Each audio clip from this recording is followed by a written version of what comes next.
All right, next, I want to take a look at Luigi's Mansion 3. This is a game that we looked at Luigi's Mansion 2 last time, but for the purpose of this one, I want to see how this one runs.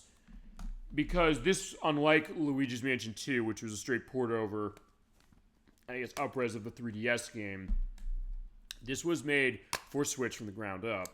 So I want to see what Switch 2 is doing this thing. Does it make it go a little smoother? Not that it wasn't smooth on Switch 1, but still just seeing, like, how does this handle it? Yeah, this came out in 2019, on Halloween of 2019, actually, for Switch. And there's Polterpup, who we met in Luigi's Mansion 2. I'm going to get a sense of him as we go through the opening.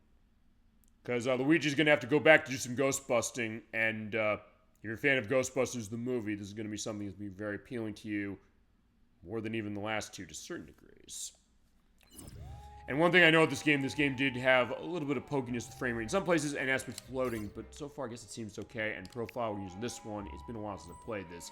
But they have patched this game for quite a while, or for quite a while anyway. And they had new stuff as far as new music in the music gallery, the Scare Scraper, which is a 20-floor mode of clearing out ghosts, new ghosts that are up there. And they used to be able to do that in co-op only, but now you can do it in single player if you so desire. And there's DLC for this game. We'll get to that when we get to this game. Although next stop on this franchise, we're going to be doing Luigi's Mansion 2, Dark Moon. We're going to use that Switch version because it'll be easier to show it.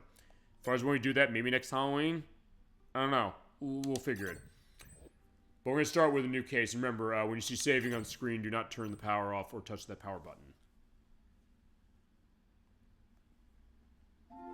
Alright, so for this one, in a lot of other cases, Luigi was brought back to an area saying, okay, you got to deal with ghost busting with EGAD.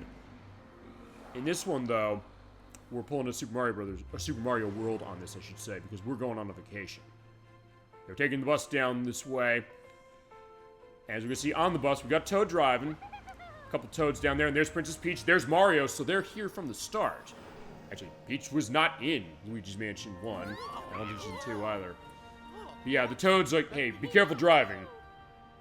Yeah, the blue and yellow Toads from New Super Mario Bros. Are there, but there's Luigi just taking a rest as far as his nice box. Like, uh-oh, hold on, what's that? A little nervous, but still just enjoying a nice vacation. Oh, but of course we did bring Polterpup with us. I love Polterpup, and I love the expanded role they give him in this game. But yeah, Polterpup, yeah, I gotta take this. We got the invitation, or our reservation. Yeah, there you go. So yeah, he's like, yeah, get out of my way, Polterpup, a little bit. But saying, you are a good companion. Look at that.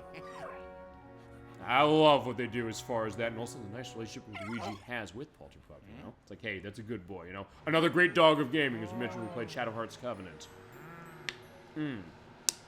Okay. So for this one, we're going to this skyscraper that we saw. Kind of like the hotel, I guess, out of Ghostbusters a little bit. But except, aside from that one, or unlike that one where there's a lot of stuffy, you know, rich assholes who are not grateful for people helping. In this case, we're paying customers, so they're going to say, okay, we'll let you in. And there go the Toads, you know, carrying in the bags. The thought, I guess, Peach has a lot of bags, but honestly, I don't know if she necessarily does. Maybe that's between her and Mario. Maybe the thought that Mario and her are an item, which I guess is the thought. And I guess it's inferred that Daisy is Luigi's girlfriend. I don't know if they indicated that specifically, but we got our trusty dog for sure. So we're gonna have a great time as far as on our nice vacation. And I love the way the intro this goes, and also how it's lit and how it's colored as far as the way the art directions go. This franchise has always been great as far as color and shadow and art direction, and this one's no exception for sure. All right, and it is a mansion of solid gold. It's good stuff. Alright, so we're going into a different case. They're saying, hello? Like he did in the other two, but in this case, it's just... Oh, yeah. Yeah, we're here. We want our service. So here comes our dog. And this hotel is allowing pets for a nominal fee. And they wanted us so badly, they rolled out the welcome wagon saying, hey, look at the pictures of everybody here. Awesome. Okay, so for this, we're just walking around. So this one actually does go more into, I guess, a little bit of just kind of setting things up. Here's Mario. So you have Mario.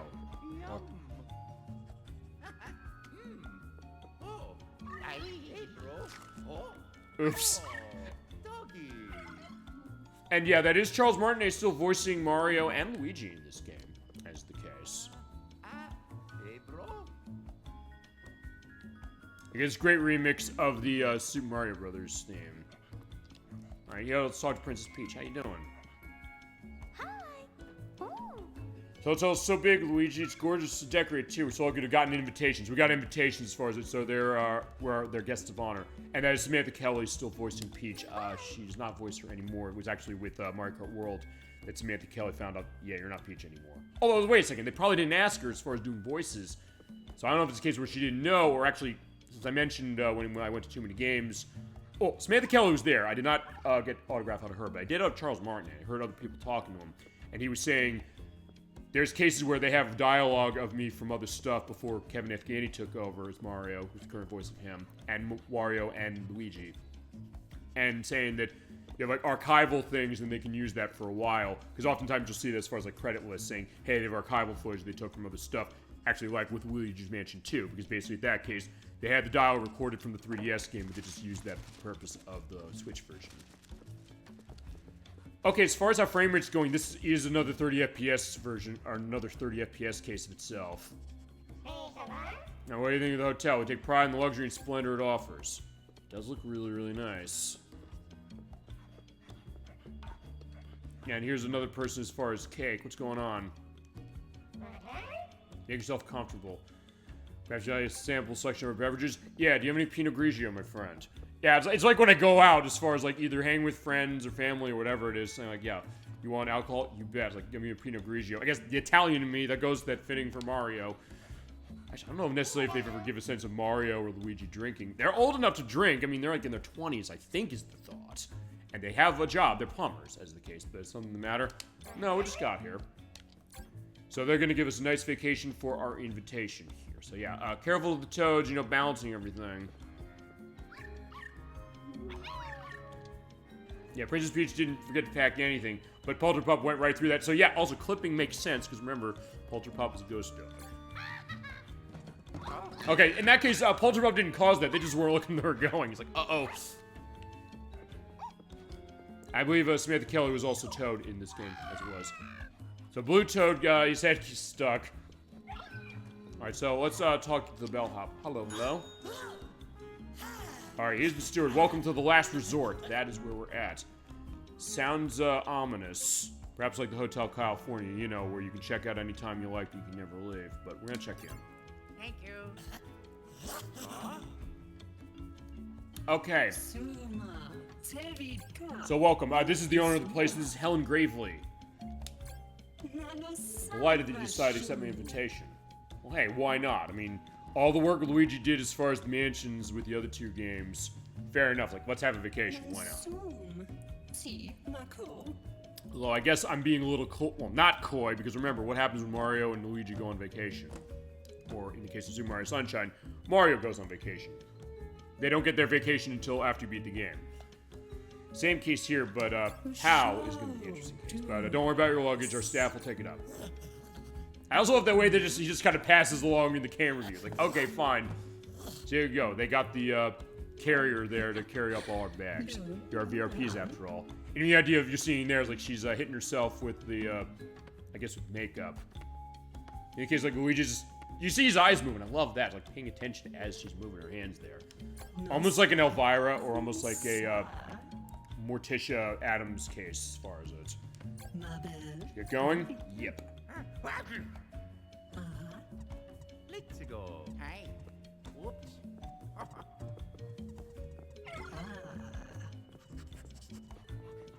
Well, actually, I guess then I was gonna say they do allow pets. I don't think they're saying no, they don't. But all right, there you go. I love the way they framed that walk into the elevator. Honestly, the way this game frames a lot of stuff. All right, so our rooms are on the 5th floor. It is a good case of saying, hey, you know, going on a vacation. Honestly, I'm not gonna lie, I'm recording this actually before I go off on a vacation tomorrow at the time of this recording. So in that case, I'm kind of gonna just like, yeah, getting ready as far as my trip, you know. But Mario, Luigi, Peach, your rooms are over here. The Toads, you're over there. I dare say remember for the rest of your lives. I mean, Luigi is kind of questioning that. It is worth pointing out. Remember, when it comes to this franchise, Luigi is kind of, in a way, the most aware. At least as far as Luigi's Mansion games are concerned. But also saying, like, okay, we'll go. And also, the idea of, like, he's kind of having to manage the idea of the bravery. But Polterpup saying, all right, well, you come in, Luigi. So we each get our own room. So that's nice. We can kick off and have a nice night. And I love the way the room is decorated. I have free tea going there, perfect for myself. We have the bathroom we can go into. Look at this luxurious bathroom. We have the nice towels there. Here's Polterpup there. We have a nice shower basket. Look at that. We got slippers. We got bottles of soda or something. Yeah, it's like bottles of soda. No, bottle of water. And a little gift. So not a case where you're going to have to take off the tag and you're going to be charged like $20 for a bottle of water. And I love Polterpup. My God. I can't say enough, even though we haven't played the game fully, that he's in. Alright, so we also have a free toilet.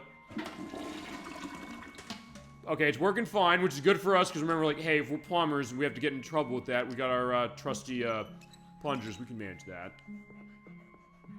Oh, there isn't a plunger in that. Also the shadows. Yeah, this is nice stuff. And so far, it seems like it's running mostly the same it did on Switch 1, but I did knock that over. Like, yeah, so I guess that flower exploded.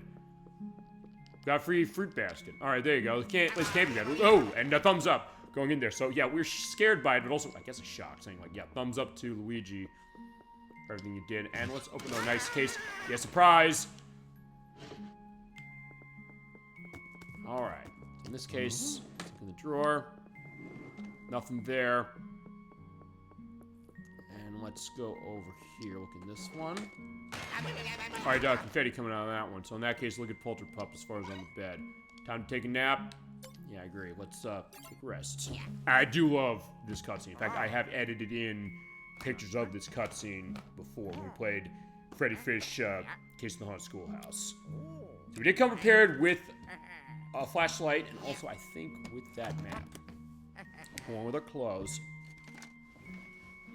Put the flashlight by the bed rest. There we are, look at that. I love this shot. And then Polterpup coming in here, lying down right next to us. That is beautiful. Alright, so we got our little journal, but yeah, we fell asleep. It was a long drive, so fair enough. We're living in the laps of luxury now.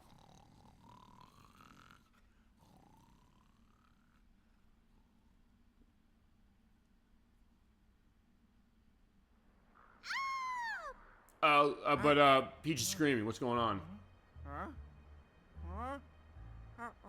Again, the shadow. I love the way they handle shadow in this game. The same way this franchise always does that. But it's also a case that, yeah, when we hear something like that, we're going to go into action. So same way that Luigi's Mansion control before, dual analog control. So in this case, we have the right analog stick for the flashlight. Uh-oh, their balloons changed. Where did our... Wait a second, where did the fruit basket go? We just went to sleep. Oh, shit. Oh, the fruit went bad. Oh, I think it did. Wait a second. Oh, no, wait, it's dead fish heads in there. Oh, no. Okay, that in of itself is a disappointment. Now, we could go... Oh, all right, there's a mouse. Thinking back to when we showed Luigi's Mansion 2, I'm thinking, well, I got this stuff... Oh, look, everything's dead now. Uh-oh.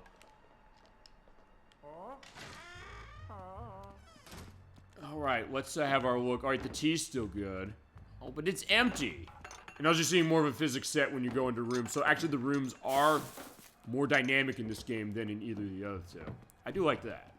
And it's still Next Level Games who made Luigi's Mansion 2 made this one. It's worth pointing out.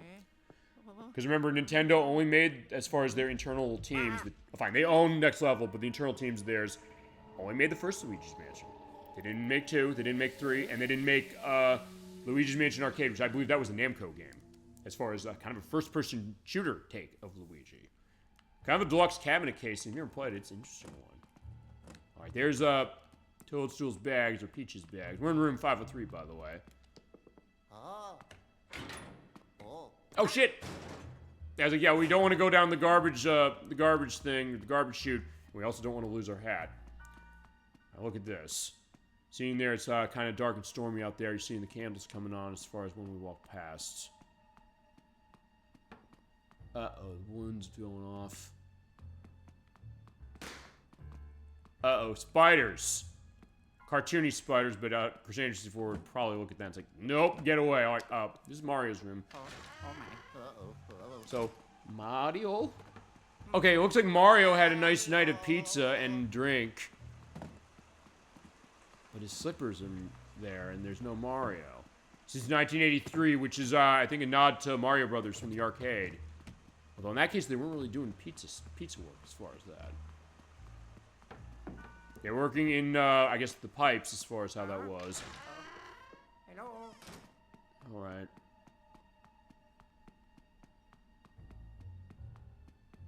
Alright, so it looks like, I guess the housekeeping's coming early today. But Peach was in 501, as we saw in the open cutscene. Here she is. She also is getting heavy into the tea, it looks like. And she hears her bag is in the way. I can't really push them out. Her parasol's broken, or bent. Uh-oh. Anything in here? More of those, Jack in the Box heads. No, so I love the way he kind of walks away. It's like, no. So the case of Luigi being even more expressive than he already was. There's definitely a lot of good elevation when it comes to all the other games when it comes to this one. All right. So we heard Peach scream. There's no one there. So where'd they go? And Mario's not there either. And either Polterpup is still asleep or something happened to him as well. All right, but Miss Gravely, you might be able to help. I'm missing my friends.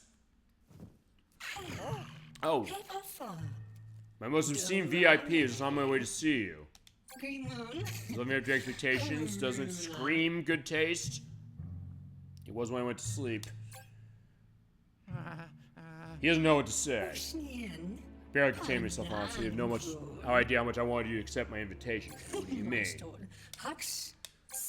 Well, for someone I truly adore, the inspiration for some of my greatest ideas.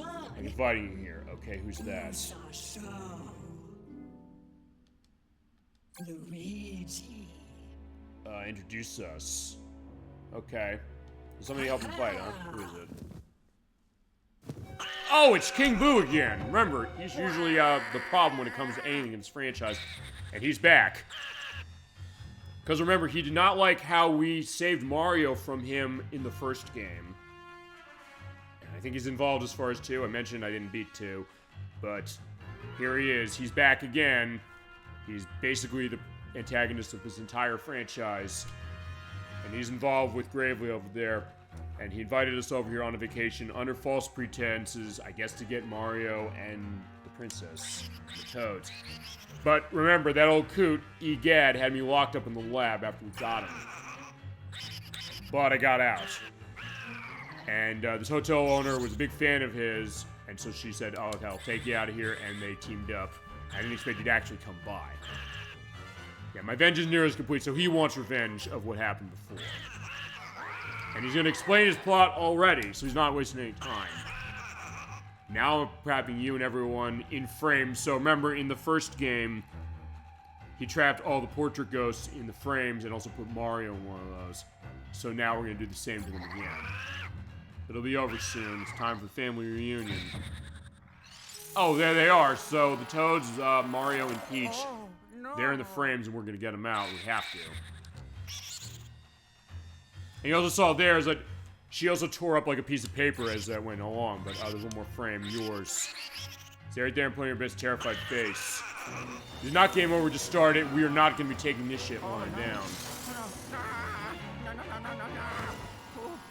I do love this intro. In this case, also, right, remember, I gotta start running. And he goes, he's gonna destroy stuff.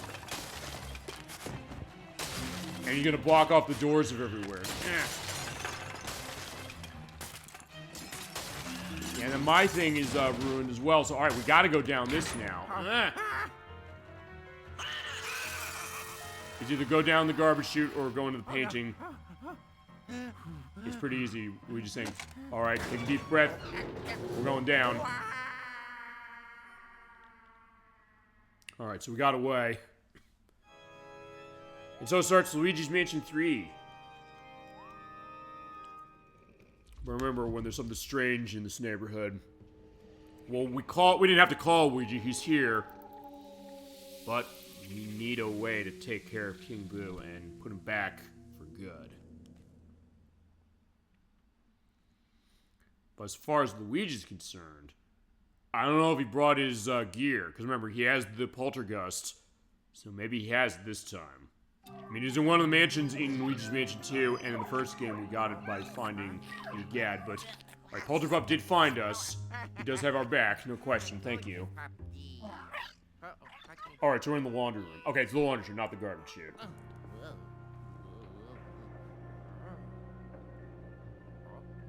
Alright, so I'm gonna go a little longer before we go on to the next game. Remember, we still have our flashlight. You do have your health bar still going on. Right now, all you can do is interact with stuff and pick up money that comes out. Same way as the other ones, but also towels come out. Like the other ones, we want to get rich doing this. This place is made of gold, so in that case, we may as well take care of King Boo and save everybody, and also, you know, make some money in the process. Why not? I also love how Luigi turns his head when he sees something fall off. Like, actually, he's specifically looking over there, including as him walk. Oh. Looks like there's a gem in there. Yeah. Whoa.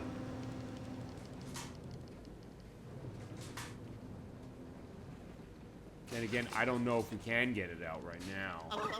There's Polterpup. Yeah, Polterpup, you might want to hide there.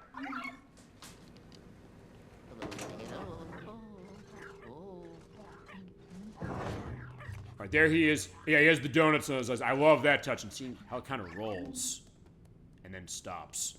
Yeah, great attention to detail in this game. No question. Alright, so here we are in the garage.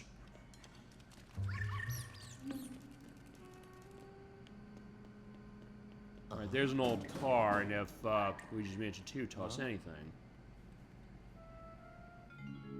we can look into this and see, hey, there's something in here. Well, Polterpup sees something, so let's take a look. Yeah, here we go. We got another Poltergust set. Oh, yeah. And Luigi loves seeing that, because in this case, he's like, I know exactly what I'm doing with this. I put on the straps, get the light ready to go, get that set, I do myself a little jig, and we're ready to go.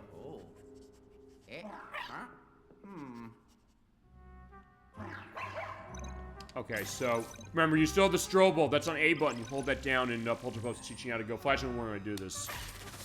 He'll be fine. Remember, he's saying, like, remember, it stuns me. And I also love the way this is doing this without words. You're doing the sucking that is on the ZR button. Don't worry, he wants to be sucking in completely. Just keep holding that ZR button. Okay, he stops at the end. ZL is blowing, so pushes him away. If you hold both, you do that blast, which I think is something that Luigi's Mansion 2 had. I think it's an upgrade you got later. Cover what you learned. Yeah, I didn't know our doggy could talk to us, but yeah, we're comfortable. But with Polterpup and Luigi on the case, we're gonna get this solved in no time. Or we will, we come to this game, but we do Luigi's Mansion 2 first. Because I do have a way to do it. If I didn't have that Switch version for the purpose of that, we'd do that one. Or we would do this one before that. We're gonna win that way. And like with Luigi's Mansion 2, you're seeing you're kind of sticking onto stuff, and it holds over, and when you get stuck on or something, you basically do the pull back and hit the A button to do a quick yank. As far as on the run, I do not have running specifically, and when you see the dirt patches, boom, there they go. And there's the mice, so remember, charge your strobe bulb and blast them. And they turn into money if you hit them completely.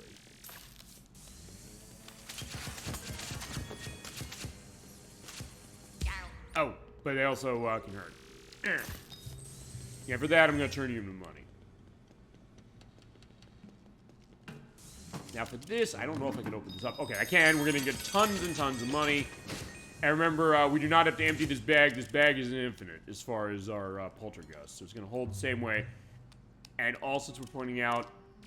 Right, because unlike Luigi's Mansion 2, because it was not on a console initially that had a right analog stick, and the 3DS version did not have Circle Pad Pro support, this was full right analog stick to aim flashlight and also the poltergust itself. So in this case, we don't open the door. We can get our way out, or try to anyway. Alright, so it broke, so we can't. So we're going to find another way, but Polterpup will help us. Alright, Mouse, you're gonna die.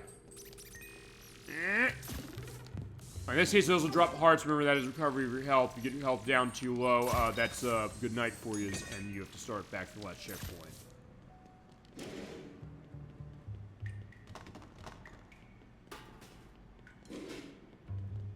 Okay, as far as thing in the Switch 2's method of this, so far it seems like it's pretty comparable to how it was on Switch 1, and I think maybe as we've shown with Luigi's Mansion as it is, it'll take that off of the car, maybe find something else inside. Oh, wait, no, we strobe all this. When you see the circle there, hit that and it'll open. We got gem. Awesome. So, I know it's something for the first game, but I still love the fact of doing that as it happens. Boom. But honestly, this game is not necessarily about being a 60 FPS game, and honestly, I don't think it necessarily changes too much, saying, oh, it isn't. You think like, or that it needs to be. It is more of a deliberate game anyway, as far as going from room to room. There are also cases where it is smooth. It's not a case where it's really dropping anything. We do have to clean up the donut. Also, I don't know if I like Luigi's Mansion 2. Can I hit that picture? Okay, guess not. But I can get the coins over there. I'll go a little longer before we head off to something else. Alright, there's Polterpup. As far as this, let's do a light on that. Can you open the door?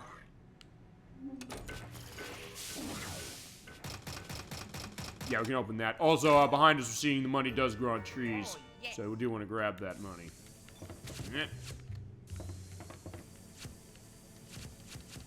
Actually, that's attention to detail I did not notice when I first played it, but also because, as I said earlier, it showed, this game does have a lot more going on in the environment. So if you've always been one of those people who said, hey, I love this franchise, but I like more interactivity going on, yeah, you can interact with the environments and play around, kind of trash the place. And I love it.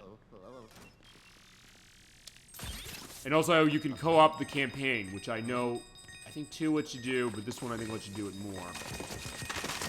Alright, so getting all the snacks. And since they're not open, they go in the bag, and I guess then we can use them later.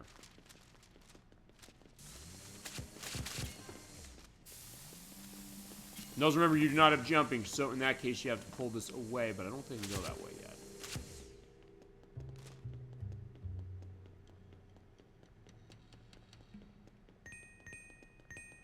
Alright, here's something here. Let's clean this off. Alright, so tons of money and gold bars. Good lord, look at that. That's awesome. Anything in here? More money. So yeah, this place is rolling in, as we saw, it's a gold hotel, and at least we're gonna get rich in the process. I do love that, too. I guess that kind of subtle case of saying, well, Luigi is doing it for the right reasons, as opposed to, say, Wario, who just wants to make money. But he ends up being like Wario, ultimately, saying, I'm gonna be rich the same way he is. In this case, we can't go up any further, so I guess we gotta go...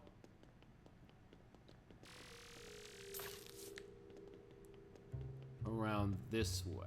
And when you do go against the walls, the camera will show what the wall is on the front, so it does help give a sense like, hey, how do I get through here?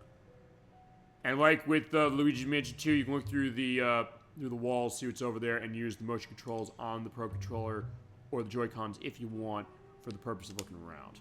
Because there is some money in there. Nothing I can get, I don't think. And I don't think I got a way to get through that outside of just, you know, that chest. Or just clean the place. I mean, if nothing else, it kind of makes the concept of, like, doing vacuuming fun in a game, although I've always been one of those cases where I say, I like vacuuming in the sense of, you know, doing that. Okay, I can't get in there, so I guess we're stuck here. We gotta go. Kay's like, yeah, do that and do the cleaning, and then of course in my case singing the nobody doesn't like you. What is it? Oh, I have to do that bounce thing. Hit ZLGR to bust that. Doing that nobody doesn't like you thing from the Hoover commercials. Oh, in this case I've upgraded from the old Hoover I had. I will always remember that idea of that commercial. I'll have the link as far as that jingle, because it's good stuff. Actually, I have to remember... I still haven't finished the Super Bowl Game Saturday Sings. I think at this point... I gotta remember... I mean, I could do it now to have this covered this way, but I don't want to, because I think I sung the Hoover Nobody Does It Like You ad theme, which is actually surprisingly beautiful. You'd think, like, for a vacuuming commercial, but yeah, it is. I just have to remember... Oh, as the fireworks in there, I was like, yeah, I don't want that. What show it was I had that on. Because I know I brought it up. I don't know why. I get the sense it was one of the parts of Shadow Hearts, the first one. I'll see if I can find it. If I can, I'll put it into that. But, oh shit, they're marking the names off, the pictures off. Uh-oh. As we're back in the main hall...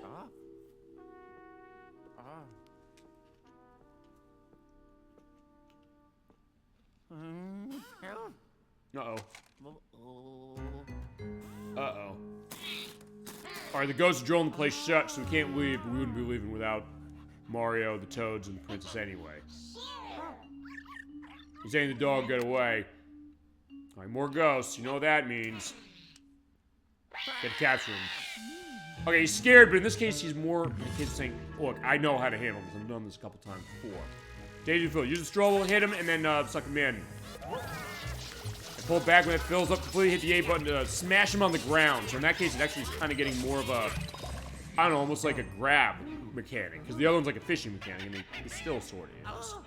Just in case saying, like, grab him and smash him in the ground, which I do love that. And I think you can smash through the ghosts with that as well. Yeah, and so I think I might show that soon enough, especially as they try to do the wind-up. Pull them both in. Yeah, Luigi's not screwing around this time. Oh, yeah. Yeah, there we go. We did take care of him. No problem. That being said, like, yeah, we're marked. This isn't looking good. What's going on? There's one thing I do want to do as far as this. Because admittedly, it is something I did mention when we looked at, Freddy Fish, Case of the Haunted Schoolhouse. So I'm going to go in the next room and see it, because I know it's coming up soon. Well, I need a key in order to do it. So actually, what you can do is, remember, we're in a hotel. So we go up to the front desk, let's get a key off of, the bellhop. Fine, let's bash that, go in, there's a key probably in here somewhere, maybe in that, well, there's over there, but in the vault, get that set, get some gems, so yeah, let's rob the place blind, why not?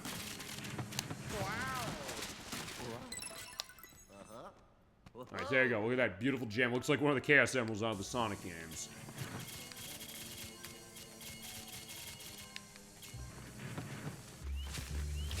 You need to get that off there. Maybe you gotta hit. Okay, hit X to grab it. There we go. Oh, yeah. Oh, yeah. Alright, so we got that. We robbed the place, and now we're gonna go up. Yeah, look at that money I'm getting. I've already got 1,307 gold. But it is dollars, so in some ways, I guess it is dollars we're getting paid in. Alright, so with that, we got key. Just like the other game, you do have that cinematic of opening the key door.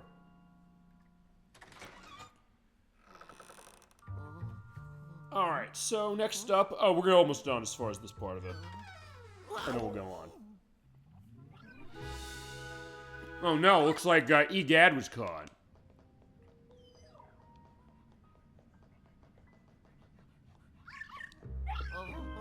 Alright, we gotta get him out. But how? Remember, he did say he wanted revenge on everyone. He said, hey, you know, that old coot locked me up and put me into a frame, so that's not working. But for now, Polterpup's gonna give us some help as far as saying where we gotta go. Yeah, I want to get him out, because there's one thing about that I want to go into.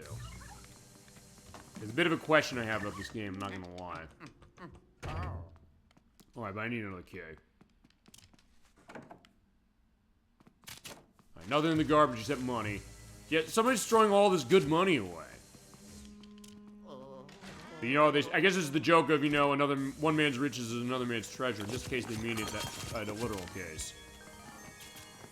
See, again, the great attention to detail and art direction in this game is also having, like, yeah, the Mario Party bag, or the money bag, like the 5-coin bag. This game has way more than 5 coins in it. Also, yeah, we're gonna suck up her outfit. Like, yeah, I didn't like that outfit anyway.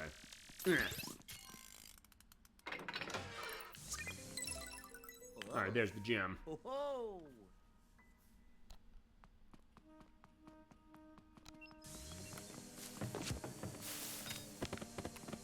Yeah, look under the sofas. You know the idea of coins and things under the sofa. When we did one of the parts of Earthbound, I found my PlayStation 2 controller as far as it underneath the Super Bowl Game Saturday sofa. I've been looking for this damn thing forever. Yeah, and sometimes you find stuff like that as far as it. Alright. But, yeah, Polterpup went in... Okay, he didn't go in here. But... He went in the room next door, but I don't have a way to get in because I need a key.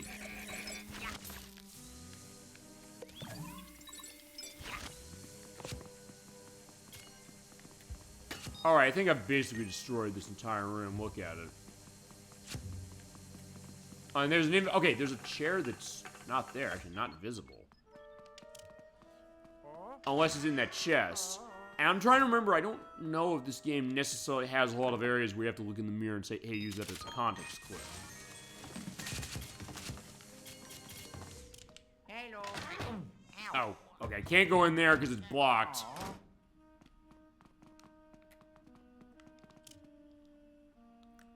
And you have the legend of the hotel as far as where it is. There's a fire exit, but yeah, there's no fire.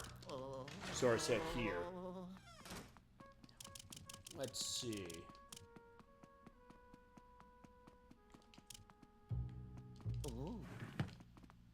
Let's look at the drawers. Okay, here's some money I missed.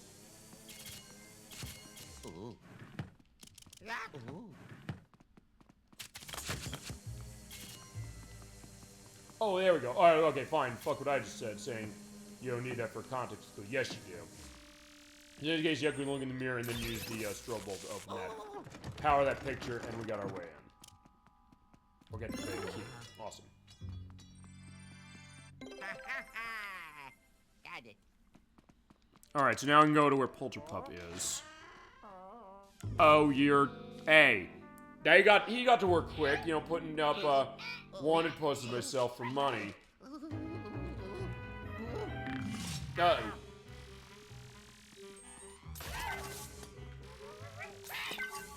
There you go. Get them both at once. Or try to, but I only got the one. Okay, I can hit him. So you're seeing there, I am hitting the one ghost with the other one I grabbed. Yeah, I'm set there. Yeah, you're coming in. Got him.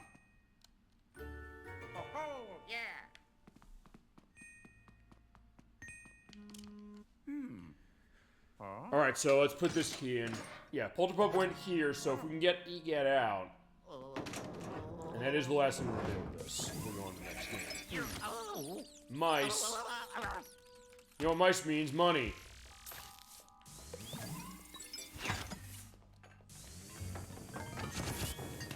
Oh, it's like a Big Boo doll or something. Oh no, it's Piggy Bank. I'm sorry, it looked like Big Boo for a second. Like it's like a Big Boo toy. We have King Boo already, but there's something in the safe. Seen a couple of books and what looks like, I don't know, a doorknob? Oh no, another light for our flashlight. Let's do it. Alright, so you get an attachment. And in this case, we get a nice rainbow light. Look at that. And with that, that's used to expose those paintings there and stuff comes out. In that case, it's going to be, hit the X button on that. Give it that flash, and there's a lot of money in that. So that means we can use that to go save Egad. But now before we get rich, and before I get the gold, what was it, the gold spider. which is in all the games in the franchise, and it's not often you see that. So when you see it, strobe bulb it or suck it up as far as the first game as quick as you can. What's underneath this? Come on. Alright, more money in that couch. How about that? Alright, not really much there, but there's, Polterpup that way. Alright, so let's go, take care of Egad.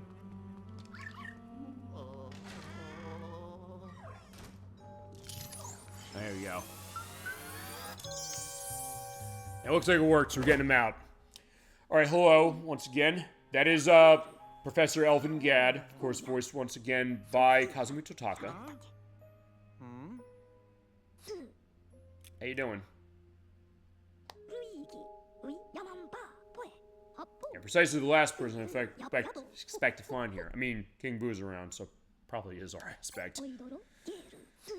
Now's the time to catch up. Marriages you'll do nicely. Do nicely for what? Get me out of here. This hotel's at the brim with ghosts. Let's make a run for it. We can't because they locked the front door. And also, Mario, the princess, and the Toads are kidnapped. You can't just abandon them here. Yeah, you want me to? Is that what you're telling me? Actually, except for Mario, actually, I don't think Egad's met Peach or the Toads. As far as I can tell. You're the same as ever. Okay, what are you talking about? Okay, this is where I'm kind of questioning. Egad's kind of an asshole to Luigi, and I don't know where it's coming. What do you mean I'm a bit of a handful? A, I got you out. Show some goddamn gratitude. And B, this is what Luigi does. You know that. From the past couple games, when I have something that comes to me, I'm gonna do it. Remember, he saved Mario, as far as that in the first game. Like, I'm gonna help you out. We did. Twice. So what are you talking about? I don't know how I'm feeling about that. I'm not thrilled about it, but I have an idea. First things first. Go into my car. The Poltergust G00, that is what we found. You took that out of my car. Yeah, that was his. So he's got another model of this. Alright, so we gotta get back there, because in that case we can open up the area. We're not gonna go back there. I just want to give a sense of that and also ask, why is Egad so mean to Luigi? And also, why is why is his Poltergust clipping through his body? I don't know how I feel about that. I mentioned that as far as when we did Freddy Fish Case of the Haunted Schoolhouse, and I asked, and he said, wait, why is that? What did Luigi do? And why are you saying I'm a handful of saying I'm gonna, be in a case with Mario and the princess? He knows how we operate. But either way, good preview on a really good game. We'll definitely come to this, but Luigi Mansion 2 first, and then we do this one. Because at that point, I think that's the only case of Luigi's Mansion we've got. Okay, so next up, let's take a look at how does the best-selling game on the Switch run the Switch 2? Yeah, this is Mario Kart 8 Deluxe. This came out in 2014 on the Wii U first, and then it came out as an early release on the Switch. I believe it was 2017-18 when Switch got this. Worth pointing out, on the Wii U, this was its best-selling game at 8.46 million units.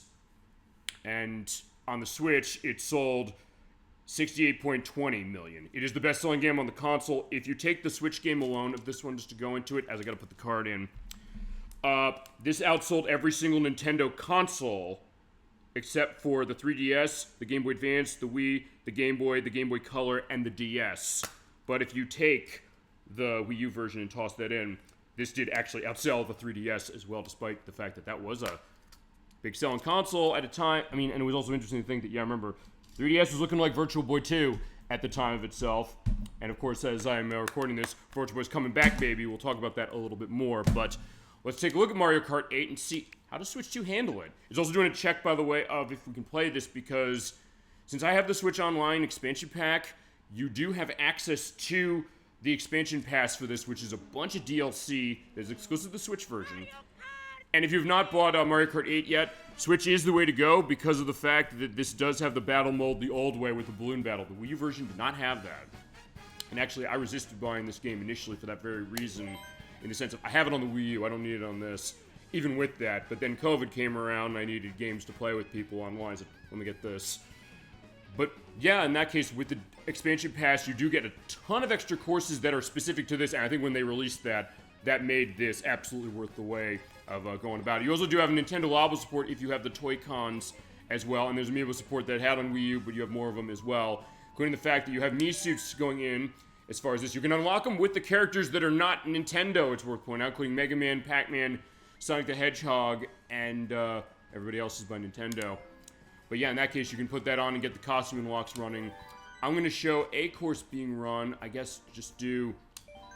I mean, I don't want to do the mirror or the Grand Prix exactly, just because I want to...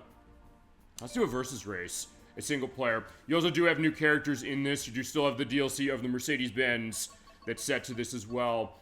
And they did add new characters with that expansion pass. As far as it, let's run Yoshi. And you can choose your color Yoshi. So there we go, got the orange Yoshi. You do have the ability also to get new parts for yourself as you drive along and collect more coins, including, again, stuff with the Mercedes-Benz. So you want Yoshi driving Mercedes-Benz. I want that. We're going to have that running, as well as tires for that, and then your glider for the purpose when you do flights, which was introduced in Mario Kart 7 on 3DS, but this game took it and amped it up even more. And also, Mario Kart World now has that. You know, let's run the paraglider from The Legend of Zelda Breath of the Wild. I'm going to note teams. Can I do one race? No. I guess I'll just pick one race as is. You can also do 50, 100, 150cc mirror race, and they added 200cc as well, which goes insanely fast. Run 150. And you also have item switch that they added a DLC option for about a year or so ago at this juncture, where you can turn off items. So if you're like, I hate the spike shell, you can have the spike shell off. Also, you know, one thing I'm not seeing on this list is I'm not seeing the feather from Super Mario Kart from the Super Nintendo, because they did add it into the Switch version, where it was not in the Wii U game. I'll keep them all on just because. As far as the new courses they gave you, hit the L&R button, you got, yeah, these 12 cups. So that does mean, for the purpose of this, you're getting a total of, let's see, I want to do the count on this baby. 48 new courses. There's some new ones, but also some stuff coming from other Mario Kart games, including Mario Kart Tour, Mario Kart 7 there, Mario Kart 64, and Mario Kart Wii. And they also did patches on some of these things to fix some issues, because Coconut Mall didn't have the cars moving. Because like, why are you not having the cars moving? Like, yeah, they did fix that one. The one thing they didn't update, though, Sunset Wilds, which was in Mario Kart Super Circuit for the Game Boy Advance, where the time of day changed you go. It doesn't really do that on this one, but still, they did some pretty good cases of getting these running on this release for it. And if you do have the Switch Online expansion pack, as I mentioned, you do have access to it, or you can buy the DLC for 25 bucks. I went the former way, because I didn't buy the DLC yet. But yeah, for this, I can also show off one of the new courses. I will show off, and they do have some nice stuff going back for every Mario Kart game, of any of them except the 2 arcade games from Namco, which I'd like a home port of those, please. But anyways, Sky High Sunday, which I believe is in Mario Kart World now. Maple Trio, which is a Mario Kart Wii. Boo Lake from the Game Boy Advance game. And also because of the fact that Mario Kart 8 has the different drift mechanics and also the different, you know, going upside down mechanics. The flat courses like from Super Circuit and Super Mario Kart, they are totally different in this one compared to how they were on their original system. So it does add a lot. So it's not exactly like, hey, they're rehashing. Or even taken from Mario Kart Tour, which is the mobile phone game. Or the mobile phone game, I should say. For this one, I do want to show off Yoshi's Islands. Alright, in this case, I just need to get some water probably for myself. Because, yeah, if I'm going to do recording, I got that set. But I'm feeling okay. And I love this course because it is a takeoff on Yoshi's Island from Super Nintendo, which this juncture will be starting to play in about a month. And look at it. If you love that game like I do, and like a lot of other people I know do, you have your stuff set here. And here's Yoshi driving Mercedes-Benz through. Who knew? Love it. And off we go. So let me turn the volume down. And you get the music remix of the athletic theme.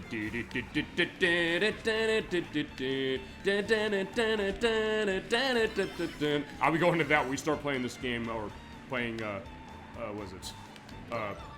Yoshi's Island. Also, the side steppers from Mario Brothers from the arcade game, and also from Mario Kart World now. Alright, but same case, you're just doing the drifting along. It plays a lot like Mario Kart World. Like a lot of them that you do still have the flips. You have shooting off as far as how that is, going in the water as far as how that is as well. And so collecting coins. On this one, you're collecting can. Oh, and there's Nibet Nuts from Yoshi's Island. We'll get into that when we play that game, and that's my gift to myself this year, even to the point where I said to Ed Wack, I said, we're starting Yoshi's Island, like, who's starting that? I am. And I was like, yeah, sorry, you're not getting dibs on this game. I know you love it, but you're gonna have to take another Yoshi game. He did understand as far as that, of which I think Crafted World Crafted World's gonna be probably his. Because I know Gemini 96, he wanted to do Yoshi's Woolly World for the Wii U. So that's gonna be all his. And the other ones, fine, Gemini 96 and Nocturne called Yoshi's Story. And as far as the other ones, I'll probably do Yoshi's Island DS myself. If I have a way to stream 3DS, I'll show off New Island, I guess, because, you know, we talked about it enough and I'll chat on it enough when we get to Yoshi's Island. Fine, it's because it, well, without giving that game away yet before we play it, you also pick up the Wing Cloud and get items off of that. Well, actually, you hit the Wing Cloud and it creates new paths. In fact, I'll show that on the last lap if I can. As I said, Yoshi's New Island, basically, it's the Star Wars Episode 9 of the Yoshi's games in the sense that it is sequelizing a classic and then saying, hey, the ending of that classic movie that we're sequelizing means absolutely nothing now. If you played Yoshi's Island, you know what I'm talking about. And I will definitely go into that when we complete that game. Although I will say, it's probably not as bad of a thing as Star Wars Episode 9 is, as far as, you know, completely ruining the franchise. It's just a case that you kind of wonder, were they really thinking properly when they came up with that ending? I think they weren't. I think they were kind of thrilled with their own gimmick and didn't realize that specifically. And then, you know, being in a bit of a case of saying, well, we think we have this new case, we ham to that game more, it won't be like Yoshi's Story where people complained, and I missed that. But if you do hit that, you do get like the, you get the path going down like the stairs, and you actually can go in the goal ring over there, but we're just gonna get to the goal and win it. Oh, there you go. And they also do change the ending music for this level. And also the victory celebration where it is from Yoshi's Island as well, which is a great touch. As far as how Switch 2 is handling this, it ran at 60 frames per second on Switch and on Wii U. I mean, even on Wii U, this ran great. And if you have Wii U and you didn't buy it and you don't have a Switch, it's worth getting, for sure, on that. And to think it was also a case where Nintendo was kind of starting to, you know, figure things out with that console. And then, oh yeah, next, after that Christmas they had that was pretty good in 2014, said, alright, we're announcing NX, which would be Switch. And then every third party ran away. I was like, what are you doing? And then Switch came out. And in a lot of cases, they ported a lot of Wii U games to it. With almost all the big ones getting covered. And they're taking a great game, exposing it to more people, and also being in a case where they added more stuff to it. And then more stuff to it later with the DLC. And it's totally worth it. If you do not have the DLC, it is worth the $25 for all the stuff it gives you. Or if you have the Switch Online expansion pack, as I mentioned, you do have free access to that as long as you are subscribed to the service. Which means you'll do that check ahead. But as far as what Switch 2 is doing with this, not much. It seems like it's maybe looking a little smoother, just going through the system stuff, but it still was a pretty good-looking game without any frame rate problems on Wii U and Switch. So in this case, you can just play it on your Switch 2. I guess showing the backwards compatibility that way, taking a game that ran and played great and was great on previous generations of Nintendo consoles, running on this, and it is still a winner. Okay, I think we're good as far as that for Mario Kart World, so I think we can get ourselves going to our next game. In this case, I'm also, I guess, getting to a point where I can be pretty quick on some of the stuff, instead of saying, hey, we're going to be bogged down, because I realized, yeah, this is probably going to be another 10-hour video, just because of the fact that I'm giving more looks to some of the stuff. Okay, next up on the list is also a game that is coming from previous Nintendo hardware, and also a case where I don't know if Switch 2 really needs to do much to this when it comes to how it plays, but I want to see how it runs anyway. It's also a preview to when we get to this, because I know Crochet Nerd 64 may be the one calling dibs on this one. I think it's a first-person game coming from him that he's running. But this is not just any first-person game. This is Metroid Prime, which came out in 2002 for the GameCube, and it got a port on the Wii in 2009 via the Metroid Prime trilogy, which also had 2 and 3 in the box. And then about, I think in 2023, yeah, it was 2023, they ported it to Switch as a new version, Metroid Prime Remastered. They still have not done Metroid Primes 2 and 3, which is weird because we do have Metroid Prime 4 Beyond coming out, and since, as I'm recording this, they did just announce the date of that game. It's coming out on December 6th of 2025. So you think Metroid Prime 2 Echoes and Metroid Prime 3 Corruption would also get ported over. But alas, it hasn't yet. Which is kind of a surprise. You'd think it would have. But anyway, this is taking what is perhaps the best game from the GameCube. I'm going to start a new game as far as demoing this. And it's bringing it over to the Switch. It is a pretty straight conversion. As far as who did this version, it was also a little bit of a question because, well, as is oftentimes happening with games like this, the credits do not give indication to the people who made the original. That, of course, being Retro Studios out of Texas. Which is a company, by the way, that was made up of ex-developers at Iguana Software. Yeah, the people who made the Turok Dinosaur Hunter games. In fact, some of the same people who worked on Turok worked on this. And remember how back on the N64 when Turok Dinosaur Hunter came out and people were saying, man, the jumping is a pain in the ass in this game. Can't you get that depth perception running better? They heard you. They came with Metroid Prime. They figured, yeah, we can do it. So Metroid Prime is a first-person shooter for the purpose of Metroid. And at the time, it kind of got a lot of people nervous. Because remember, this was the first time we'd seen a new Metroid game in 8 years since Super Metroid on the Super Nintendo. And with that, the thought that Nintendo 64 completely bypassed without Metroid ever coming to it, not counting Samus appearing in Super Smash Bros. And he said, what's the next game gonna be? Nintendo announced, it's this first-person shooter, sort of, from a company in Texas. They said, what are you doing? It seems like a horrible idea. But Nintendo knew exactly what they were doing. Retro Studios knew exactly what they're doing.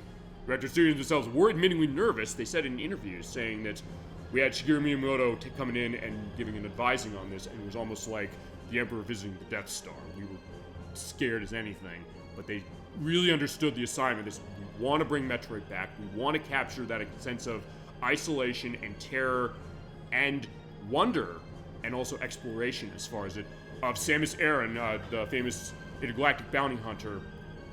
And they wanted to get that right, and my god, did they. And I think when it came out, it was a surprise to everybody, including myself.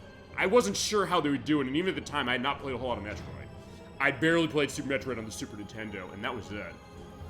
But with this one, they really nailed it in every way.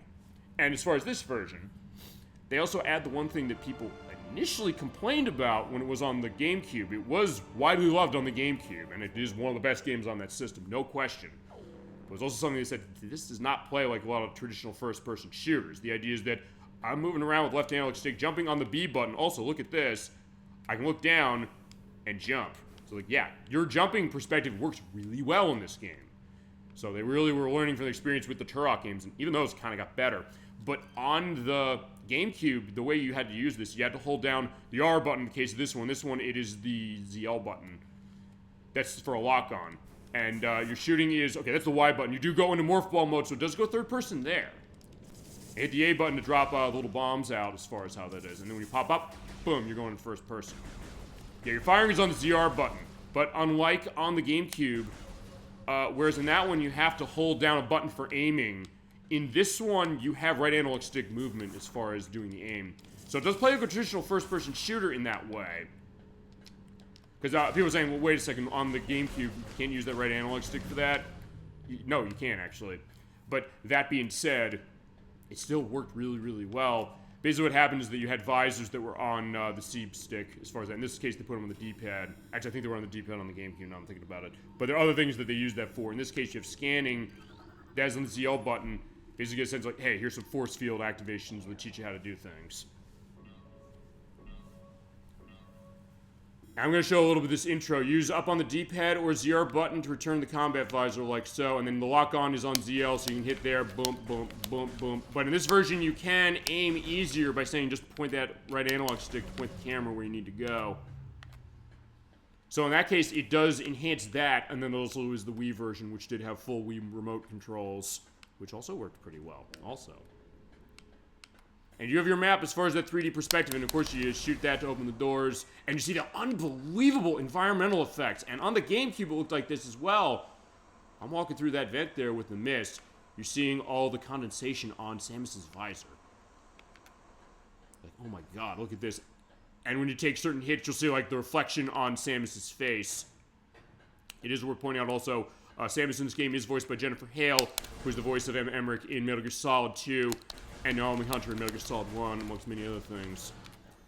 And just the grunts, but you do hear them. Like, yeah, it's kind of great. So, in this case, we do want to scan, and this is also one of those games that you kind of just want to scan everything, honestly. Not just to get a sense like, oh, what do I do to get in here? But also just saying, oh, do that.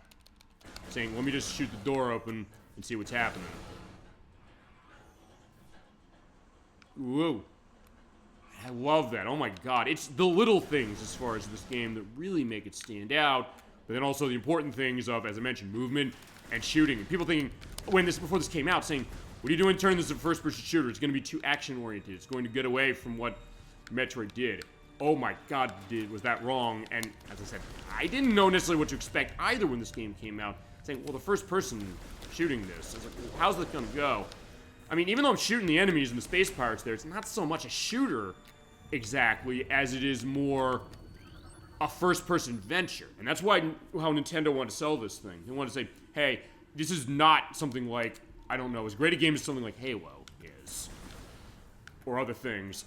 This is not that kind of a game. And also you hold up the ZR button and do the charge shot, or do the charge beam. So it does have the stuff that you remember out of the other Metroid games. Saying, okay, how do we translate that in? And when you think about it, on the GameCube, this was really the game on the system that really showcased what the console could do as far as taking a franchise and making it 3D. Because at that time, most of the franchises that were on GameCube had 3D entries to themselves already on Nintendo 64 or were established on other systems of Nintendo's before. But in this case, they kind of had to take a completely different direction, saying, we're going to just, go into this and say, okay, because Metroid hadn't gone 3D before. Like, what was that going to look like?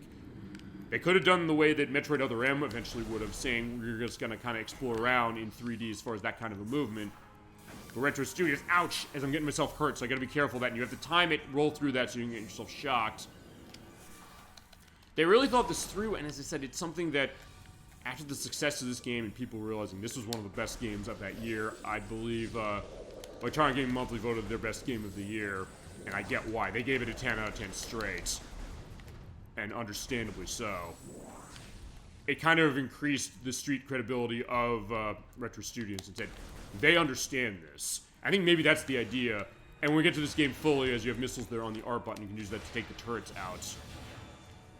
And also, you'll have cases later on where you do have to get specific weapons in order to take out and go, ugh. But I think maybe that's the idea. We'll find this out when we play this game, as I mentioned, but the people who made this really looking at Metroid and seeing, what can we do taking it to first person? And for that matter, is a genre shift or something like that, is that necessarily going to automatically be a dirty word, saying, what are you doing to this? And I think not necessarily. It depends on the design. And this game is impeccably designed. It's impeccably designed in the same way that Super Metroid is, in the sense that you always get a sense of where you're going, while also getting an idea of saying, okay, I want to look around. And even when you do get the sense that you feel lost, you don't feel like, oh god, I'm wasting my time. And even when you're doing backtracking, it, for the most part, is not something that's going to be that much of a pace breaker. The only case it really is going to be, in all honesty, to be fair on this game, because I'm gushing about it and it is awesome, but I'll say at the end of the game, it pulls the Jet Force Gemini thing where it says, oh, you have to get all of a certain object in order to complete the game. And actually, for that reason, that's the one reason I didn't beat it. That, and also when I rented it back in the day on GameCube, which was years later, by the way. I did not play this when it came out because I didn't have a GameCube until 2005. It was a case where at that point, like, my rental period is over, so I couldn't play it more. And the Switch version definitely does a great job. I gotta remind myself, though, who devved this version. Because, as I mentioned, Retro Studios made it on the GameCube, as we often tend to see every so often when it comes to re-releases of older games like this. Nintendo couldn't be asked to say, hey, who developed the old one. They didn't give them credit in the credits, and many people said, like, yo, what are you doing? Actually, I'm trying to remember. Oh, right, it was, I'm trying to remember what game it was. Maybe it was the Croc HD release. No, that's Argonaut. There's something I played recently that gave the credits for... Okay, no, I remember what it was now. It's Gears of War Reloaded. Gears of War Reloaded, they had actually 3 sets of credits for that game. They said, we have the credits for this new version. We have the credits for people who made Gears of War Ultimate Edition. And we have the credits of the people who made the original game on 360s. I'm also doing scanning, seeing like the space pirates, so I'm seeing their bodies. You're saying they died by severe lacerations to the abdomen. So in that case, since it's not necessarily showing that case to you, so it's a, some bad things are going on here. Yeah, apparently the idea is that the people who made this, this was developed by a bunch of people, as far as this new version in particular. Mostly it was Iron Galaxy Studios who made Tony Hawk's Pro Skater 3 and 4. There also was an assistance by Airship Limited, Images Limited, Adam Hawk Design, CG Bot Game Sim, Liquid Development, Original Force Ltd, Shanghai Mindwater, Digital Technology, and Zombot Studios. Actually, at this point, what's gone on as far as retro is concerned, I know they've been doing other stuff with Nintendo's, but honestly, I'm not really sure what they're completely up to now. They're not out of business. They still are in business. And given their partnerships with Nintendo and saying, hey, we can bring back Metroid and do it really well. And also, when you're locked on enemies, we're pointing out, as I killed him, if you hold that ZL button, you also can use the B button for jumping, and you can kind of do sidestepping. So it's kind of interesting how this plays. So it's not exactly like, oh, circle strafe to win the way that some other first-person shooters might be operating like. Nothing against them, but then the question is saying, Metroid is kind of doing something different as far as this. Alright, so that door is not open. So in that case, you are able to do scanning. It's fun to scan everything. That's number one. But also getting a sense of, hey, if I'm stuck, you can just kind of do scanning and say, like, hey, what's happening here? Maybe I can use something else to get my way through. Alright, insert the metallic sphere in order to get through. I do not have it, I don't think. I can see what's going on to him. I did find he death by, lacerations. He has internal organs removed. So yeah, this game is rated teen, but it's also something that if they showed some of this stuff, probably would be a mature rated game. Not that Nintendo, I think, would want to necessarily go that direction with this, would not do so without a reason. I do not have the metallic sphere, I don't think, so I think I'm going to have to stay here. But you can also go in here and, oh right, that's what you do. You put the morph ball in here.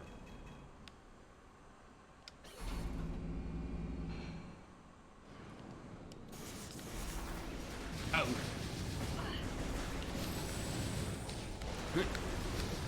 It still has a lot of intense action. So yeah, if you are a fan of first-person shooters, I think you're going to like this game, even if it's not... I mean, because, look, I'm saying that idea of first-person shooters if, there's something wrong with first-person shooters. There is. But at the time, as I mentioned, and this is what happened really when you think about with a lot of games of Nintendo's in the GameCube era, a lot of criticism of it before it came out, people worried, say, what are you doing with this? In the case of Legend of Zelda The Wind Waker, it was the graphic style, saying, hey, what are you doing with this? In the case of this one, was the idea of turning it into a first-person game. In the case of Super Mario Sunshine, people were not necessarily against the concept of saying FLUDD as far as the water pack mechanic, was years later they turned on that. And Metroid Prime was the same case, but I think it was one of those cases with one play. That's really all it took to get a sense that, yeah, Nintendo did know what they were doing. Their faith in Retro Studios was not misplaced. As I mentioned, if you look at Retro Studios' background as far as Iguana Entertainment on Nintendo 64, you get the sense that they were building to this the whole time. So basically, take a look at Turok 3 Shadows of Oblivion, which is on Switch as far as a new release from Night Dive Studios, as is the previous two, Seeds of Evil and Turok Dinosaur. But especially looking at that one is something, you compare that game against this one, it is really interesting to see some of the similarities about how that game's telling story, although it's doing it more traditionally with a lot of voice acting and things like that, but saying, we're gonna have this overarching narrative and then use that to put it in context of gameplay, which usually goes to the idea of like how stories go, as we have Parasite pointing, And they will give you little tutorials about what you gotta do, because also you'll be safe behind these things, but you do have to be careful and you charge on, Or use your missiles, you can do that as well. But I do not have missiles, so let me pull that out.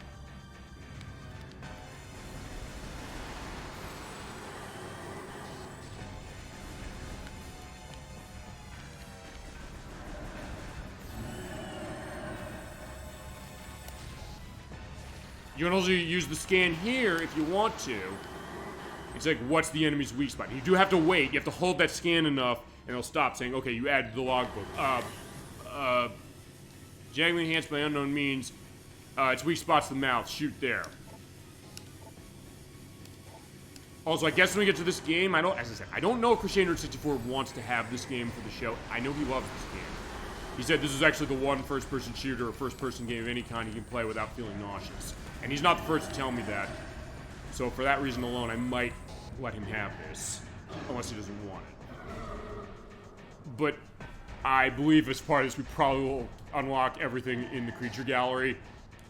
Or if we don't do it during play, I'll probably do it off-screen, or somebody will do it off-screen. Because I don't know who's taking this. And as I mentioned, when it comes to starting for Metroid as a franchise, because we still have not played it fully, as far as any of them, as the core's critical, we gotta get our asses out of here in 7 minutes. I think we're starting with Zero Mission on Game Boy Advance. I don't remember if Gemini 96 called that one. If he didn't, that's all mine, because I love that game to death. Or we do Super Metroid on the Super Nintendo, which is a great game too. Actually, I think, no, Gemini 96, I think he called that one. So I'll let him have that one, and I'll just basically say, hey, Zero Mission, that's gonna be mine.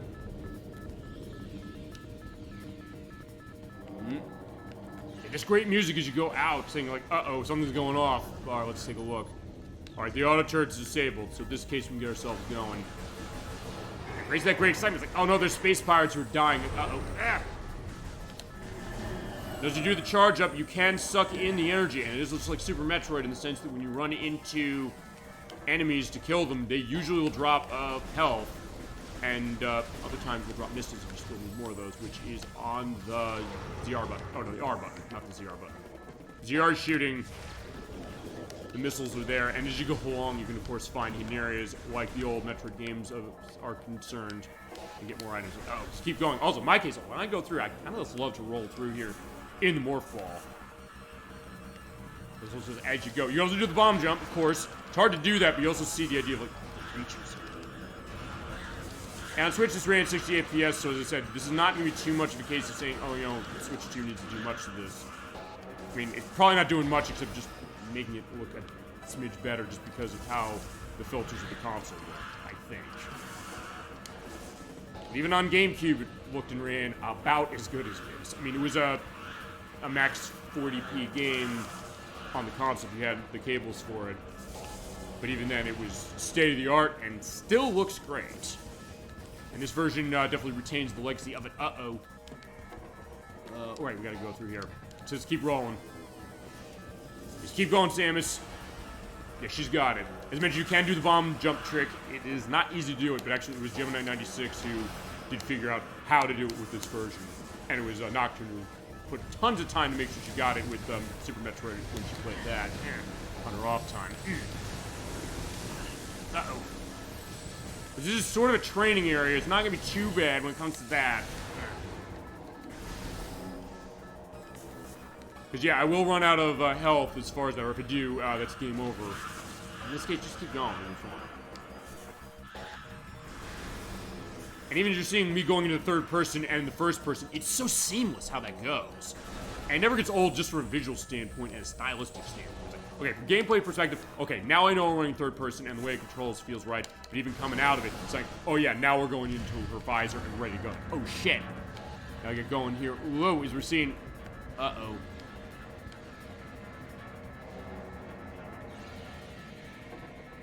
Whoa! Yeah, I'll not crush you, I'll just push you back until you're seeing the sweat coming off. Like, uh-oh.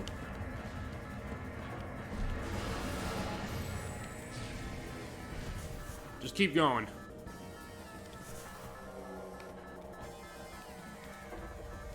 Also, just to indicate this, as far as like, where does this game take place in the chronology of Metroid, it is actually directly after the first one.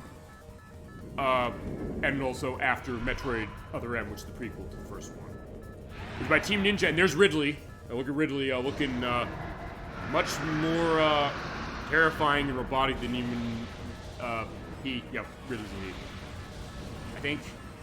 I know to take off on Alien, and I know this entire franchise, there's a heavy influence. Because as well as your grapple beam, you do have that. Do the swinging, and even that feels great. Look at that. It's not disorienting. It's not a case where it seems like, oh wait, this doesn't feel right compared to how it would be in 2D. So I said, Retro Studios really nailed this. And you think how hard it must have been for them to get this. And you play it, just really appreciate it that much more. So like, man, they got it. They absolutely did.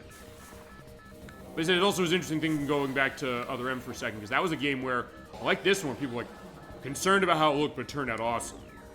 That one, people were excited about how it looked, because it was developed by Team Ninja, who made Ninja Gaiden and the Dead or Alive games. and I got myself knocked against the wall, and as is often the case, Samus lost her powers. Which is usually how it goes in this franchise. Yeah, my various suit's off, my morph ball is off, it's not working either, the missiles aren't taking, my charge beam isn't working, so I'm just shooting, my grapple beam doesn't work anymore, and so off we go. But as I mentioned with Other M, people are excited about that, saying, hey, it's like this in the sense that you can go into aiming mode to do shooting when you're standing, but every other case you're kind of just moving around in 3D, and then through play they said, okay, this doesn't feel right, it feels weird how it plays, and then also the story, which that was what I know got people really, really mad. And I think I have to correct the record, I think I might have said this on the show at one point, saying, what do you expect about the fact that, Nintendo took the one female character recurring in the video game industry that has not been sexualized and proceeded to sexualize her? And it does, it absolutely does. You think, like, that's a Team Ninja thing, and they're the ones to blame for that. Actually, that was a decision of the original creator of Metroid himself. And if nothing else, I think we'll really get down when we get to that game eventually. The idea of, I guess, let's put it this way, a difference between the Japanese and other cultures when it comes to the depictions of women. Which is definitely a factor.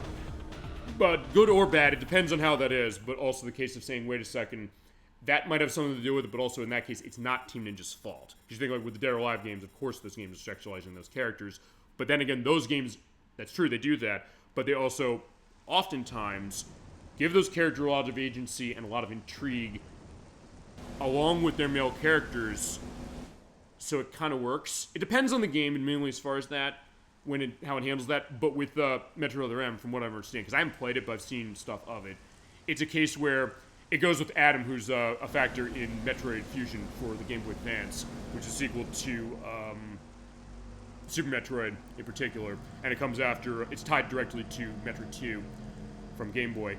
As we're going to Talon 4, this is where this game's set, by the way. In that one, it's a case where she basically is kind of a lapdog to Adam, to the point where it's almost this case that she's wanting his approval and maybe his love, maybe she desires him, is the suggestion. And the case that in that game, you saw in the beginning of this one, that we don't have any of our powers anymore because we got ourselves smashed against a wall and they all don't work anymore. So we have to go and find everything on Talon 4 here in order to get it all set. You see the beautiful detail of the raindrops falling on my head. But in that one, it's basically a case that she won't use her powers at all until Adam authorizes them to be used, and she's apparently fine with it. And that was something that was very disconcerting to a lot of people. It is something that, yeah, well, as I said, what we're going to do is we always do on the show. I'm not one of those people, as I mentioned on the last Switch 2 Chronicles video, to say just because of something like that, it should be banned, it should be canceled around, there should not be an ability for anybody to play it. But I do think also it's something that we always do on the show. We're going to talk about it. We're going to say, like, you know, maybe people are fine with it to a certain degree, or they're going to say, hey, you know what, there is maybe a reason where it may justify itself for you. I mean, in my case, I'm not completely sure either because I haven't played the game. But I'm not going to say to people, hey, there's something wrong with you. You come in and make an argument, right, and say, hey, you know, I think it's fine the way they do it. Because mainly, I'll say this with before we go on, I think we're basically done as far as Metroid Prime Remastered as far as I look at this. That's a divisive one anyway. It's a game that did get some good reviews. It's not like, no, everybody hated it. It's just that there were people who were troubled by that and then said, hey, on the gameplay front, you have to use the Wii Remote only in that game, as far as moving around, like an NES controller. But then what you have to do is when an enemy comes around, you have to flip that Wiimote upwards, point it at the TV, and shoot, and that's the only way you can attack. And saying, that switch backwards, you have to switch back and forth between doing that, while it being a little bit of a cramp on your hand, is something that oftentimes you get the sense that you have to pretty much retreat to a point where you can kill the enemies before you can start attacking, and by then it's too late. You don't have an opportunity to protect yourself, and it really, the way the flow of the game works, it seems like it's weird. So, as I mentioned, the irony of the fact that that was the Metroid game that a lot of fans were really excited about, and they came out and like, no, we're not okay with this. But anyway, as I said, it just goes to show, if nothing else, the fact that, what do I always say on this show? And I am a strong advocate of this, which is not judging a book by its cover. And I'm not doing that also with, not Zero Mission, because I love that game. That might be my favorite game in this franchise, in all honesty. But the case of saying with Other M, saying, well, just because that's where I've seen in that game, as I said, it's the Roger Ebert argument. He always said when it came to a movie, he said, I'm not offended by the content in a movie until I watch it, and then I say, you know what is this doing as far as what's delivering? He said, not what a movie's about, but how it's about it. He can say, you know, I despise movies like I Spit on Your Grave from the 1979 for that one, and saying it's an exploitation movie that is exploiting women left and right all over the place because it's basically watching a woman being violently and sexually brutalized for the first half of it, and the next half is basically she just gets her revenge and there's no meaning behind it. Compared to something like Halloween from 1978, which is a wonderful movie, and saying that movie's wonderful because of the fact that there's characters that are interesting, there's an atmosphere, it's great. Yes, it's violent, yes, it's terrifying, but it's something that the artistry of it and the craft of it kind of justifies stuff that maybe on the surface you think, like, in another case, this might be a problem for a lot of people, maybe for some people, maybe for no one, who knows, really. And in that case, I said, that's why I advocate so much of saying, we're not going to judge a game before we play it, necessarily. It's why we play anything. And it's also the case that when we get to that game eventually, we'll have the discussion. And I love having those discussions. I love having those discussions with all of you. Even kind of thinking myself, sitting down, saying, you know what do I think about something like this? It's easy for me to sit here with certain things and say, like, okay, take a knee-jerk reaction, perhaps, or maybe just sit to something like Metroid Prime and saying, like, wow, I love this game. There might be other people saying, I don't know if I like the idea of them going first person with this, even with what it's doing. It's saying, like, maybe it feels disorienting. I mentioned with Crochet Nerd 64, he said, most first-person shooters or first-person games I can't play because they don't feel, I feel like I'm disoriented. I feel like there's something off to it. And looking at this game, saying, this one just, it feels right. And I think that's really interesting to think about, the interesting differences that can kind of be said as far as, like, how we talk about games. We go on the guts of gaming, and that's what I mean when I say that. I'm just going to go swimming now with Samus. Even just looking around, that's also just a joy. Not just because, hey, you know, there's a hidden item underneath that area, which I need the Morph Ball to get to. There's a missile upgrade. I can't get it yet, but I can come back and get it later. But then saying, maybe for a certain genre, or something I usually don't go for either because I don't like that kind of game, for whatever reason that might be, or just because maybe for some reason people have said they get a sense of motion. It feels woozy. Like, hey, wait a second. With this case, I have the visor view. We are Samus Aran. That is what we are, or who we are in particular in this game. Saying for this one, it just feels right. I mean, saying like the Turok case, saying the jumping is weird in Turok Dinosaur Hunter. We haven't yet played it. For this one, it's like, yeah, the jump here is like, it just feels right. It feels so responsive. It's so crisp, and the rest of the controls are so crisp, and it looks great. And maybe plays better than it looks, which is saying something as well. Or even if it's the case, like, hey, I need to look down here to make that jump. It's like, well, I can at least do that, and it seems like, yeah, I can kind of just do a hop, skip, and a jump without missing a beat. It's great stuff. Okay, so in that case, I did answer my question on Metroid Prime Remastered. It is a great game. Still runs great on this system. If you haven't played Metroid Prime before, you were in for a treat.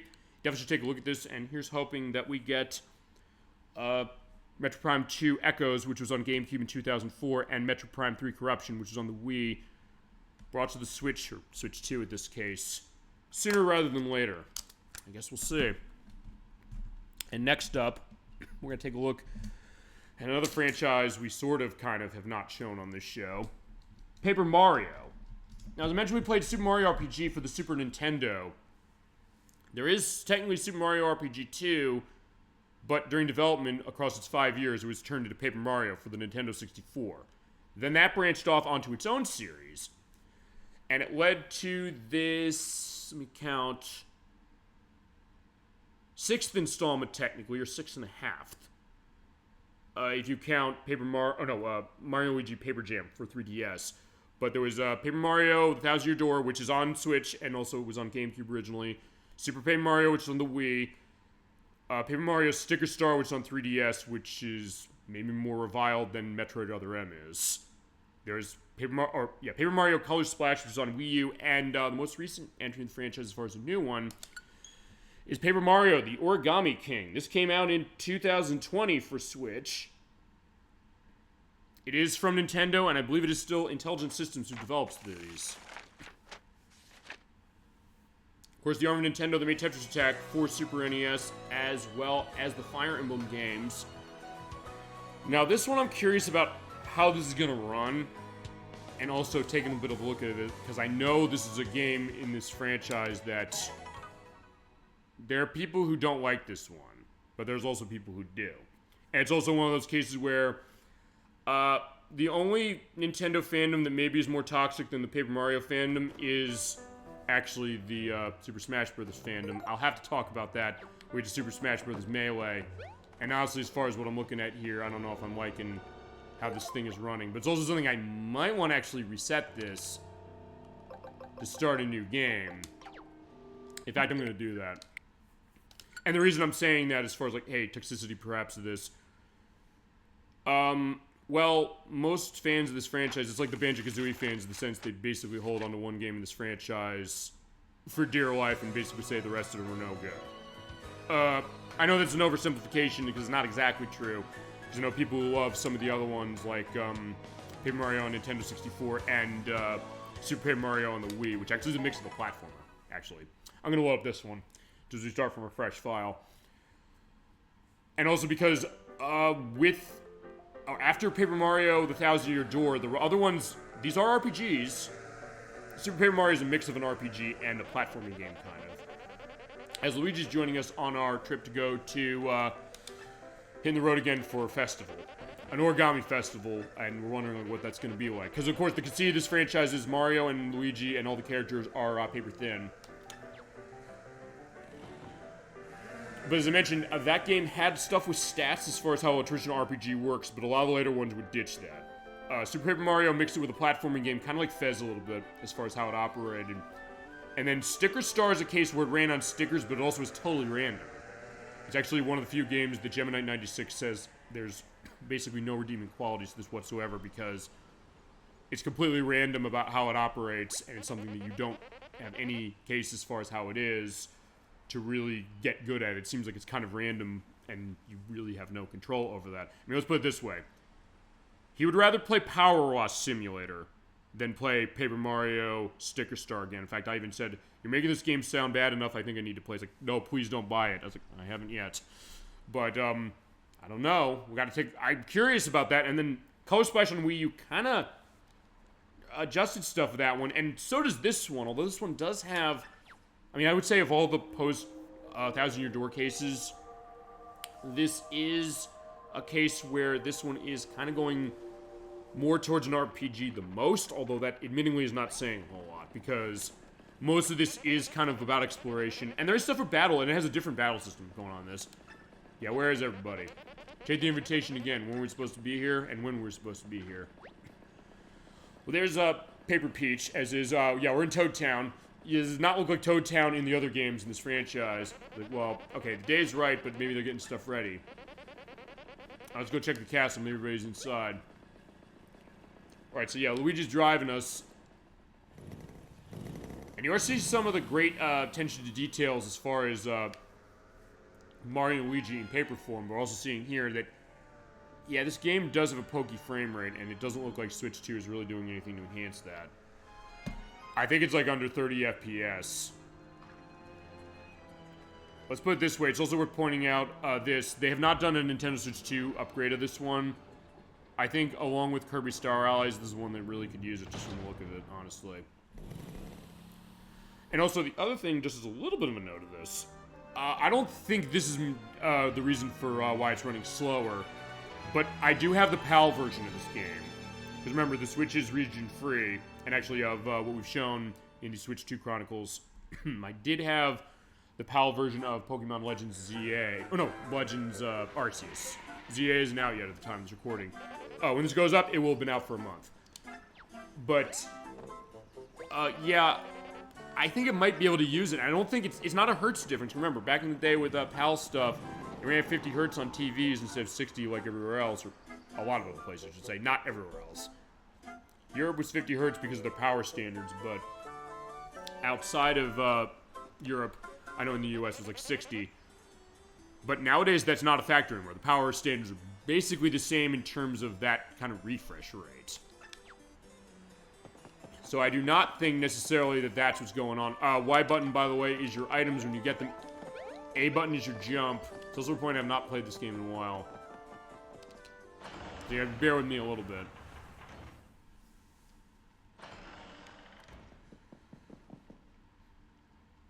But there are nice attention to details as far as this. Yeah, like, we expect to see a Toad by now. Yeah, this place is totally abandoned. But wait, we didn't, bring the gift in. Okay, I'm gonna go get it. Oh. Yeah, we're not getting it now, are we? Yeah, I don't like that. How do you get inside with the doors locked? Well... You gotta find Mario. Oh, that's us. Oh. Wait, you're here. So yeah, this game also does this very cheeky writing, which all the games do have that in common. Even Sticker Star does. Yeah, take a breath and go find the key. That's what you do, right? Let's go. Yeah, it's still Charles Martinet, by the way, voicing Luigi and Mario in this one. And he's going off, and I guess this is in that way as close as we're getting to the adventures that Luigi was on in Paper Mario the Thousand Year Door off-screen. Still wish they'd make a game based on that, just because his adventures are really, really interesting. Yeah, who's talking?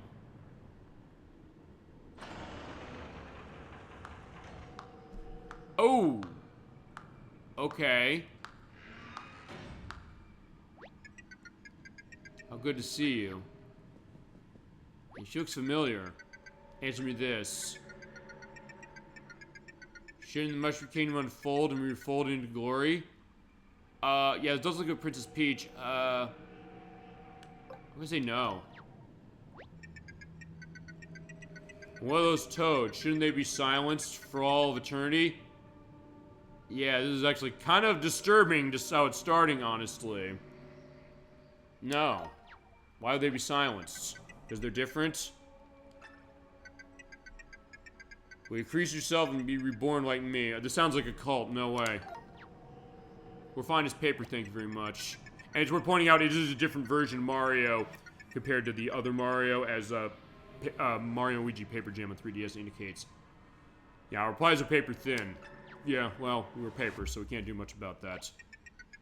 So wait, that's not Peach. Peach is wanting us to join their cult, but it's like, no, no, no, we're not doing that. Or, I guess Origami Peach.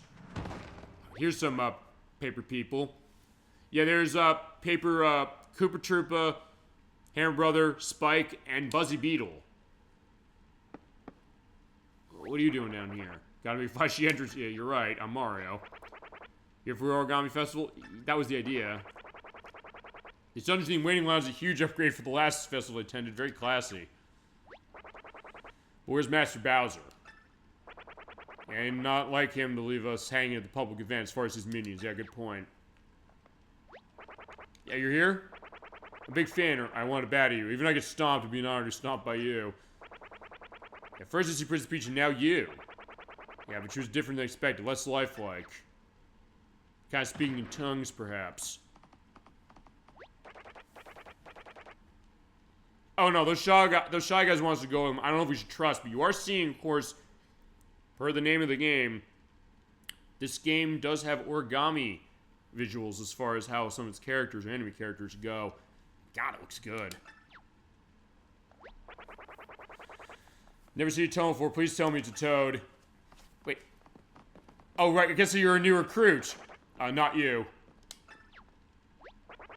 No, you don't have to wait too long.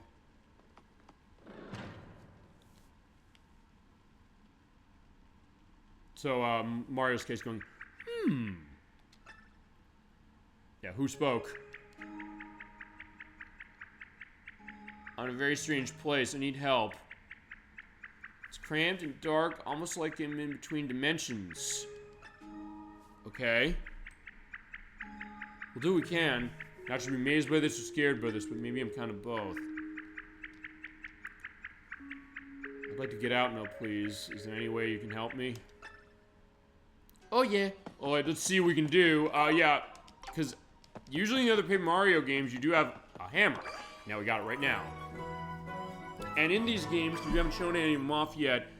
And next time we come back to a Mario RPG fully, we're going to do Paper Mario for Nintendo 64. And, for Nintendo 64 basically said, no, I don't want to be involved anymore. You do it. Yeah, in this case, I have the hammer. You can use it in the environment. Hit the B button to smash things with it. Are you leaving? It sounds like you are. Please help me.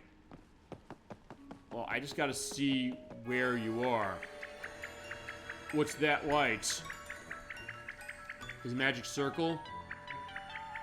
That's good. But I don't know what you're supposed to do with it. Alright, let's see. Right, you hit the X button and you're able to use origami powers. Yeah, I turned my hands into origami hands. Uh-oh. My arms are big and foldy. So yeah, Mario is transforming. He's like, what happened to my hands? There's 1,000-fold arms. They help me escape from the strange dimension using these. Hit the R button to reset them. You don't use motion controls as far as this one. You use either the Joy-Cons or you use the Pro Controller, and basically you have to go to the right spot and then hold ZL and ZR to grab and pull the wall down. But I need to find where it is. Yeah, basically look for that crease, grab it, and pull. There we go. I'm free. Alright, who are you? I was stuck in that wall. Yeah, I guess you were. You must be Mario. Yeah, you overhear the discussions. This is Olivia. Yeah, Olivia the origami girl, I guess. We have to get our way out. But I'm not fleet of foot. Can I hitch a ride on you? No problem. And she folds up. I do love that attention to detail, just like how Paper Mario always does. It has fun with the paper motif every single time. And does twist it around really nicely. But as far as how it plays and how the battles go, that's where this one gets a little contentious. I mean, admittedly, you might think, well, maybe I don't like this game that much if I haven't played it a whole lot. But how many times have I said, that's been a lot of cases of RPGs with me. I pick them up, and even though I like them, I don't go back to them specifically. But there's some good stuff as far as what this is. And as I said, I'm also even open to Sticker Star as far as 3DS. But remember, because I have no way of streaming 3DS without emulating yet, I can't show it. And we'd be way off of that anyway. And I asked our chat as far as this. We did Super Mario RPG. I said, which order are we doing these? He said, go in order. That was elect versus request. I said, sure. We'll go in order with Paper Mario. And I do know that next year is 30 years of Super Mario RPG, and the remake would be the perfect case to do it. But look, I love that game so much. We will do the remake, but I will hold to what I said. I'll do Paper Mario next.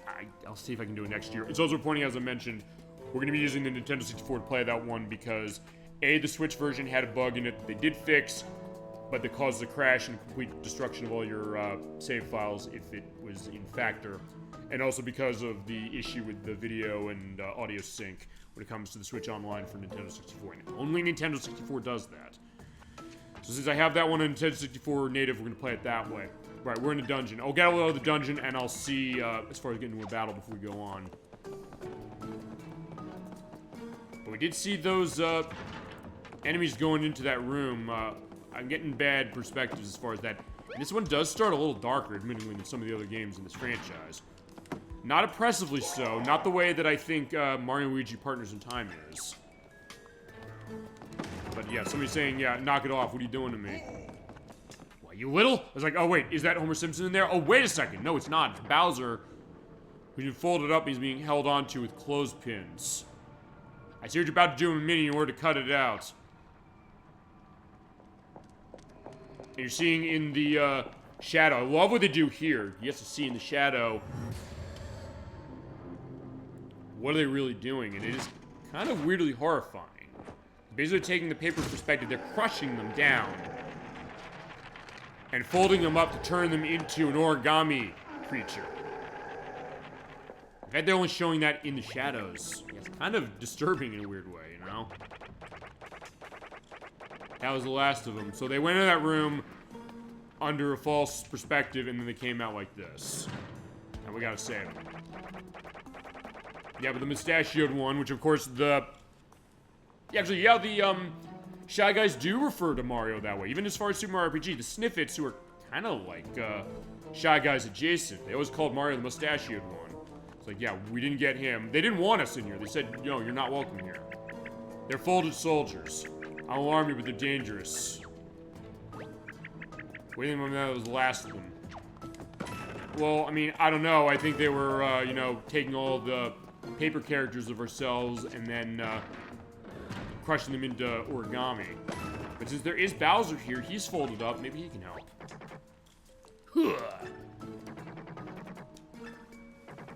Yeah, get me down. Even you know this is no way to treat royalty, because yeah, he is king of the Koopas. But Olivia doesn't know. It's like, oh, royalty, nice to meet you. Everybody in your kingdom also has a face, huh? And a body. Full of jerks bend in ways I don't want to describe in detail right now. Yeah, smart move. It's seen worse, but when the great King Bowser demanded to be set free and unfolded. Never flowing friend and get me down from here. Bowser commands you. I did the same for you after all. Would he? You need me as much as I need you. Admit it. Well, okay, he's not wrong about that. And Bowser has helped us out before, particularly in the RPGs, where oftentimes he is so well characterized. But if you free me, also, you can have a secret, I'll tell you. No resist that. You know what, you're right. Let's just take you down. Ow! Yeah, I tried to get you out. I didn't say it was gonna be completely pain-free. I thought it'd fold, huh? But no matter. But there's an exit to this room. Alright, the jerk's talking about it. I'll let you bring me along, escape. And this goes to what we saw in Super Mario RPG, and a lot of the RPGs of Mario do this, which is the idea that Bowser basically, he has a little bit of an inferiority complex, but also the idea that he often is saying, like, you know what, I'll let you take me with you. So he almost is pretty much playing the concept of saying, hey, this is my idea the whole time, and basically convince Mario and everybody else to do stuff for him, and saying, oh no, you're actually appreciating it. And I guess he's kind of right, we kind of do, but we also, in a way, are kind of doing our own thing a little bit. But we do satisfy him enough. Alright, so. And he'll just jump along with me. I do love that attention to detail as far as what that's looking like. We have to find our way out. We hit it here. Bust the boxes. Alright, we can use this and grab this off. Let's see. What do we got? Oh, right here. Pull it across the side. See? Where'd you be without me? Well, I mean, it goes to what we often see in movies as far as, you know, villains, where they say, like, hey, we're not so different, you and I, as far as... I mean, remember, the key to any hero is the villain. That's what Gene Siskel always said. Speaking of Siskel and Ebert perspective, like, fine.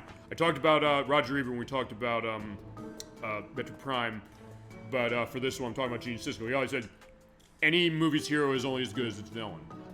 And even though they saw Super Mario Brothers, the old one, and said, yeah, this is not a good movie, created by the creators Max Headroom, actually, interesting enough. They said, like, well, you know what, there was potentially an idea of, like, turning this weird funky game, or funky movie that reflects the idea of what games can do, and reflecting that immediacy. It was like, yeah, we don't think they did it.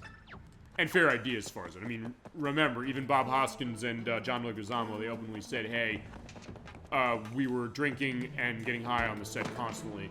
Also, I can hit him, it'll be fine. That's also save block. I'm not hitting that just for the purpose of this. It's so shiny and pretty. Yeah, we're gonna ignore it for now. Yeah, and they said, and I know Bob Hoskins flat out said this was the worst acting experience of my entire life. Yeah, slow down. Yeah, sorry, we can't slow down. I'm walking from the face. No one makes Bowser walk from his face. I mean, obviously they did, but we're not making you. We're saying we have to go this way. And you'll get your revenge later, don't worry. We'll make sure of it. So yeah, even when Bowser is not the villain as far as this, we at least understand that enough to say, alright, we'll take care of things. Alright, that door opened. Yeah, but everything else, I'm going to show the battles, I think then we'll go on. She can't see me like this. Why are you still so flat? Why have you joined me in folded glory? They wouldn't take me. They're discriminating against me. They didn't want me, huh? We're gonna reshape you. Patience princesses will do fine. So you're Princess Peach's hero. Alright, so they have green designs on me, huh? Hey, I'm Crisp. So what do you say? You volunteer your body to the cause, or would you have to get crumply? Well, actually, what happens if I say yes? Let's join you. Maybe play it on. Oh, you expect me to fall for that? Okay, they think it's bullshit. They don't buy it. Alright, fair enough. You're going Princess Peach. She's way better this way, don't you think? Well, we did see in the picture, in the letter about the Origami Festival, that, yeah, she is kind of nice as far as how she is in the paper form. And we're talking about agency of character when it came to Metroid Other M. And actually, these Mario RPGs, they do give Princess Peach a lot of agency. I don't think she didn't have in some of the earlier ones. She was being rescued in a lot of the other ones, admittedly. I don't think it necessarily was a problem or something evil that was happening in those. But the RPGs, we saw with Mario RPG, she's part of your party. And we get to Paper Mario and Thousand Year Door, actually. she does have her own sections where she's doing things in between that do affect the plot and do give Mario helps, like, where is Princess Peach now? And it goes to her relationships with other characters, particularly in terms of Twink in the first Paper Mario game, and then that computer that doesn't understand how love works from the Thousand Year Door, which that's going to be very interesting when we get to that one. And Gemini 96, he called Thousand Year Door, that's all his. I'm like, yeah, it's all yours. That game is absolutely the case of it. Because as I mentioned, I'm not the biggest fan of that game. I think it's a good game, but I do think people who say it's the only good Paper Mario game are, I think, I don't agree with that whatsoever. And the case, like, if there's no other good ones, like, yeah, there's good ones aside from that. I would argue, I think Paper Mario on Nintendo 64 is better, but I will say this. The Switch version of Paper Mario: The Thousand Year Door is absolutely the way to go. It's the best one, even though they cut the frame rate in half from GameCube. And even against all the things that I put down and picked up, Paper Mario: The Thousand Year Door a lot, based on how the pacing goes. They enhanced that in the Switch version, I'll say, even on the GameCube, and also on the Switch as well. There is one line on that game at the end of it, we'll show it when we get there, that absolutely puts it into perspective completely. And I will say this, as much as I love Super Mario RPG, as much as I love Mario & Luigi Superstar Saga, Paper Mario: The Thousand Year Door has the best ending of any of the Mario RPGs, period, for that very reason. Talk about thinking your perspective of a game through when it went with Metroid Other M.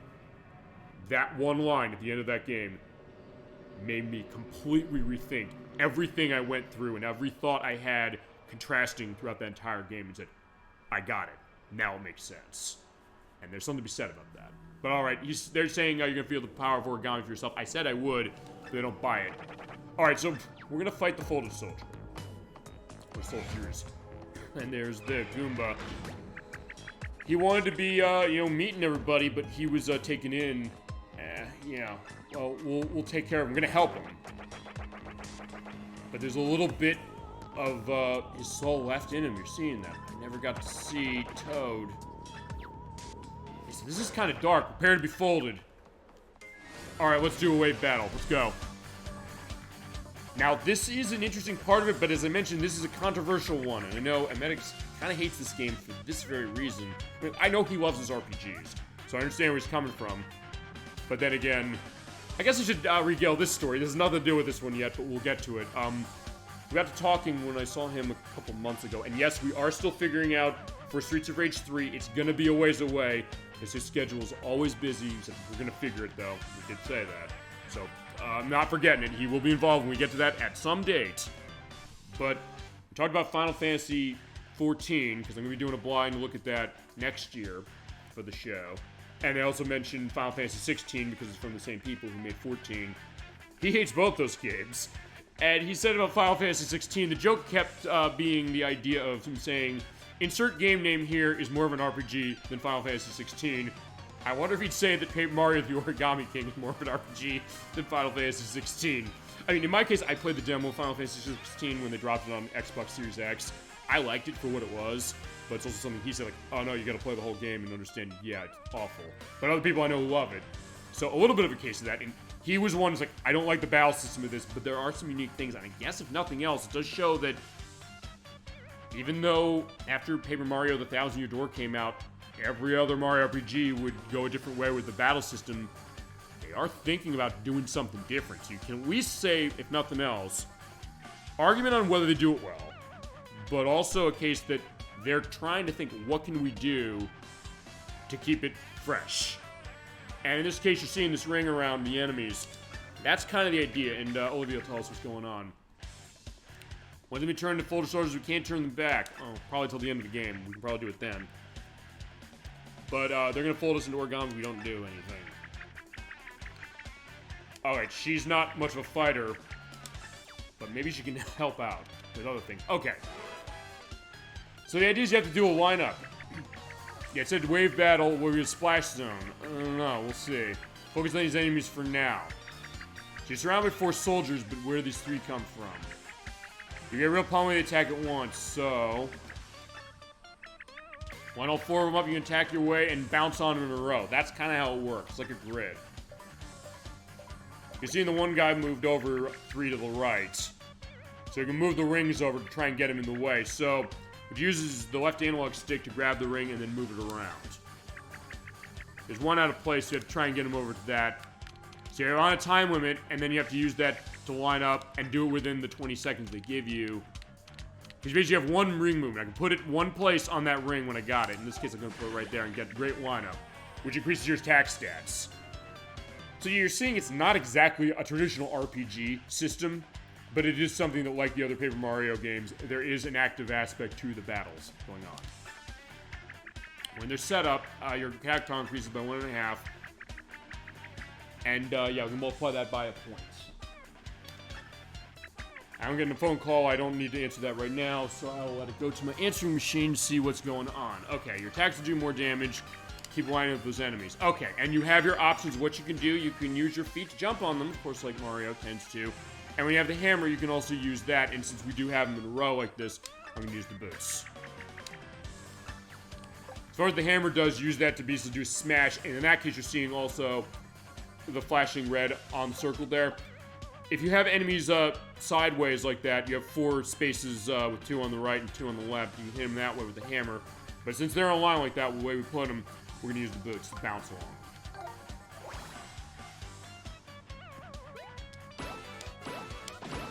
And each time you jump on them, you hit the A button to increase your damage. In that case, I was able to get excellence on all of them and cause tons of damage to take them out.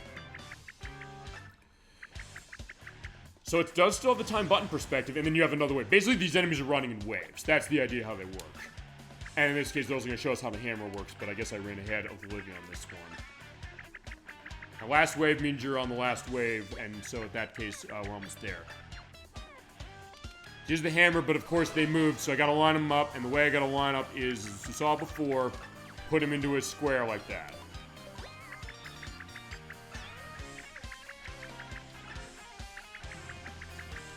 Okay, so same deal as before. Highlight the ring you want, then move them over to the area using the left analog stick, hit A button to drop them, and then when we get there, we get the attack powered up, and then we get the hammer going on.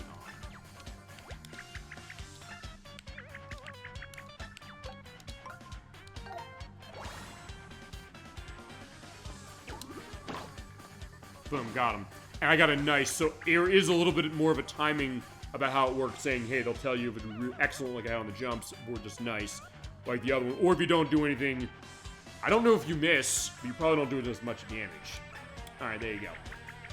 Fast flashing, flattening, but only if you line them up right, as we did. So the other deal lineups, and you can have a thought, based on where the enemies are positioned on the ring, you can then get a sense of, okay, how do I want to attack? That's really your goal. As you go along, you get coin bonuses for going through without damage, getting wave battle bonuses, complete puzzles as far as that, and causing damage as far as that. Yeah, we took care of him, but yeah, far from the deadliest creature here, but alright, we're not going to maintain the charade any longer.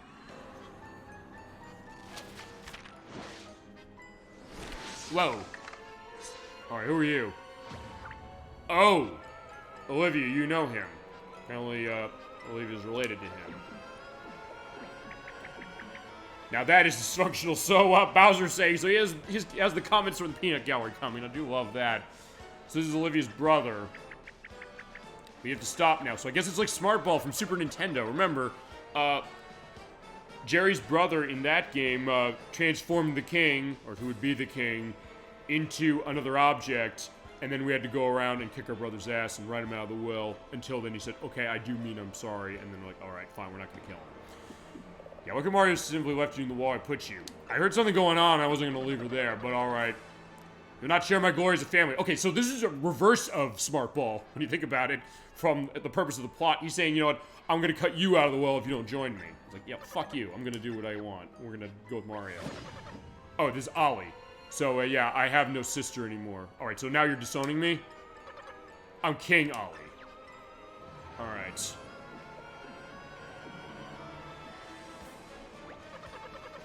All the miserable toads will be folded, and the flimsy paper minions of Bowser will be reborn as folded soldiers serving me. So, he took the minions of Bowser's, he's taken them away, and turning them into origami creatures who can fight on his bidding. And then build a new origami kingdom that he will rule. And it's up to us to take care of that.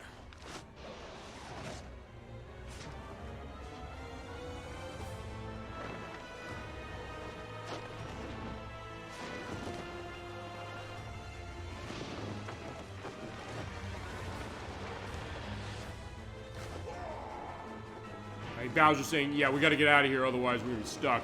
Alright, there's the Koopa Cruiser, or the Koopa Clown car, I should say, with Shy Guy in it. Yeah, at least we're gonna fly our way out.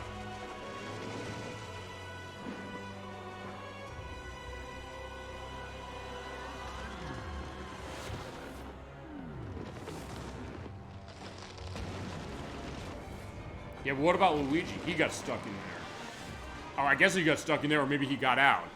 Remember, he was looking for the way to get out and get the present for Princess Peach. Of course, I'll have to save her, too. Oh, no, there he... Oh, no, his hat.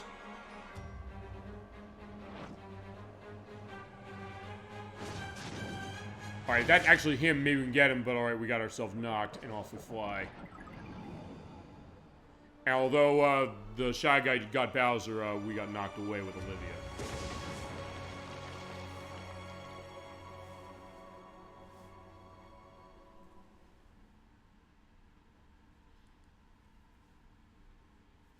Alright, and you do have an autosave after certain aspects of events in the game. Kind of the same way that the other Paper Mario games do when they're running into, you know, aspects of chapters. In this one, I gotta hit the A button to get my way out of the tree. And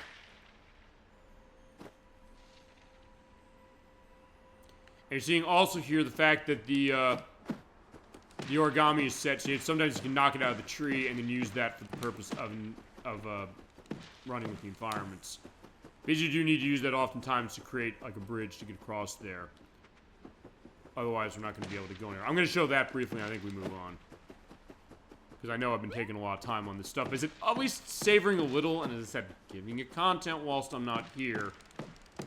Which I do want to do that, but also in that case, it sometimes just is fun to kind of pull some of this stuff out and cover things that I know people said we'd like to see, or franchises we'd like to see.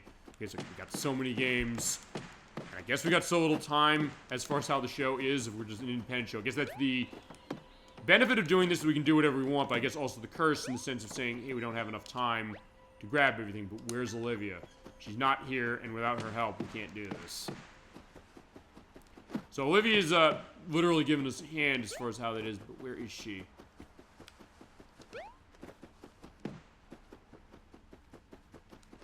Did she get out okay?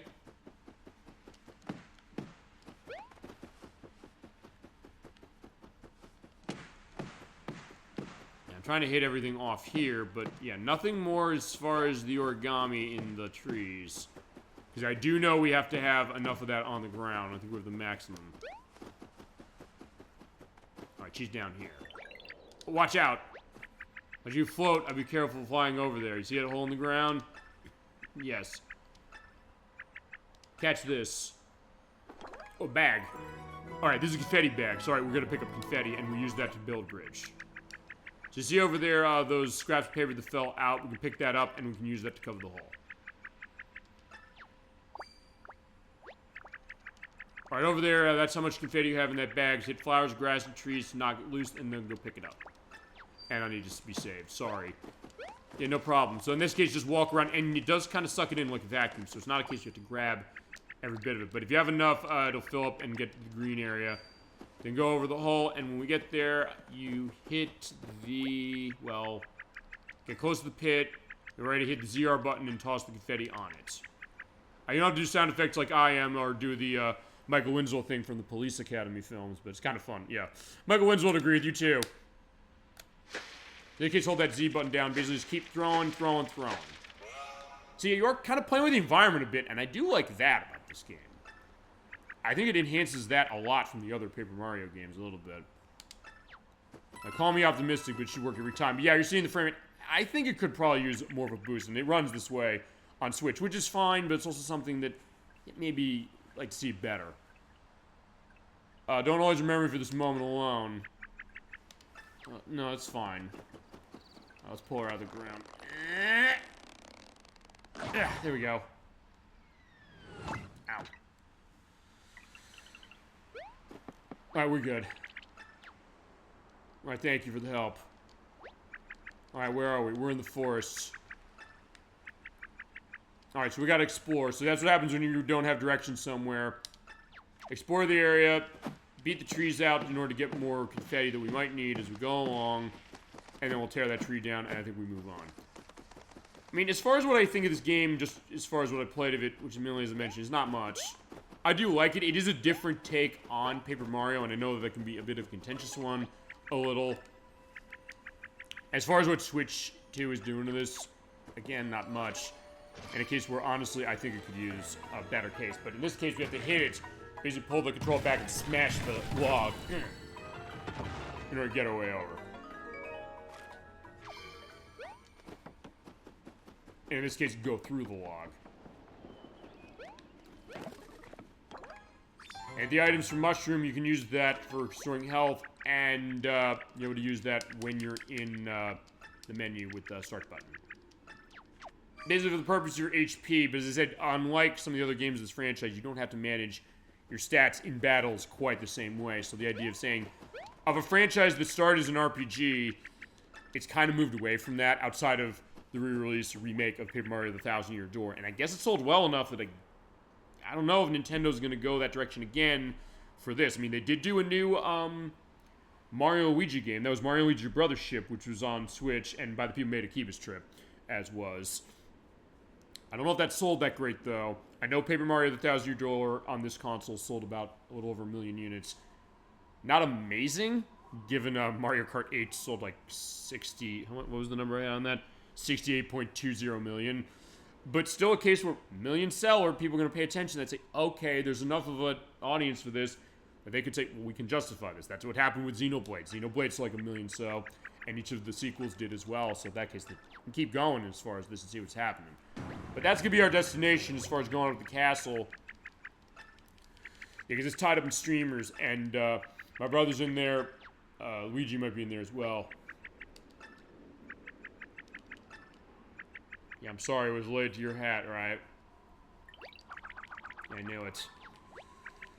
Alright, so I have to go back and do that. And look for your brother as well. So we're going to save Luigi, as is the case, but we'll do that another time. So, okay, that is Paper Mario: The Origami King. Yeah, as far as Switch 2's case, just okay. Yeah, we gotta go in here, not that one. And a case where we could probably use a little bit of a boost. But still a game, if you're okay with it not being an RPG straight, yeah, there's definitely some stuff to like in this one. And a good atmosphere and style as far as how it looks and how it complements the gameplay.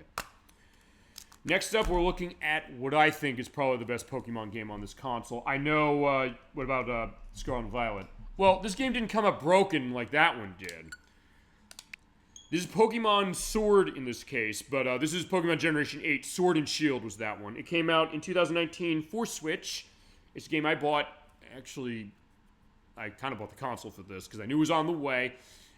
And I picked it out and said, okay, let's take a look at this. For this one, we're going to Galar, which is supposed to be takeoff on Europe, particularly the United Kingdom. And also you're seeing we're in the soccer stadium, so things go crazy when it comes to, Pokemon battles within here. And here's my team, by the way, when it comes to this. There is Tyranitar, Dreadnought, I'd me out because I'm doing stuff as far as stuff. Roserade, Colossal, and on the end there, I want to wait to go back. It's what Score Bunny evolves into. Cinderace. I should remember. Yeah, my coworkers and I, actually, most of the people who've been on the show bought this game when it came out. Also, I have the DLC for the purpose of what that is. So it also is kind of doing the open world thing before Gen 9 is. Also a little choppy as far as how it is, and this didn't get a Switch 2 upgrade, so it still runs at 30 frames per second. And this part did slow down a lot on Switch 1 as it is, but it seems like just natively speaking, it seems like this is doing a better job as we were riding our bikes on this area and we're fighting along with other things, including raid dens. Alright, but there's still the Pokemon walking around, so we're starting. As I said, if you were... Fine, I would say, as I have my setup going on as far as my level 100 Blastoise, which comes from actually me transferring this in from Pokemon Platinum version from DS, using the Poke Transporter and Pokemon Home. As far as it's a little bit of rigmarole you have to do to get them in here, but I got them in. As I said, this is probably the best Pokemon RPG that's on this console, because A, it didn't release in a broken state the way Gen 9 did, and also, the way the gameplay loop on this one works, it is quite good. And honestly, I think it is a case where yeah, they kind of put their all into it. And when we hit Generation 10, Nintendo realized that, yeah, we can't just take people's money and give them a broken game. And we'll see what happens on Legend ZA, which is out at the time of this recording in about a month. I guess it'll be okay because on Switch 2, but we'll see. But alright, let's take a look at what I got. And just pulling moves from before, the way I ran it before, I had Muddy Water, Ice Beam, Rapid Spin, and Haze. I don't have much that's going to really help with this, so we'll do Rapid Spin.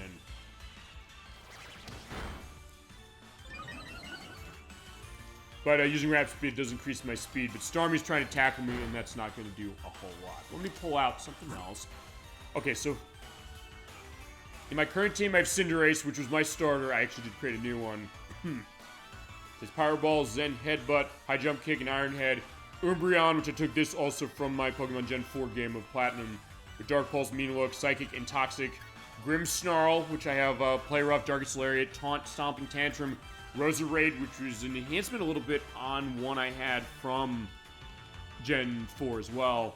Of Giga Drain, Sludge Bomb, Spike, or Toxic Spikes, and Extra Sensory. Extra Sensory's a egg move, by the way, for Roserade, so in that case, I had to do some breeding for the purpose of that. Also had help as far as AJ42 when he was breeding Dreepies for us. Shiny Dreepies. He was doing God's work, as I mentioned, for that, and we all got a bunch of those for that. And also, actually, when we played Gen 9, in one of the parts, I think it was part 4, I edited in footage of a battle I had with Darth Locutus years ago with Pokemon Platinum, where I had my Mamoswine. I pulled it up from here, Mamoreese. A takeoff on, I guess, the idea of Mamoreese, but also with Reese, like the actor Reese Evans or something like that. But in this case, yeah, this, I pretty much decimated him eventually when it came to how this was, because I'm rocking Earthquake, Stealth Rock, Ice Shard, and Endeavor. Remember, Ice Shard is a case where it's his first strike move. And Endeavor is a case when I have my health at basically next to nothing.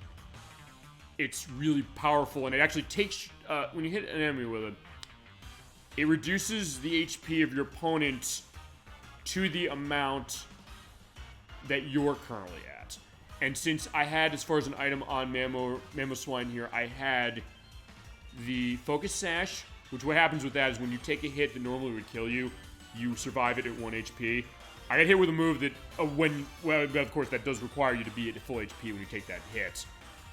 When that happened, I went down to 1 HP. I used Endeavor, dropped my opponent's, or dropped Darth Locutus' Pokemon's level of health to 1 HP, like mine was. Use Ice Shard, boom, he's dead. Not that's really going to be a good case here. In fact, I think for this, I'm going to pull Umbreon out. Even though Umbreon, as I mentioned before, is not really for fighting so much as for support, in some cases you do want to give Umbreon moves that use its typing, that of course being Dark. The first Dark Pokemon in the game's franchise, or in the game's history, I should say. The first one, there's only Dark, so you can only hit it with Fighting or Bug to hurt it. But it does have high defenses, so you gotta be careful as far as that. But I'm confused. So, since Starmie is Water Psychic, I can hit it with Dark Pulse. I do Toxic, because the idea is, remember, Mean Look is a case where you can use that, the Pokemon's not getting away, it can't do a swap out after I use it. Basically use that, and then Toxic the thing, and then, yeah, it's dying to that Toxic no matter what, unless it kills me. I'm confused, so I might hit myself in the face, but I got lucky and didn't do that, so we're gonna use Dark Pulse. But since it's level 60 and I'm level 100, yeah, it's not gonna live. And we gain experience points if not for the fact that they're level 100, and also in this game, just to indicate this, as I have... Okay, that's my Wycom stuff. I have my Pokemon on my person at all times as far as the idea of Pokemon I have in my set, but also my boxes. So I can access 32 boxes of Pokemon I have filled to the point where I have Pokemon Home because I don't have enough space for the purpose of this. And also, it's worth pointing out, there is a little bit of a controversy in this game. The fact that this was the first Pokemon game that came out that does not let you have every Pokemon in it. So, at that case, if you have stuff from older generations that are not in this, you can't use them. But I got stuff that goes back quite a ways, but also the case of this, which is certain moves. I want to check something here.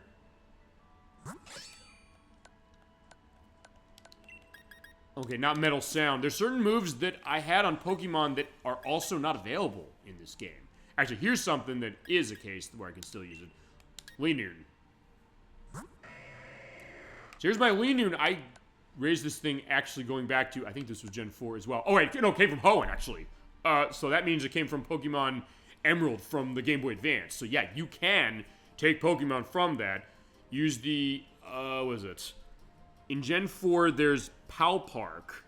You have to go through a little bit of a rigmarole to get it going using that Game Boy Advance slot on DS for the purpose of getting that in. Then you have to do a transfer of that into Pokemon Gen 5, Black White or Black White 2. And then go to Gen 6, that's X and Y, and then use... I think at that point, then you can use... I think you use the Poke Transporter from there to get it up to Pokemon Home, so you can use it in either Gen 7 or you can... from, Gen 7 of Sun, Moon, Ultra Sun, Ultra Moon, or Sword and Shield for Gen 8 here. And also, here are the ribbons I got as far as a Sinnoh Champion ribbon. So basically, I was able to get beating Elite 4 in Sinnoh in Gen 4, and then also effort for getting a sense of, you know, raising its love enough for it. And it's a Jolly Nature, so its speed goes really, really quick. Let me show moves. A Body Slam, Shadow Claw, Seed Bomb, and Belly Drum. Belly Drum, remember, when you use that, it cuts your HP in half and maximizes your attack. So it becomes a bit of a glass cannon, but with a high speed case. And also Gluttony, which means that it'll eat a Held Berry at half health as opposed to a third health. It means you can give it something to make sure it'll run first, feasibly, and then just start sweeping like crazy. It's good stuff as far as how it is, but I got tons of Pokemon like that. In fact, also one Pokemon I do want to see if I have in here. Actually, I can also do a search on Pokemon. I'm looking for Armaldo. Right here. So I hit the Y button and do a search. Armaldo will be colored out, or everything else will be blacked out or grayed out. Unless Armaldo is in the Pokemon Home case and I can't show him. The reason I say that is because that Armaldo I had, which I guess it's not here, I can use that. Actually, I went through all of Gen 3's contests. I won Master Ribbon on every contest.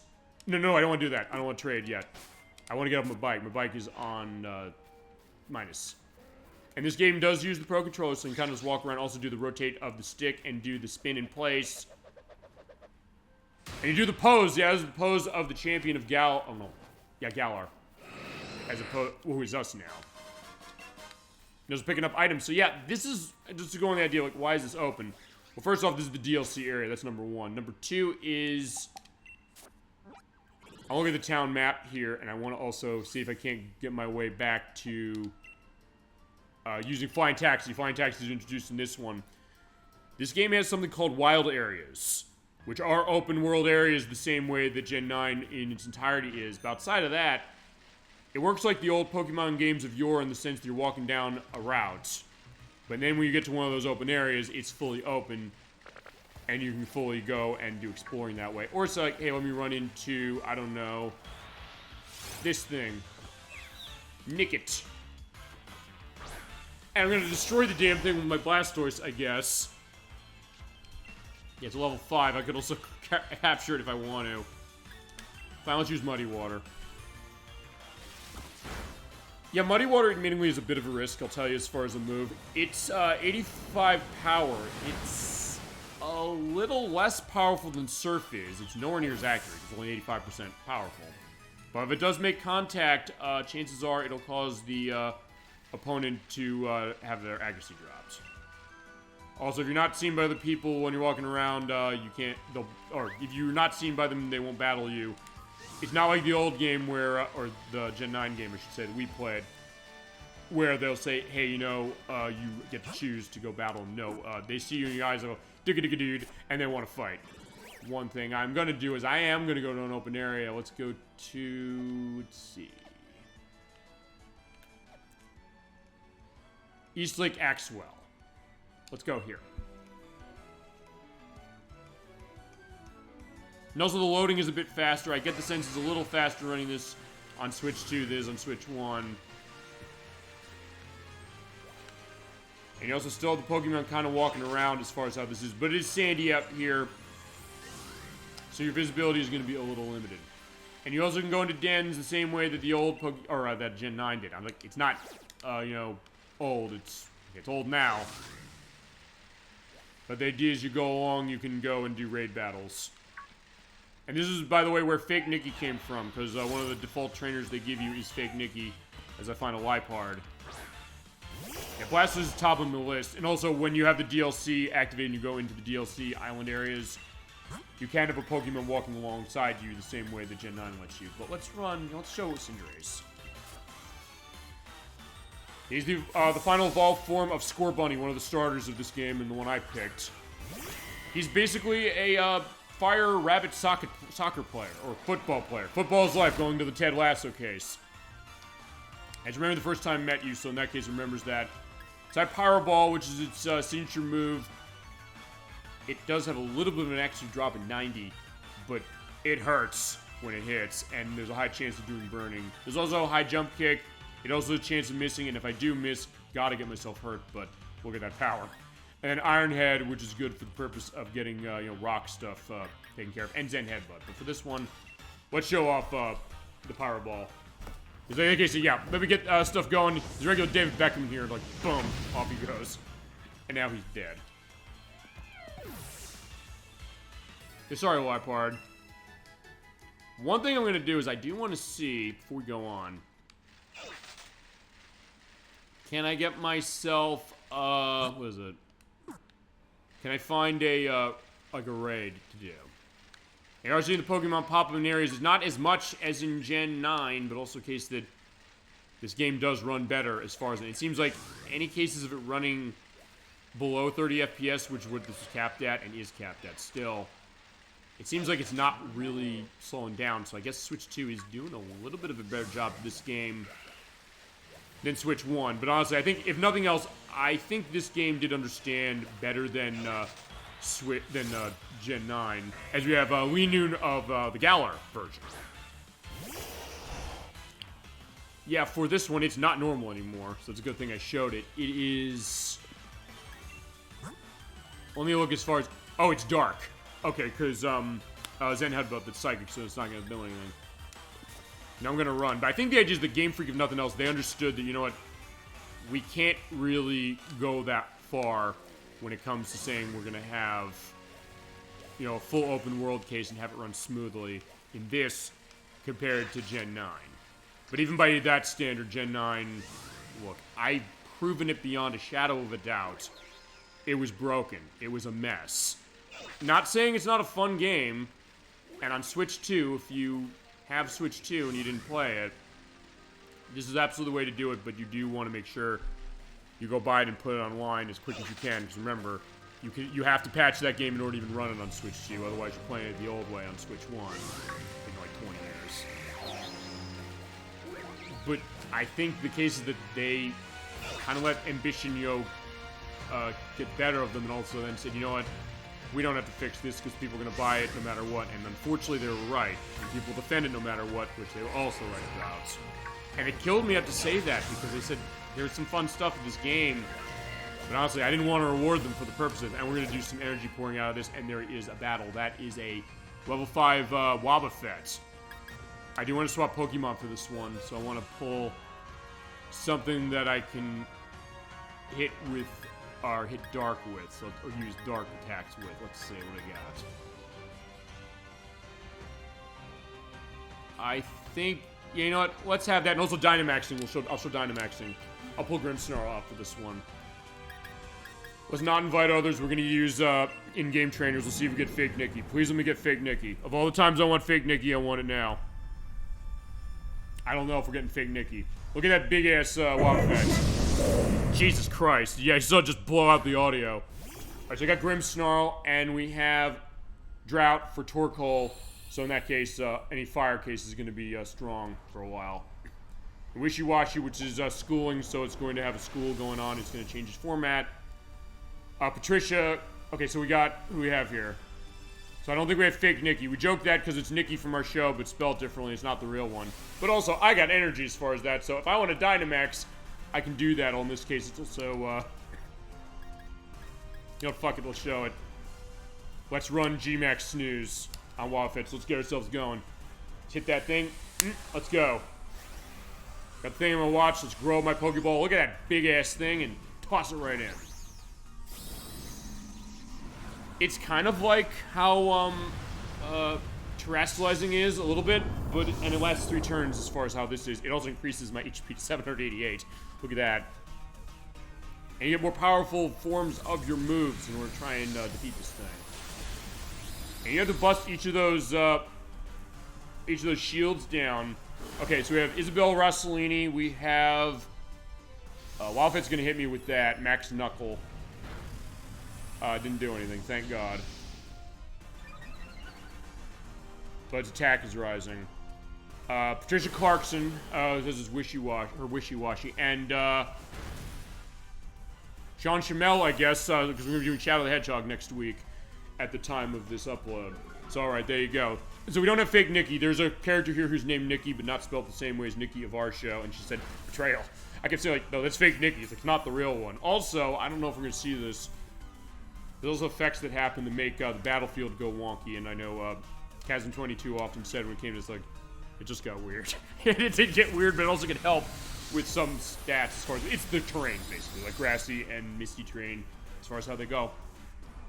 Alright, getting desperate, its attacks are getting more aggressive, and it gets a shield going on. Unlike Gen 9, the way that the raids in this one work is, you take that shield down, you have to get it down to its lowest amount, and then you catch it. You are not guaranteed to catch it, it must be said. You have to be careful about that. And also, unlike that one, you are not on a time limit. But it is also the case that if you or your friend's Pokemon get knocked out 3 times, you get yourself tossed out. Also, if your Pokemon gets knocked out, you can do a cheer. So you can do what I always do, which is say, rah, rah, fight the power. And you do give them your teammates boosts for the purpose of doing that. But Gen 9 does enhance a little bit because there's more variables that go along with it. But as I said, this game actually functions. So it's kind of a pick your poison case as well. And I pick a game that functions a little easier. Although, on Switch 2 now, it's a harder factor to go. But even so, yeah, and there's Brine. When you have low health, as far as who's using it, it causes more damage. We did get him down to his lowest amount. Now he's weak, so you throw a Pokeball. But as I mentioned, this is not like Gen 9, where you're guaranteed to catch it no matter what. In this case, you're not guaranteed to catch it. So what you want to do is you do want to use Dusk Ball if you have one of those, potentially because they do count the Raid Cave as a dark area. Or run an Ultra Ball. Or if you have Master Balls, do that. And actually, one case of the Master Ball in this one, I'm not going to toss it this one. I'm going to toss Ultra Ball. Where is it? There it is. Yeah, if you get a bunch of Master Balls, you can use that as far as tossing. You're guaranteed to get it then, but otherwise, no. Actually, worth pointing out, I actually won the lottery to get a Master Ball. It was actually on Nikki's birthday. He's like, happy birthday, Nikki. I just got a gift for your birthday. Like, what are you talking about?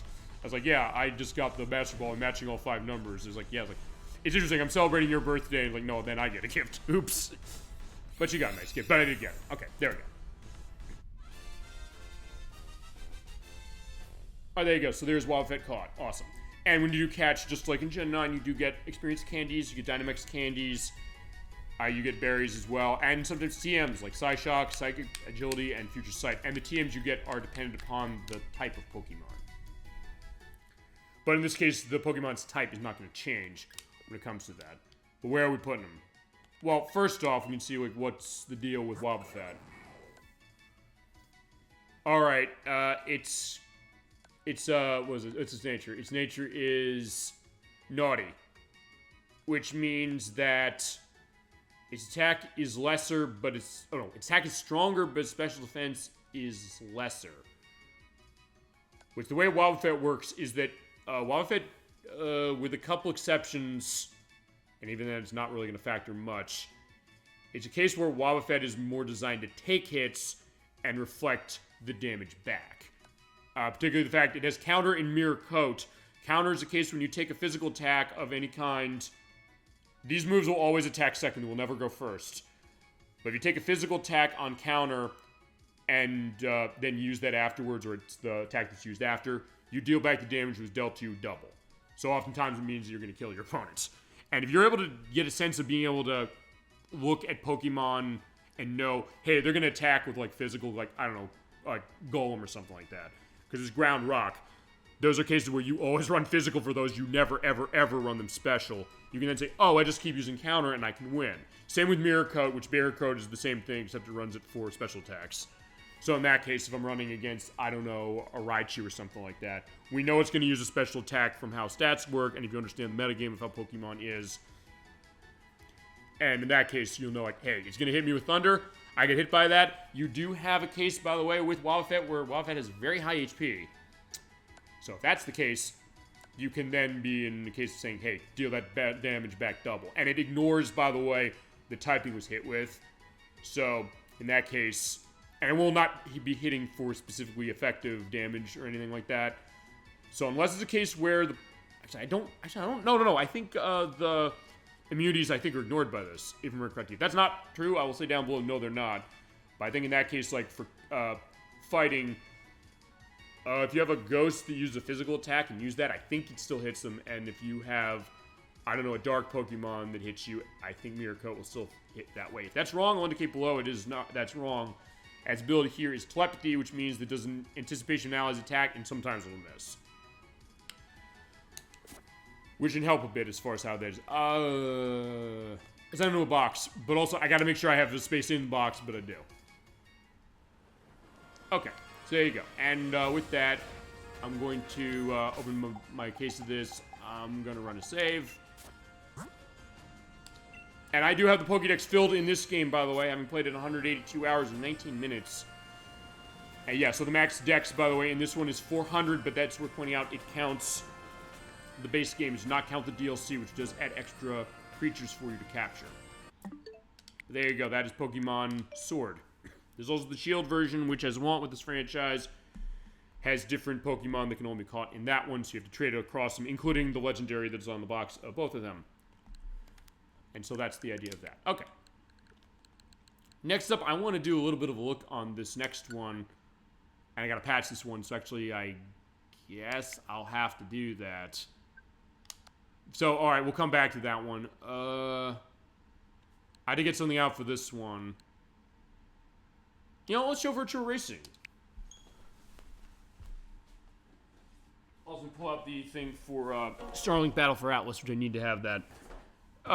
Not gonna lie, this is part of the reason why I bought the Switch when I did, because this is a Sega Ages release. We've shown a couple of these on the show. I have to redo Outrun because of the audio problems we had when we did that. But they did that for Virtua Racing. It was the arcade racing game of Sega's and AM2's before Daytona USA, I should say, from 1992. It's a Model 1 arcade game, and they ported it to the Switch. It is amazing as far as the port they did to this. It also it has 8-player multiplayer. Those we're pointing out, when you do play this, they are those small little boxes, and you need to use Joy-Con controllers on their sides only for the purposes. You cannot use Pro Controller for that, unless no. Even in any case, you can't use that. In fact, I will show briefly. So if you want to run 8-player multiplayer, this is how they do it. So they did split screen the case of doing a linked multiplayer for this game, because it is like Daytona USA. When you go in the arcade, as far as this, if you can still find this game in any of them, I've actually never seen, to my knowledge, the arcade version of this nowadays. But you can link up to 8 machines the same way you can with Daytona USA and have them going and then play. Except, in this case, I'm hitting all the stuff on my Pro Controller. It's not working. So you do need to make sure that... Okay, in that case, I can't quit out, so I'm going to have to... Shit, I can't quit out at all. I have to actually... Right, because it turns off the Pro Controller. I forgot about that. So, actually, in that case, I gotta take this out. In every case, like, rating entries as far as coins. Alright, I'm not gonna show it just this way, but I do need to do this in order to get this set. And actually, I'm gonna pull the other Joy-Con 2 off. Okay, yeah.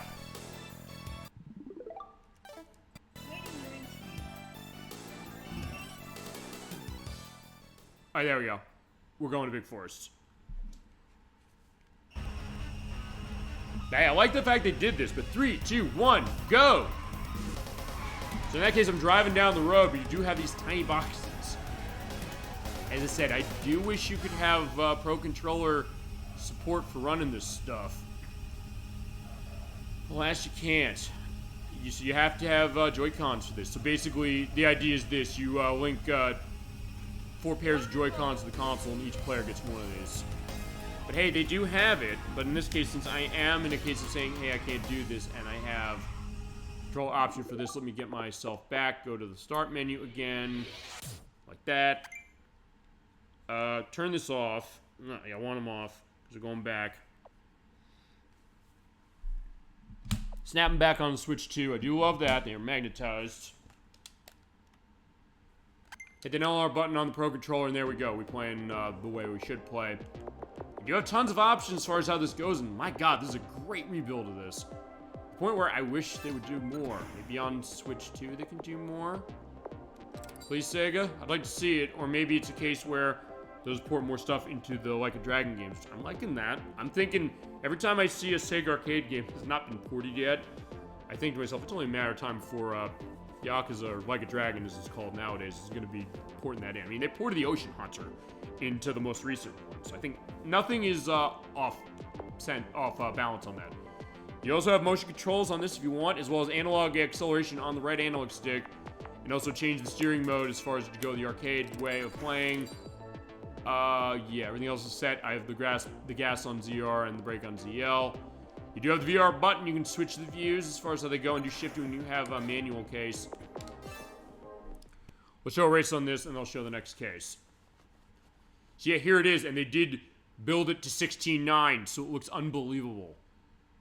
It does look a little dithered, yes, but it's also something that when it comes to the closest you're going to get to having this game's arcade version in the home, you're looking at it. Virtua Racing has it other ports. We did briefly show the Sega Genesis version off, which is on the Sega Genesis Mini 2, and actually that's the only way we can show that off, because the Sega Genesis cartridge is not working on the 32X unless I don't have the 32X on. There is Virtua Racing Deluxe for 32X, which I have, which is an awesome version, which adds some extra stuff to make up for the fact that it doesn't look as good as the arcade version, but it's pretty close. If you're looking for a version of Virtua Racing that's not this one, that's your next best bet. And this is $8, by the way, on the eShop, and if you're not down with this, I'd suggest you do. It's really good. There's also Virtua Racing on the Sega Saturn, which is not like this. All right, sort of is, it sort of isn't. They changed stuff with the audio. It's not... It's in mono, apparently, how they did it. You're like, that's a CD tech system. They do that right, yes? Well, not really, and Time Warner was more involved with that than Sega was. And the other one, which I also have, is Virtua Racing Flat Out. That is part of the Sega Classics collection on the PlayStation 2. It's part of the Sega Ages 2500 series in Japan. One of the few ones they didn't fuck up, honestly, and that actually is pretty comparable to this. But it also has some weird stuff going on, but it's not a bad version. That is actually... that's not a bad one. Although I think the best one out for my money that's not this one is the 32X version. But for $8, absolutely get this one. I'm going to play some Virtua Racing. And you do start and hit the gas pedal in order to do manual, but we're going to just do it this way. And then we'll look at Pokémon Unite. This is going to be a... Switch 2 doesn't need to do much in this. This game's loud, so let's turn it down. 3, 2, 1, go! You're driving along, you're hearing these little snippets of music, and you have the guy going... Yeah, going, go! And it just stops, and then you get to the end of the race, or end of the area, and you have to go to the checkpoint in order to get the time bonus! It's these little snippets of music. When I first played it, it's like, kind of weird. Why is it not playing the whole race? Then I thought about it, I said, you know what, it's not bad. I kind of like it. It's a nice reward for saying getting to the checkpoint. Also, if it's looking like this game is bright as hell, you're right, it is. And also, because of how my tech is, it's also really bright. Mainly the arcade version is not as bright as this. But it's also not too dark, which, I mean, arguably the PlayStation 2 version, the flat-out version, you could say that one is. But as far as the controls, this one's dead on point. Especially using the triggers to accelerate and brake. My god, I love that. It makes the sliding, which is kind of like how Daytona USA would be. And this was a precursor to Daytona USA by about 2 years. It makes it, so it feels like the best way to play it. Although, as I mentioned, that 32X version. I do want to show Virtua Racing Deluxe on 32X at some point. My problem, as I mentioned, is... For some reason, even though I have a new Sega Genesis that runs my Sega CD, no problem. I put my 32X on it. It's not recognizing it. To the point where I might either use Nocturne's Genesis, because she has a Model 2, which works fine with it. We tested it. For the purpose of that, or I might buy myself a Model 2 for the purpose of using 32X. And honestly, when it comes to that, that should be fine, because the only 32X CD game I own is Slam City with Scottie Pippen, which I've already shown before. As we're pointing out, actually, I heard a story, I think it was on Time Extension. I'll see if I can't link to this. They may be re-releasing Slam City with Scottie Pippen. Because I'd heard that there was a company that got the rights to every one of the remaining Digital Pictures games. And that is one of them.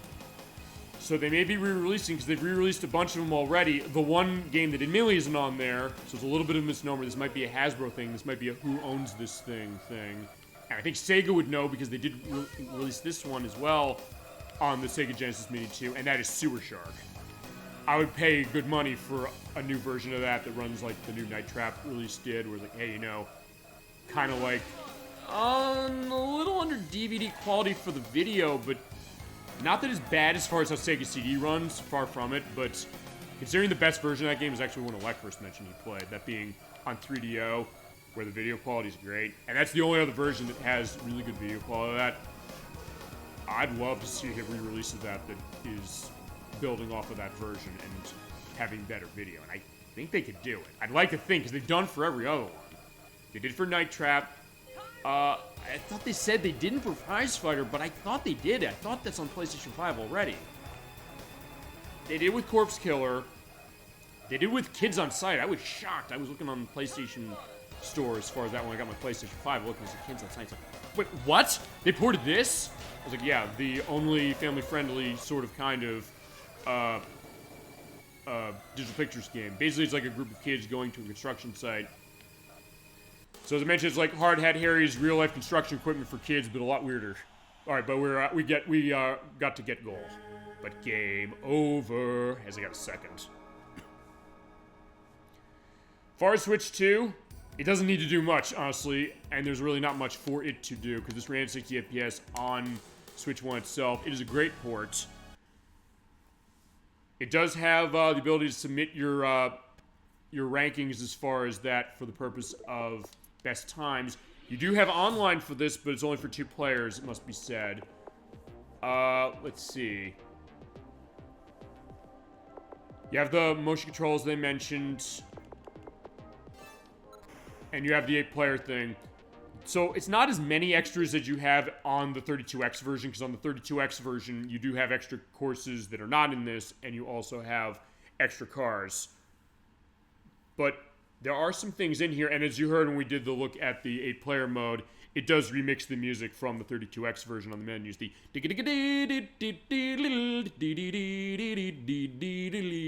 so yeah, it's worth it. If you've not bought Virtua Racing, go to the eShop right now. It's $8. Get it. It's fantastic. You will not regret it, I promise. But let's show the game I was initially going to show off before that. This is Pokémon Unite. This is also our first time looking at an multiplayer online battle arena game. MOBA, as it's known. I did not know that was what it initially stood for. This is a game I know that Edwack, Nikki, and Emetics play, or they played. I don't know if they're as on this one as they used to be. But it's still going on. You saw that they patched it as far as how the game was running. And in this case, you're kind of going around and doing fighting with Pokemon in an area to kind of capture a bunch of things. And it's one of those weird things. This is as I mentioned, a multiplayer online battle arena game. I didn't know what that was because people say it's MOBA. It's like, what the fuck is that? And I looked up and said, okay, that's what it is, because people talk about that when it comes to Dota 2. They talk about that when it comes to League of Legends, and they talk about that when it comes to this one. And also Crash Team Rumble, which was their attempt to do it, which did not last very long. The only game that lasted less time than that was Concord from Sony. And it wasn't even a MOBA game. It was an MMO, a massively multiplayer online RPG. But yeah, they said, let's do this with Pokemon. They went to Tencent as far as that, and they put that together. There's a bunch of Pokemon here, including Lucario doing that beam over on the Absol, and the Absol's like, yeah, he gets destroyed, and you do a dunk in. So it's almost like basketball, a little bit.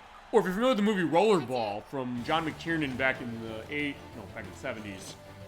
No, John McTiernan made the shitty remake in 2002. It was the late Norman Jewison who made Rollerball back in the 70s. It's like that, except unlike that one where it's a death sport.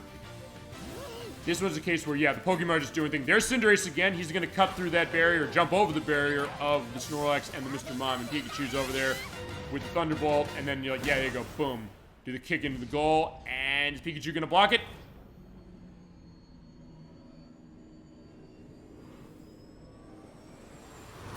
Well, you have to play the game to find out. And we're going to play it right now. We're going to see what does this do. Also, we're pointing out, this is online only, so you have to go online to play it. It's also free to play. You can buy other stuff for the purpose of saying, hey, we want to get more content to this. They put a bunch of challenges into this. It has to download the update data whilst we're doing that, but it does show the idea of how this goes. It's also pointing out this, which you can play this on PC. You can also play this on your mobile devices. So if you have an iOS or an Android device, you can also play it on any of those. And you have to do connecting to servers. The servers are still pretty active. This was the last patch last week at the time of this recording. Saying the game, they add new Pokemon that add new skills, like Greninja, he's there, as well as new areas and sales that go on for stuff with the shops and the events. Yeah, but unfortunately, we gotta wait for this thing to load. So for this thing, I think I'm gonna grab a bottle of water. Whilst I wait, speed from distance just to get that going, because why the hell not? Yeah, let's get the normal case. It's Breaking the Play brought to you by Poland Springs Water. I bought that again, so in that case, we can now have that. Alright, so, cheers, everybody. I figured I want to see how this goes, because I showed last time a cloud game, that being for Kingdom Hearts 1.5, 2.5. It didn't really do much to help on Switch as far as that. This is an online game, so I guess then how well this game runs is going to depend on your internet connection, I guess. As far as the Switch is concerned, I'm running this via Wi-Fi. Even though the Switch 2 does have an Ethernet port on the dock as far as it, as opposed to the Switch 1, which did not, unless you got the attachment. Basically, you have to get a USB to Ethernet adapter for the purpose of getting it to run better. So in that case, I said, this is, I guess, a unique test. Because I guess we're testing how does it handle internet speed for the purpose of downloading and update data on top of the download data I already applied to the game. I guess then, how does it do stuff with network? Which, honestly, I get the sense that's kind of uncharted territory for the Switch 2. Maybe I'm wrong about that, but I don't know if I've seen a whole lot of cases of people saying, hey, how is the Switch 2 handling online for the purpose of either Switch 1 games, or even new games on Switch 2 with online, like Dragon Drive, or Mario Kart World even, for that matter. I've heard people maybe not playing Mario Kart World in as big numbers anymore online compared to how it was at launch. But I don't know if people said, oh, it doesn't run well. I guess it runs fine as far as how it is. But I know people's complaints about that game are a bit different than just, oh yeah, it doesn't run well. But all right, there you go. There's the update data. And we do a login. As I mentioned, you can play this game free, so you don't have to be in a case of saying, oh, no, I gotta buy stuff. And, alright, I usually start screaming when it comes to terms of use and all that, and, you know, end-user license agreement. For this game, it is online-focused. I kind of get it on this one. They kind of have to do this. My point is that I shouldn't be buying a game that's remaking something from a non-online console or a non-online game from, like, 20, 30 years ago, and then have to do this. I'm looking at you, Namco, as far as that. But for something like this, alright, I can kind of understand it. Having said that, I do need to look it over enough for them to get a sense. Because I know nobody reads that, but basically just saying, okay, when you play this, what information is going to be collected in case, like, what personal information is going to be taking. I guess for this one, it's going to take identity as far as the country you're in, maybe your date of birth when it comes to cases as far as how your Switch account goes with this one and ties that way, trainer ID, supporter ID, language preferences, linkages of other accounts, if you're running with your Nintendo account for this console as mentioned, if you connect to Facebook or Apple or ID or Google ID or something like that, or the Pokemon Trainer Club account, perhaps. Just saying, okay, how's that work? Let's look at that delicious version number. Version 1.20.1.4_R1070433_79291, parentheses 1081265, end parentheses. Fucking beautiful. let's get going as far as that. If nothing else, it shows you they have to update this game a lot for the purpose of how the game is running. But then saying, well, they can't just go like 1.0, 2.0. I mean, I guess they could eventually, but what does that necessarily look like? Okay. So we're going to continue playing. I've not played this game that much. Played a little. And you also get welcome gifts as far as rewards you can get. There's beach style Venusaur. I just am getting that. Sometimes they come with the purpose of, you know, when you play. Other stuff you have to buy, but in that case, just be in case of what they are. There's treasure chest challenges, daily events going on. You do logins, you get login bonuses as far as claims of coins. I'll take that. And use that for exchanges. In another case, you can also exchange for real money for the case of buying Pokemon and things like that. Napoleon, by the way, is coming to Alice Island in 3 days. I get those tickets, the fact that he's coming. Let's see. Get gems for the purpose of powering up. There is Gengar, as far as how that is with him. Right now, I'm a trainer. I got Talonflame right there on my case. Let's do a battle. I don't care what it is. Oh, actually, wait a second. 10 on entry open. I just want to do a quick battle if I can do one, if you don't mind. Alright, there we go. Okay, let's see. I just want to do a casual battle, or maybe I just want to say, let's do a quick battle. Okay, so here's a quick battle. Maybe I haven't done one of these before.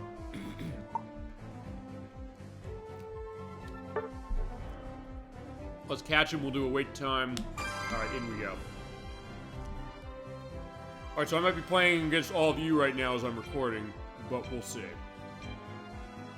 If nothing else, this game's still pretty active. The question here is going to be... Oh, I didn't hit A on it. Shit. I think that was my problem. You have to hit, hey, you're ready. So try this again. Because a 4-on-4 game, as far as how this works. Alright, I'll remember to hit the A button now. Okay, I hit it, but alright, fine. The other players didn't say ready. There's one more holdout. There we go, perfect. Okay, they didn't all say they were ready. So in that case, that's why I got knocked. It was not me. Okay, my Pokemon, as far as the ones I have access to right now, those being Talonflame, Alolan Ninetales, Machamp, Slowbro, Decidueye, Koopa, and Leafeon. And the different stats as far as special attack, melee attacks, range, defenders. I'm gonna, for Nikki, we're gonna run Slowbro. And you also check his holowear. If you have different cases, you can get him with the nice perspective as far as that gear, but I don't have it, so we're just gonna go normal way. And there are my teammates who have Garchomp, Absol, and Cinderace. You can also do battle prep, which is over here on L button. As far as items, movesets, we're just gonna run the movesets as far as what they are. I'm kind of cutting this down specifically. Also have other players. My other team, or the opponent team, has Cramorant, Gengar, Mamoswine, and Blissey. And those are all the people we're playing against. So yeah, let's see what goes on. Oh, I gotta do check. Oh no, I don't have to check. I'm just looking about that. I can also look as far as like, hey, there's my team. See what's going on as we go. And here we go. It's 5 minutes. By the way, I don't...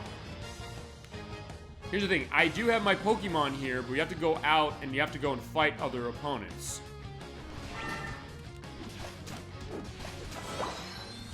If you go along, you'll level up, and eventually we will be able to level ourselves up for, what is it? Slowbro. Also, don't count me an expert, by the way, on Pokémon Unite or even on a lot of games like this. Now, but as you kill enemies seeing there, I'm getting little coins and things. Ouch. Look at my health drain. If you do that, you get level up. So at that point, then you become the Pokemon that you selected. And the idea is you have to use your specific moves against opponents. There's, Nuzlocke. So yeah, he has Blissey. I hit him with that. I basically have to go around in order to do scoring on opponents, but in this case, take along and just say, hey, there's my teammate, maybe we can team up and kill him. I'm getting my movement speed up going on there, that Blissey's down. Okay. And when you do die, by the way, you go back to your home base.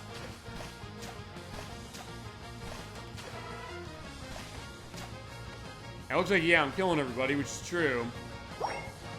Alright, well, yeah, we got our first goal over there as far as opponents. So you have to go around and put goals on opponents. So I gotta go do that. Keep the pressure on. I'm probably just gonna do this one battle, honestly. I'm not an expert on these kind of games. The idea is what you gotta do is you have to go down to the goal. You have to kill your opponents, and then you have the ball there. So it picks up the ball, shoots it in, and boom, there you go. Hold the button to score. Hit the X button. There you go.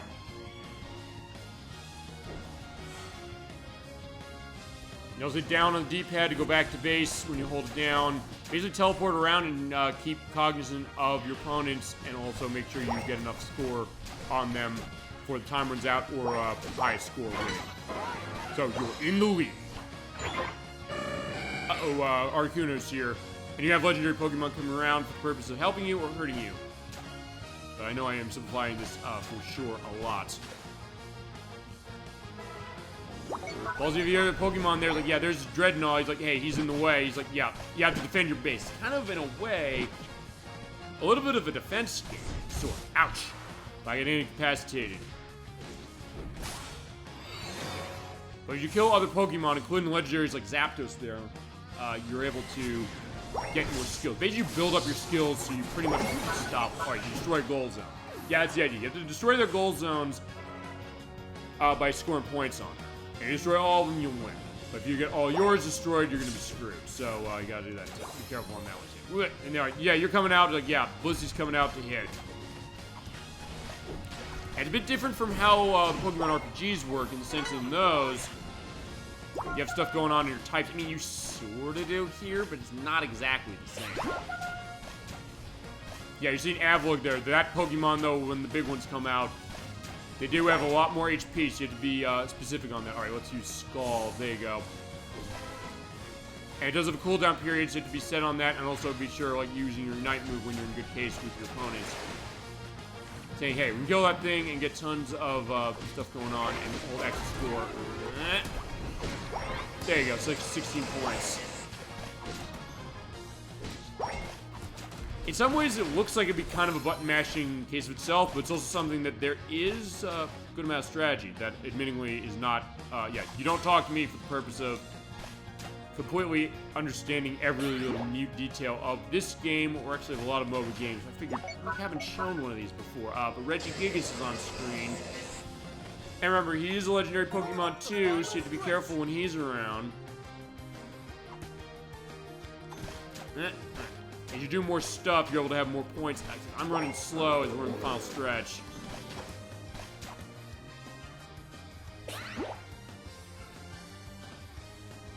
Ow.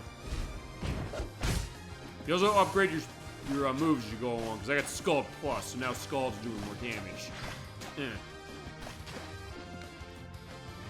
And you have the map up there as far as seeing what the other opponents are doing. I think based on how scores are going to go, we're probably going to win. There you go.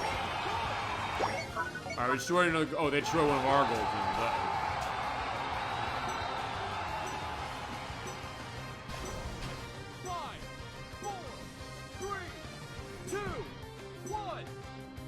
Alright, time's up. Yeah, as far as how it's run, it seems like it's mostly the same as Switch 1, but maybe a little smoother. But I said, I don't know how much that has to do with the fact that... my internet connection is... But alright, they won because... Oh, we won. Sorry. I was gonna say, because we did, okay, no, we did destroy, their goal. Okay, so that was the case of that. Awesome. Alright, so 317 to 125, we win. Yeah, this player, did well. Maybe she had her friend. Sorry, I don't know you. But, and you also get rewards as far as trainer level up. And you have your Unite license, so you can use this to claim, one of those for Viento. Okay. Alright, so yeah, as far as how this run, it seems like it's pretty comparable, but also a case where it is surprisingly smooth, and yeah, the way the latency's going, it's not too bad. So, okay, yeah, if you like playing your Pokemon Unite, you can play it on Switch 2. That's going to run basically as well as before. Okay, I got to open the box on Starlink, so I'll tell you what I'm going to do before we do that. Do I have it here? Oh, do I not have this one here either? Shit. Let me look as far as my stack of Switch games, see, like, what did I have out?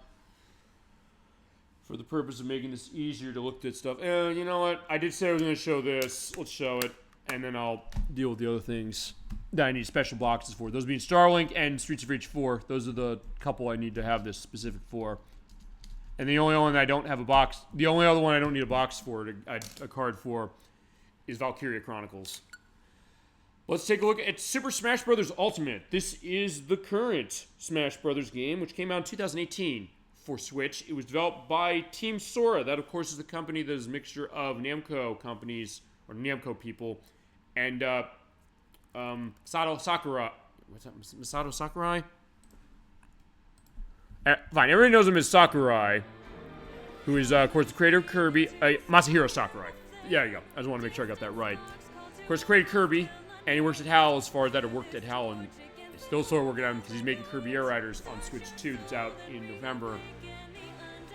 This is the 5th entry in the Super Smash Bros. Fighting series. It started on Nintendo 64, and after Super Smash Bros. Melee on the GameCube, Super Smash Bros. Brawl on the Wii, Super Smash Bros. For Nintendo 3DS, Super Smash Bros. For Wii U. We got this one, which said, let's take every character who's ever been in this franchise ever, let's put them in, and then we'll have DLC episodes, of which there are 2 fighter packs, where he basically put every character under the sun into this franchise. Except Luigi, he didn't get in this game. And people are saying, like, why is he not here? I don't know.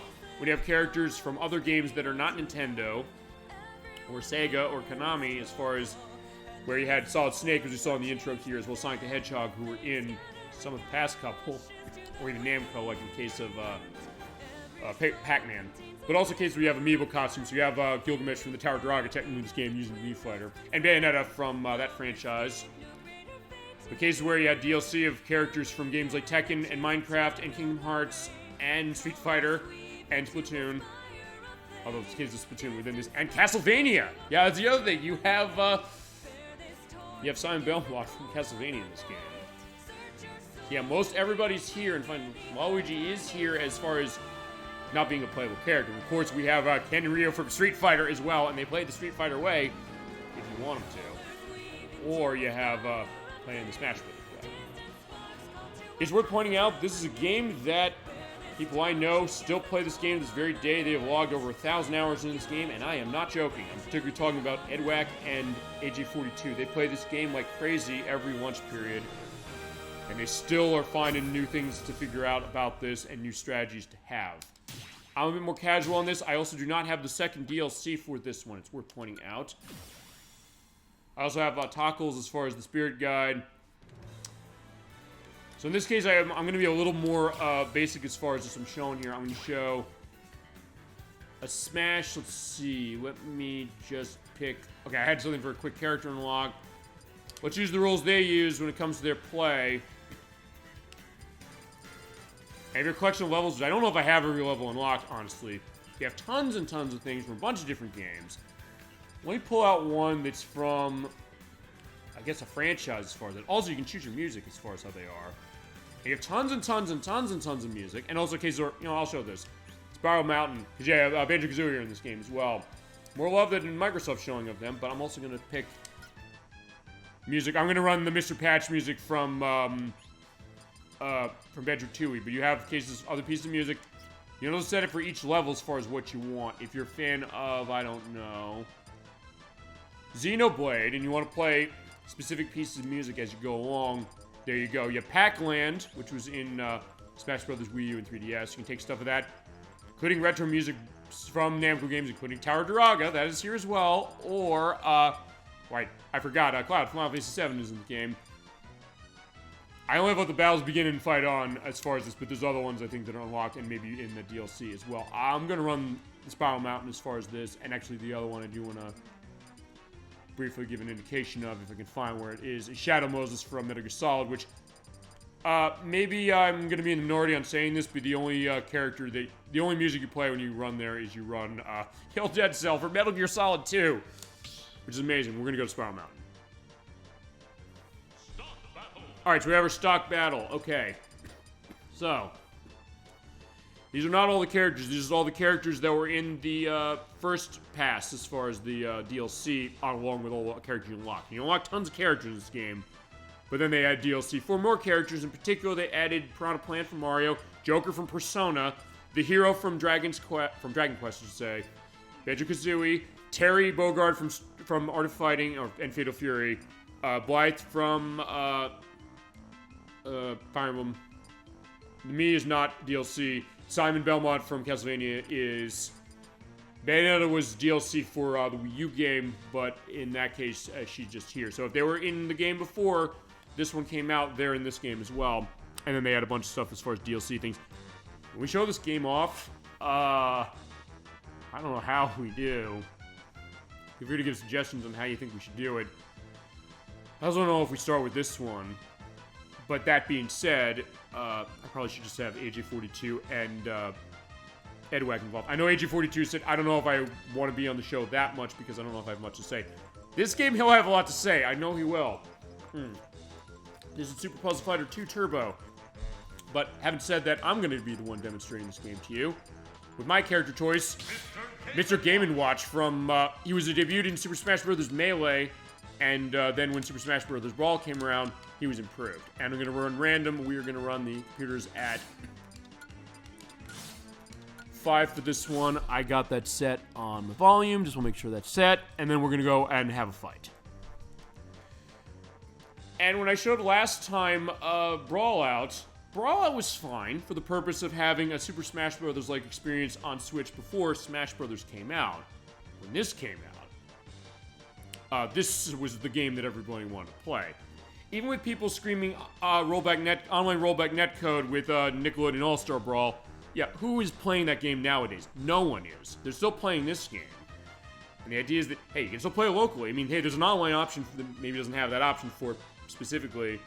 But I think whenever they do something for Switch 2 for this, they probably will. And also, in case that it just feels really good playing with a bunch of people. And you can play locally with up to 8 players in this one, just like the Wii U game lets you. Or you can just run 4-player. I'm just going to do 4-player for the purpose of this. Yeah, and we're all going to have a fun time playing this. Alright, let's go. Against Corrin, Wolf, and Incineroar.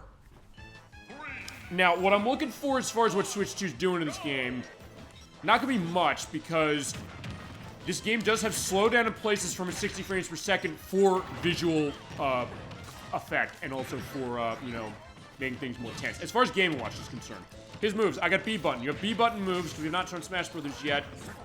Hit the B button, and then you hit a direction, or you don't hit a direction. In this case, I have thrown out the food from Chef. Also, don't go off screen, because the idea is that 7 is, when you hit that, you get lucky 7, you cause damage, and you make food appear, which you can then use to cover your health. There's a pickup of items when you have items on. I do not have them on for this. And also, Final Smash, as far as Smash Balls and things like that, when you have the items on as well. You have your normal attacks, but on the A button, they're affected by the fact when you do Smash attack of hitting left or right or up and down, and the A button at the same time, you do a more powerful attack. You can charge it up, which is something that Super Smash Bros. Melee on GameCube added. He does your special moves, as I mentioned. You hit up on and the B button with Game & Watch. He does the parachute case. So fine, he does the trampoline for fire, and then he does the parachute. They added that for Brawl. Thank God they did, because he didn't do that as far as the other one. You have, like, your pesticide case of, what is it? Greenhouse. For that. I also know all the references to the attacks, by the way.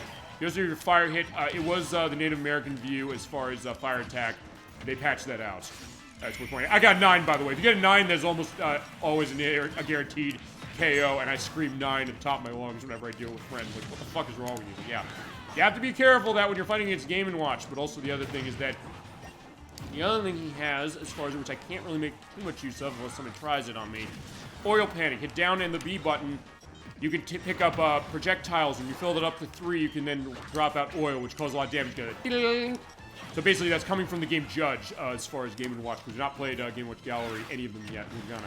I promise we'll play those, no question, at some point. I'll handle that probably like a compilation show, or I don't know if I'll split them up. And then as far as other attacks that he can do, yeah, because basically it's the up B, the down B, the left and right B, or just B itself. And also cases as far as using that for the purpose of doing your attacks on A button, which also can be from just a standstill as far as how that is. B getting knocked off, because when you're at when you attack enemies, in this game you cause damage towards them. When they get up to 100%, it makes it easier for them to get knocked off, and when they're above 100%, they start flashing red. So in that case, that means they might be ripe for picking if you're quick. You can also hit the R button, in this case, grab them. I'm going to try doing that. Do the juggle as far as that. But there are other mechanics of this game that are very specific. Things as far as counters that I don't know how to do. I would need Edwack or AJ42 to basically say, how does this work? And also how it works for all these characters. The fact that there's even a semblance of balance in a game that has over 50 characters. You compare that to something like Mortal Kombat Trilogy or Mortal Kombat Armageddon. Like, that game's like, yeah, fuck balance, we don't care. But in the case of this game, yeah, no, they're fine with it. Also, you do have stocks. There's your lives down there, the little heads. You have me here as far as Incineroar saying, computer player, defeated. That means he's out, or she's out, as far as depending on the character. Yeah, last player standing is winning. And hit one, I'm glad he shielded. That is on the ZR button as far as the shield. Also, you hold the shield up too long. The shield will go down in size, and it gets down to nothing, it breaks, and you become immobilized. But also, if you attack hard enough as a shield, it can bust anyway. So you have to be careful of that. With all these very specific techniques that go with this, and go to each character, and the fact this game has the balance it does. Especially compared to some other games in this franchise where it was not in an era of online where they could easily patch out, you know, certain aspects of characters. Saying, hey, Meta Knight in Super Smash Bros. Brawl was broken, and he was. But being able to kind of fix that and say, yeah, every character, you can learn their moves and their skills, and they might have different cases, sorry, maybe moving faster, maybe moving slower. The fact that the Game Watch's animations are intentionally choppy is being a little unpredictable. And also being one of the only characters where, yeah, even if you turn off items, you can have items, technically, if you get that lucky 7 on the judge attack. And if you get hit, if you hit with the 1, that number, the higher it is, the more damage it causes, and there's Gwyntilda flying around with a broom. If you hit 1, you take damage. You do not want to hit. And it is random what number pops out on that, by the way. It does randomize it well enough, so it's not a case of being like 3 9s in a row. Much. Oh, but I'm in trouble. And my percentage is high, so I gotta be careful about this, but I do have 2 stocks, so it should be good. I can also do that and reflect Corn's attack. Boom, off you go. Also, if you have an enemy here, let me just get away from Wolf just for a second. I'll show this. Hit up on D-pad. Or any D-pad direction, you have a taunt. Now, that does much, but it does give a sense of something like that. Because you can kind of taunt saying, hey, I'm ringing the bell. But if you do an attack right there, boom, get the zoom in. And it usually means you're going to kill them with the next shot, but not always. But in that case, they're gone. Alright, there you go. So that is the Super Smash Bros. Experience just as a little bit of a preview, and at least everybody else is fairly, you know, polite. Saying we're going to clap our hands for everybody. And the fact that, unlike some other fighting games, it's a case where it's easy to get in and understand, but also, like other fighting games, it has this depth and complexity, and a lot of characters and things to go around. And also, unlike the Wii U game, this game has a bunch of modes, but it's also a case where they don't feel as gimmicky, and also the user interface is much better. Navigating some of those menus in that Wii U game was a pain in the ass, but in the case of this one, not so much. It is a fun game, and if you don't have a Switch, or if you do have a Switch, or a Switch 2 and you haven't played this, don't deny yourself, it's awesome. As far as this game, as we're pointing out, there have been some reports I've heard when it comes to, like, lag, even as far as, like, button lag when it comes to running this on a Switch 2. I know Edwack and AG42 are mentioning stuff like that. Of what I'm telling, I don't know, and as I said, as far as frame rate, 60 FPS on Switch itself. And I think there are parts where it would go down a little bit. Sometimes for effect, like that zoom in at the end of the fight. But other cases where it would a little, but it is a little more smooth as far as this, but not a case where if you're playing this on Switch 1, you're losing out. You're like, oh, you need to buy Switch 2 for this the way you have to with Pokemon Gen 9, as an example. But I do know that I think Nintendo has been looking into some issues with not just this game, but other ones. I know that there's an audio-visual sync bug with Xenoblade Chronicles X when you run on Switch 2 that they were looking into, and they said, yeah, we're looking into it. We'll patch it. They may have patched already. They may have patched already by the time this goes live, as far as this video. And for this one, I guess they're looking at it, because I know they sometimes will do upgrades or updates to this game, even though they went through all the characters. No more DLC coming out for this. But they'll sometimes do it for compatibility as far as for this system, or with the case of stuff for certain balances, if you're like, wait a second, there's something going off. So yeah, they tweaked this game a lot for the purpose of making it tournament ready, but also a case where It plays just as well to people who've never picked up a fighting game before as it will to people who play this game obsessively. Maybe to toxic levels and get to Super Smash Bros. Melee, and it is toxic. Maybe the most toxic thing when it comes to fandom of Nintendo. And I'll have to relitigate that when we get to Super Smash Bros. Melee. I mean, I mentioned it when we talked about Mega Man Legends 3 and the cancellation of that. Yeah, we'll go into that again, or watch that video if you didn't, as far as the finale, because I do go into, like, the idea of, like, what was the free Melee movement, and what were they really defending when they said, wait, we want our Melee back, as far as how Nintendo took it out of tournaments. It's not a pleasant thing, and you have to look at these people and say, what the fuck is wrong with you if you're defending that, and unfortunately they were. I won't say what it is, but go back to that video, I go into it, and when we play Super Smash Bros. Melee, I will take my shots at that, which I think are deserved, and unfortunately are true. But with Ultimate, not really so much, and it's not a case where, when it comes to how the Smash Bros. Games tend to be taken, the one that seems to be viewed the least, I guess, is the first one, because the first one's limited. You're like, wait a second, nowadays you get tons of content in this, including trophies, assist trophies when you're doing fights to have other characters from other games come in and assist with attacks and things like that. Bunch of modes and things like that. On that one, you only had 12 characters, 4 unlocked, and 1 extra stage. But I guess the idea that's the most primitive. And it may be coming to Nintendo Classics for Switch. We'll see. It was part of the leak that was around, that I mentioned a couple months ago in the Switch Chronicles 1, the Switch 2 Chronicles 1 video we did. We'll see, because they did port out Forsaken, that was a part of that leak, so maybe that will come. After that, the one that people tend to like the least is Super Smash Bros. Not Ultimate. They like this one a lot. It's really Melee tends to be the one that's seen as the best, but also then this one.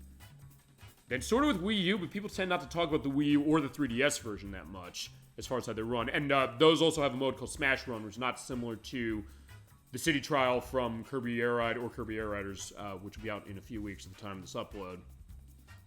And the one they tend to like the least actually is one that I like a lot, but there's also some things I do understand where they're coming from, and not wrong to say this.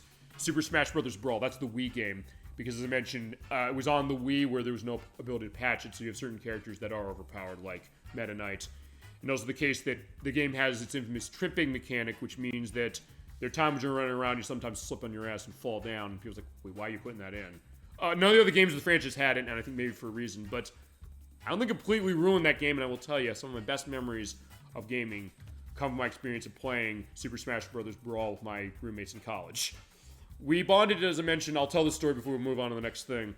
My roommates and I in college, we bonded over 3 things in particular: Super Smash Bros. Brawl, Cops, and Jeopardy. So yeah, we watched the TV show Cops, which was not just on Fox, but it was also on G4 and other channels. Like, not a single time during the day when Cops wasn't on some channel. And then Jeopardy, which we'd watch, including the fact that when there was a night with Final Jeopardy, where the clue was, the tagline of this TV show is, no scripts, no preparation, and no improvisation. And we all got it in our room. It was Cops. No one on the show got it. And we were just like, oh my God, they should have watched Cops the way we are. And then we played Smash Brothers Brawl, as far as it with some of my roommates. Particularly as far as running how the Ice Climbers went with one of my roommates. And we had a great time. I showed him also the idea of Game & Watch. Like, yeah, fuck you with Game & Watch with that 9. Like, yeah, you're right. I did deserve that, but we had a great time. And God, I love that stuff as well. Okay, so there you go. That's the idea of Super Smash Bros. Ultimate. Yeah, definitely a staple of Switch. It's made for Nintendo for good reason. You haven't played it? Play it. And if you have Switch 2, it's still going to run really, really well. Okay, so next up on the list, let's see what I got left.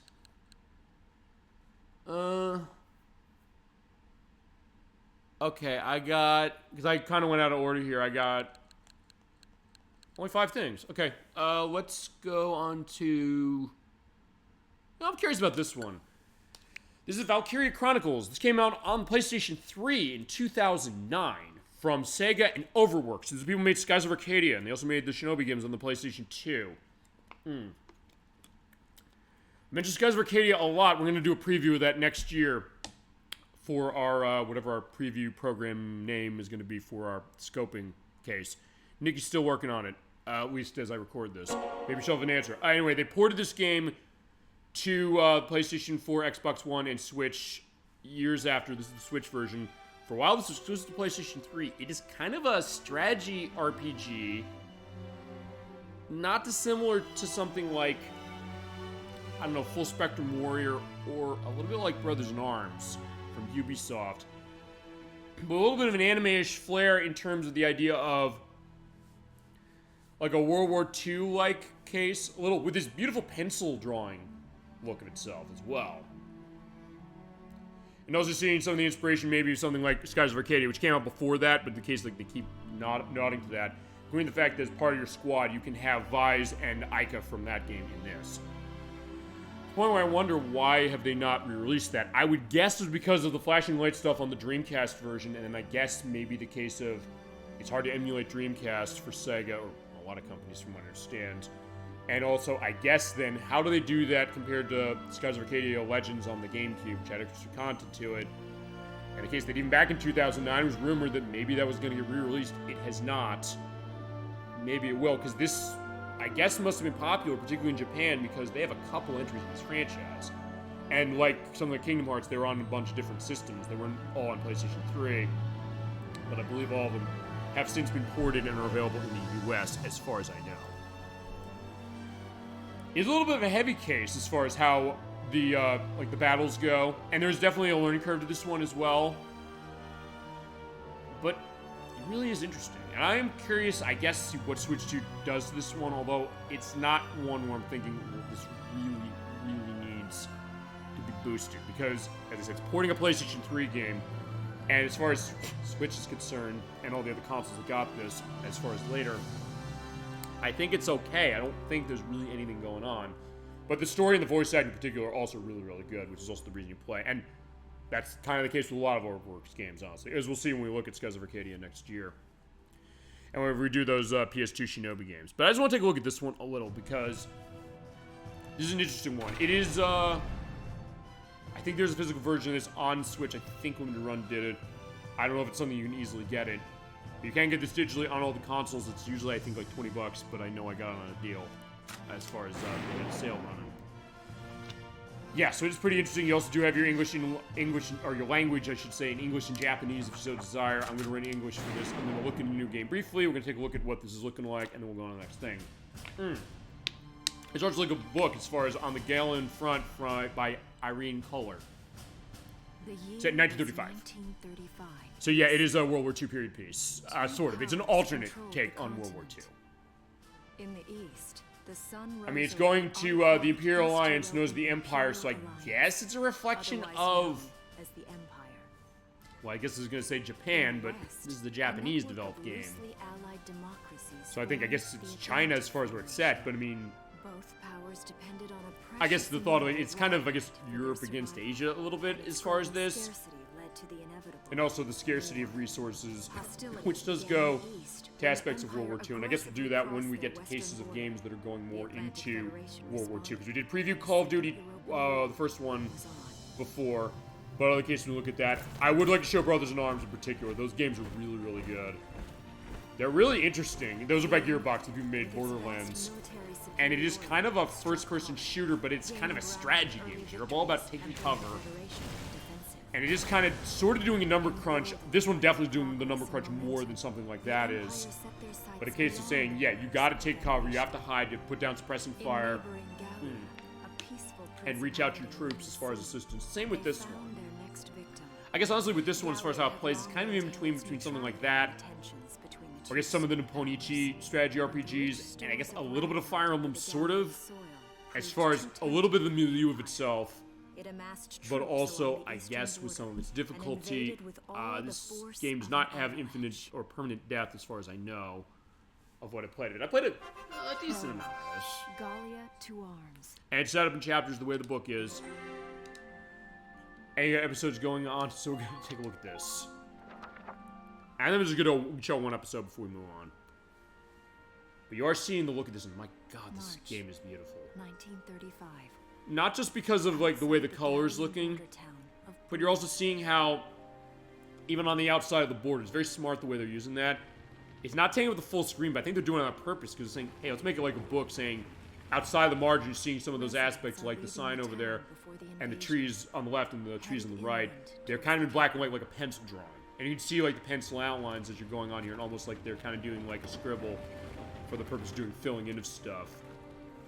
And it looks really stylish. Like, it's really jumping off the page. The idea, you know, they say the idea of history come to life, or history jumping off the page. It's like that, almost, you know?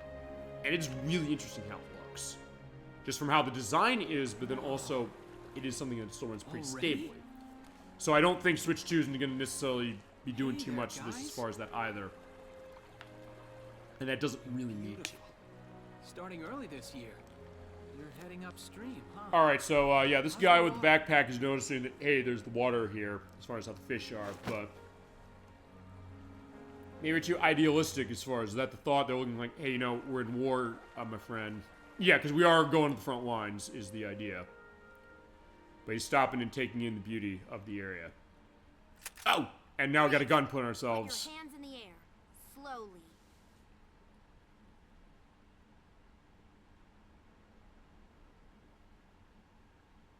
Haven't seen you around before. What's your name? Alright, this is My Welkin. name's Welkin. And you are... The one with the gun. We're with the Brultown Watch. I'm Alicia. Alicia Melchiot. So...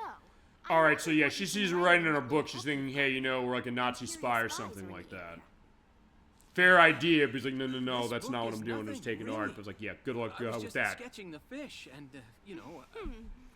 Yes. Oh, I know. And you know there's a war on, don't you? All right then, Mr. Artist. Alright, so Let's yeah, talk we're gonna about be taken fish in catching by down at the this station. woman and her group. Take him away.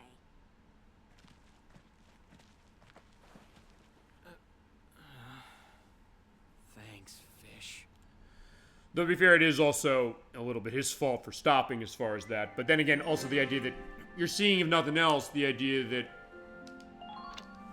he's kind of, in a way, I guess that idealistic guy as far as what he's saying. You just look at that, but not thinking about the big picture. Saying, I'm so focused on what this is, and then thinking like, wait a second, You're not bad with a pen. not thinking that could be construed as a spy case. But she's saying, wait, you know, A, he's not lying, and B, So you he see, does I a good really job was as far as just his artwork. sketching. Maybe.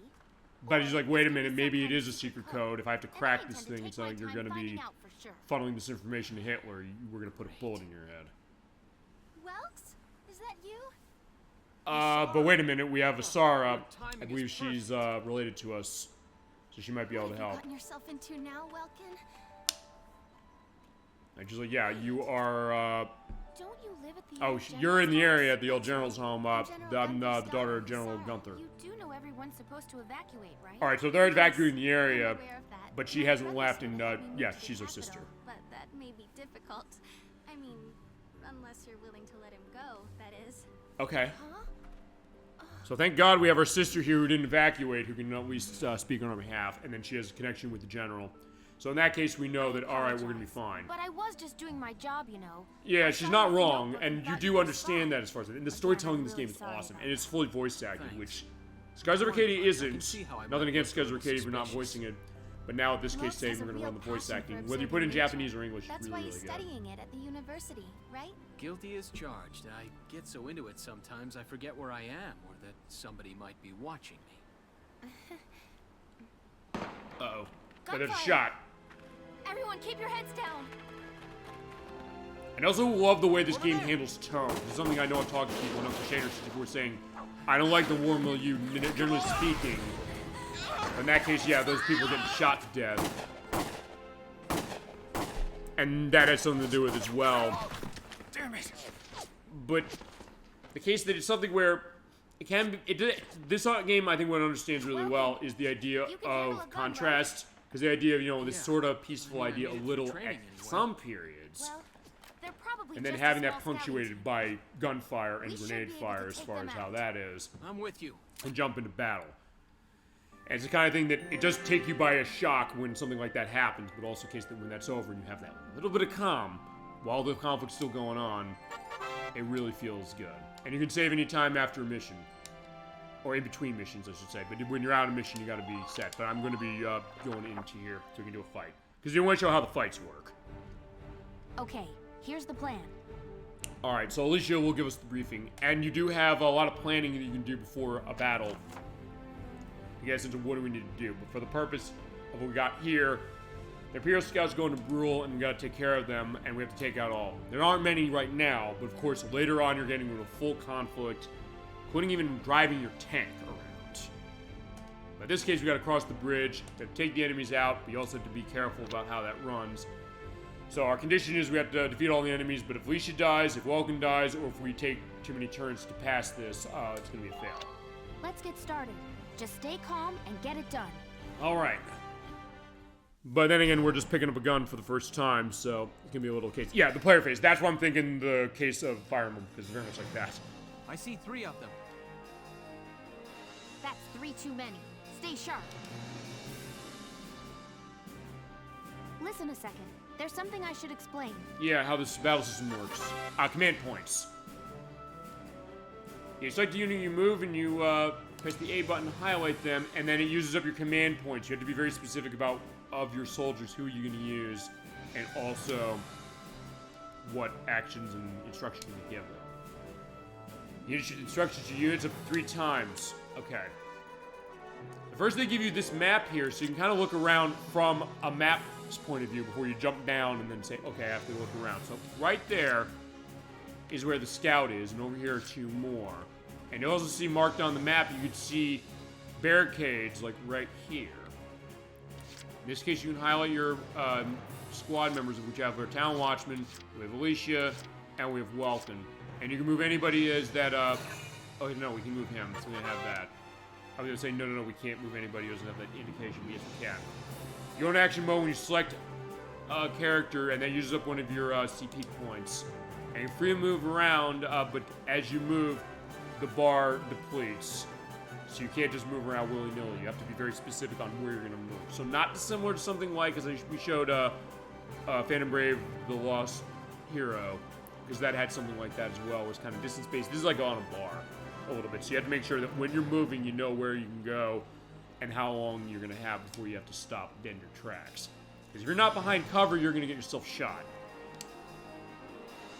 And pay attention to their action points whilst in motion to keep them safe. So you saw from the map there, we saw the sandbags. That's something we can use for the purpose of being safe and using as cover. You can also take targets as far as it from distance. In this case, yeah, just gonna run over there. I'm gonna take cover behind this. If you get close enough, and your range is well enough based on your weapon, you can pull the R button and then use attack mode and do a shot. When you're target mode, you'll not be attacked. And it'll land somewhere in the circle of the crosshairs, so you do want to center on the entire target. But if you do hit them in the head, you will cause more damage, but it is more likely to miss. You can only attack once your target, so be careful who you pick and also where you fire. If they survive, though, they might launch a counterattack, so you have to be careful to try and take them out quickly if you can. And if the damage unit doesn't have the HP to survive, be careful as far as that before you pull the gun out. Now, I can crouch. But it takes a cover right here. You go and move the camera freely around with the right analog stick. Hit the R button to go into target mode. So it shows you how many shots you have to kill. So there's 7 to kill. But if I can hit him in the head, I can only take 2 shots. And the number of shots I take with my gun each action here is 5. So I can do this. You can also change weapon if you have other things. So I only have the Galleon 1, that's my gun. So I have him aimed at the head, hit A. Boom. There you go, I took him out. You only attack once per action. When you're done moving and attacking, you have to end the command and then hit the start button. Or the plus button, I should say. It ends use actions even if you have leftover EP that you have not attacked. You also hit the B button to end it, and they'll confirm like you want to end this. Take your pick on how you want to do it. In this case, I have him hidden there, so I'm going to say, yeah, reload and take a look. Ready to go. In this case, we're going to take Welkin out as well. We're going to get into the same place. So crouch and hit start, or plus. It's the same concept. I guess I sometimes use them interchangeably. My turn, okay? Here's Alicia. Now, Alicia's case, I want to see, do I have enough room to put them all behind you? And then the answer is If I move carefully, yes. We're good.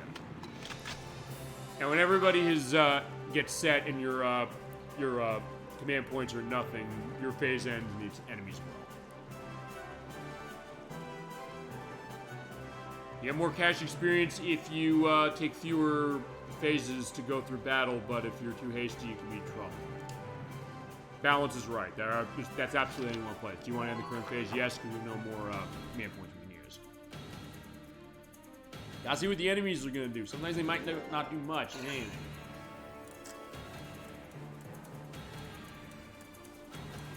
And you do view from the perspective of Welkin. Just like, where are they setting up?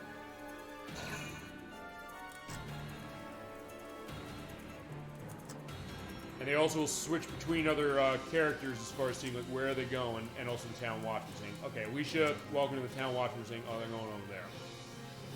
And then our map, there they are. They are kind of exposed, but I also have to be careful because the other one is over there on the edge of the tree.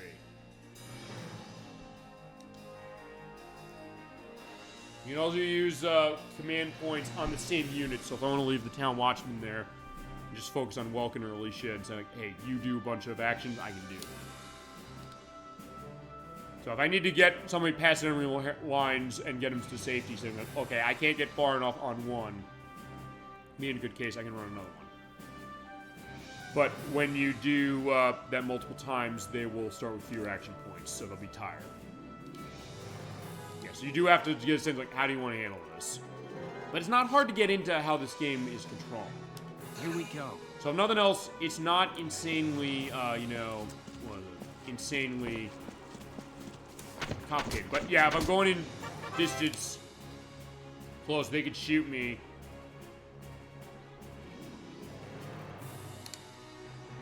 This was a cover, which, by the way, if you do that, you take less damage, you're immune to getting shot in the head, and you can't take critical hits. I'm looking for somewhere to be safe, but I don't think I have somewhere to be safe.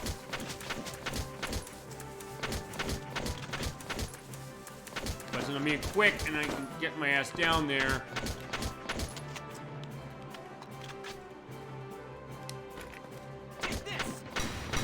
There we go. So I did take damage during the run, but it's also something that ended up being okay in the end. Oh no! Shit, I'm in trouble. I wanted that action, but since I do have him out there... Here we go.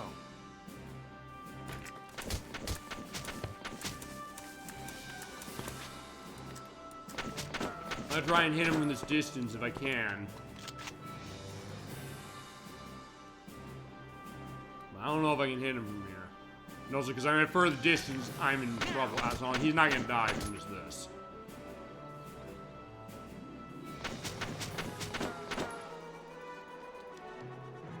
Yeah, but since he lived, he did get a counterattack, so I'm gonna keep him here. I'm gonna pull Alicia out. My turn, okay? Maybe because he's distracted, I can hit him over here, or I can say fuck it and just run and hit him in front. Which might not be a good idea, but in this case, I'm literally right here. I can just go in target mode because I'm right in front of him. You know, it's up. Pinpoint shooting. You don't necessarily want to do this, but because this is the tutorial battle, I can do it. Alrighty, so that is the first battle done. I don't see any more of them. Yeah, so far. You do get ranked based upon it, based on how much damage you take and all that. I got a B. Which is makes sense as far as that. Any new episode. Alright, as far as how it's running, it seems like it's running basically the same. So I said, yeah, not too much to switch to has to do with this one, as far as make it better. But I figured, let's show it. That's maybe the other thing. I just kind of want to show some of these games that maybe we haven't shown off yet. Okay, so next on our list is actually going to be the first Toys to Life game we've ever shown on this program. And the only one that I own as far as that actual kind of game. I don't count the Amiibo stuff because there's games that have support for it, but none where they're actually specifically designed around them. For this one, though, it's a game that did not sell that great, but because of that, they slashed the price of this to $20 and less. Actually, I got it way less. I got it for $10. at Best Buy. Nocturne pointed me to this one. And also in case she was thinking for the show, maybe we should do a Toys to Life showcase. And this would be a game where we have everything we need to show it, because actually this is one of those games you don't need all the toys for it. But other ones you do, and I figured this might be a good one to show. It's particularly on this system. This is Starlink, Battle for Atlas. This came out in 2018 for the Xbox One, PlayStation 4, the PC I think got this, and playing on the Switch. In the case of this one, the reason I got it on the Switch is probably the reason why, of all the systems this sold on, it sold best on this system, even though that's not saying much, because Ubisoft lost their shirt on this one, clearly. Kind of like how they are today, but I digress. Anyway, for this one, what happened is they said, well, you have to be on TV mode if you're going to be playing co-op mode, but for this one, they tied it into Star Fox. So this is, at this juncture right now, the most recent Star Fox game after Star Fox Zero on Wii U, which Nintendo didn't want to port that to Switch 1, and I don't think they ported to Switch 2 either. Because quite frankly, Nintendo doesn't know what the fuck to do with this franchise. So they said, let's give it to Ubisoft. Smart move, though, because I think maybe that's a benefit sometimes, where you say, let's get some different blood in here who maybe can get a perspective of something different. And with Ubisoft, Nintendo did team up with them for the Mario and Rabbids games, to the point where they're able to get people who hate the Rabbids of the Rayman franchise, because they basically were like the Minions before the Minions. But then again, it did come up with Rabbids Go Home from the Wii, which is a great game. They said, well, let's figure this out. Let's get Nintendo's connection. Let's turn it into a strategy RPG, kind of like XCOM. And it worked. And so I think then their thought was, we can do this with other franchises. So let's take a look at this for Starlink by bringing in Star Fox for the Switch version. Okay, now for this one, I'm going to select a new save slot for this. Just show it off. Actually, let me just clear this one, because this is one I did for another test at one point, or I want to show people that I think on my off time for American Project. So let's just start with this new one. You have a difficulty of easy, normal, hard, and very hard. We're going to run normal for this. Now, for this one, I do need the Switch 1 Joy-Cons for this if I'm going to be playing with the toys, because I should probably be on camera for this one, but I'm not going to be. So what I'll do is I'll have pictures of all this. When you buy the game, or bought the game, or find the game, you buy the starter pack. It comes with this big box that has Fox McCloud and the R-Wing on the front of it. So what happens is you get this kind of plastic shell. It's almost like the controller grip that the Switch comes with by default. You know, the one that basically gives you that makeshift controller. It's like that, except this one, it has kind of a bit of a tower on the top and a couple of connections for putting stuff. Because the idea is you get a ship you can pick up, and you link a pilot. They're showing there on the screen, so actually that's a pretty good representation of what the device looks like. If you're running this on Switch 2, the Switch 2 Joy-Cons are too big to fit into this. So you got to use the Switch 1 ones, which you can link to the console. So you link a pilot. Now, in this box that I got, if it does say here, right here, you get a couple things here. You get two pilots. You get Mason Rana, who is one of the new characters for this game, who are specific for this original intellectual property of Ubisoft's. You can put him as your pilot, but also in the box for the Switch version, you get Fox McCloud. Looking very nice. So for the purposes, I think we all do want to see Fox. That's why I bought it on this console, even if it's a case where it probably would run better on the other systems. Okay, it definitely does run better on the other systems, but hey, it's Star Fox. And the good news also is that if you are a Switch person, you're thinking like, it's like the Wii, honestly, where buying third-party games on the console is kind of a risk. And in the Switch's case, is because question if they're going to run properly. The good news is that this version of Starlink and a couple other games on this console as well was developed by Virtuos. They're masters of porting games to the Switch. They ported this. They ported the Spyro Reignited trilogy that we showed at the show for Spyro the Dragon 1. They ported Nier Automata to this console. Yeah, they have frame rate drops and things over the Xbox One and PlayStation 4 versions of those as well, and same with this. But it still runs pretty damn well given the Switch original, and for Switch 2, I think the idea is it's going to make them run better. So let's put Fox in there. So here he is. And you get a nice load whenever you put in the toy, or put in the pilot. And you get the Star Fox Super Nintendo, speak of that, as their Fox is, with his pistol. I mean, he does have that just in case, he has to go on foot, except in Star Fox Adventures where he was using the staff. But he says, good luck. So you do hear the take of Rob 64 from Star Fox 64. And then the next thing you do is you link a ship. Now, in this box, they give you one ship, the R-Wing. And they also give you weapons to those being the Flamethrower and the Frost Barrage. We'll get to those in a little bit. Which I think, I have them attached to the ship. gotta take these out because I haven't played this in a while. But it is a pretty interesting game, honestly. So what you do is you put Fox on the top there as far as there, and then you just take the ship. So we got the R-Wing. And if you don't have all the toys that go for this, the downloadable content for this game lets you access the ships without the toys. Which is pretty cool, honestly. Like, hey, I want to get all this stuff, but sometimes that overhead can be too much. So Ubisoft was smart about how they decided to design this, saying, okay, we do want to have the element of toys to life here, but we understand that people might not be able to find and or buy all the toys they want. Which, admittedly, that could be an argument in one way, too, by saying, well, wait a minute, shouldn't you just have toys for all this stuff? But then, I think, making a good case of saying, look, we know we're not going to be able to get all this stuff, and they didn't really, because this game did not sell very well. So, making it available that way, so you can still have all the perks and all the weapons that go on, because there is a lot of variety to this game. You might want to change ships and things to get adjusted for certain situations. That does maybe mean taking Fox out of the R-Wing, but that's fine. For the purposes, we're just strapping the R-Wing on top. Boom, there we go. And you have your options of your weapons. They're going to be on the ZL and the ZR button, and you can choose your loadout. You can also do the nice rotation. You have that. You also have the wings that do kind of rotate out. You have those are your pilot skills, which you do have a skill tree as you go along on skill points to increase stuff of damage you cause, passive abilities, duration of your wingmates helping you out, and then assistance with laser cannons from them. For the time being, I just have these. You have other things you can earn, and also with the other toys you can put on, like flamethrowers and hailstorm things and all that stuff. But for purposes, we're going to take a look at this, and we're going to go. And it is an original story as far as how this is, and for Switch, they do have the Star Fox crew coming in to intertwine with it. Yeah, the alien named Judge called his team the Starlink Initiative.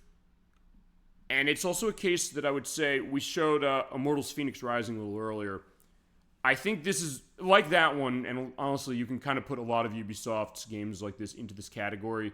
This case where they kind of try to balance the idea of taking themselves seriously and also meaning more in some cases. That it could be like a mixed track record how that works, potentially. And also being this kind of fun, I guess, Star Wars-y, you know, maybe self-referential kind of thing. But whereas in the case of Immortals, I didn't think it was bad. I mentioned we looked at it earlier, saying it maybe feels like it's maybe a little, I don't know, maybe, I don't know, overcompensating is not the right word. Maybe more self-conscious, that's the right way I want to put it. This one seems like it kind of makes more sense. Like, yeah, we have these excited kids saying, hey, we want to live tweet this thing and show how everything is. But it's like, wait a second, you're going to help. Let's square out the ship, so let's go. And the cartoony animations of the characters, but also the fact that they're very expressive and also are animating very well. So clearly Ubisoft put some money into this, and they wanted to let you know it. It's incredible. I can't believe you've been doing this for a whole year. And they're excited to see the fruits of their labor, of everything they've been doing with this initiative of theirs. It was Alkeane last, now Atlas. The artifact we're collecting here might just be the breakthrough we need. We're closer than ever now. I know it. Mm-hmm. Proximity warning. What's up?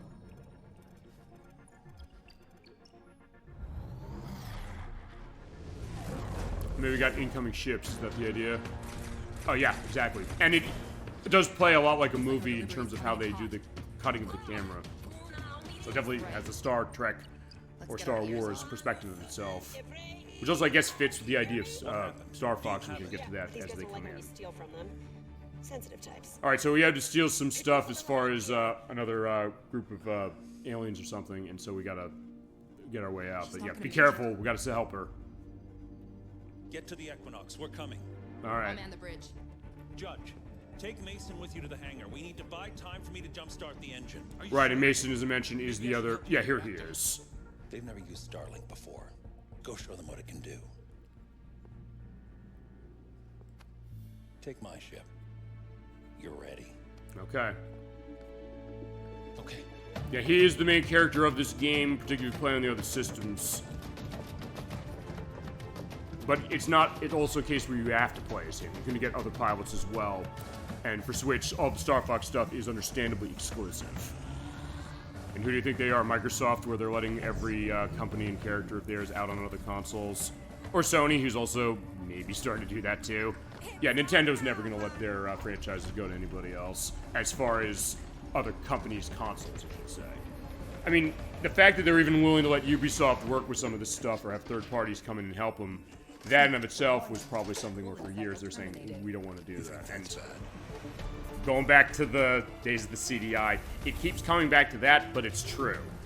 Nintendo, I know, was shaken to their core on the back of that and said, we're not going to let any of these franchises out of our sights anymore. Although Star Fox, interesting enough, is a franchise that they almost rarely ever had in their sights to begin with, because it was always developed by another company except for Star Fox 64.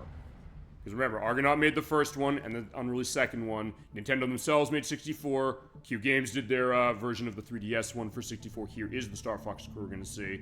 Namco did Star Fox Assault. Rare did Star Fox Adventures. And Platinum Games was involved sort of as far as Star Fox Zero on Wii U and Star Fox Guard that came with it. But there is Fox, looking great. And we do have Peppy Hare and Slippy Toad and Falco Lombardi along with us.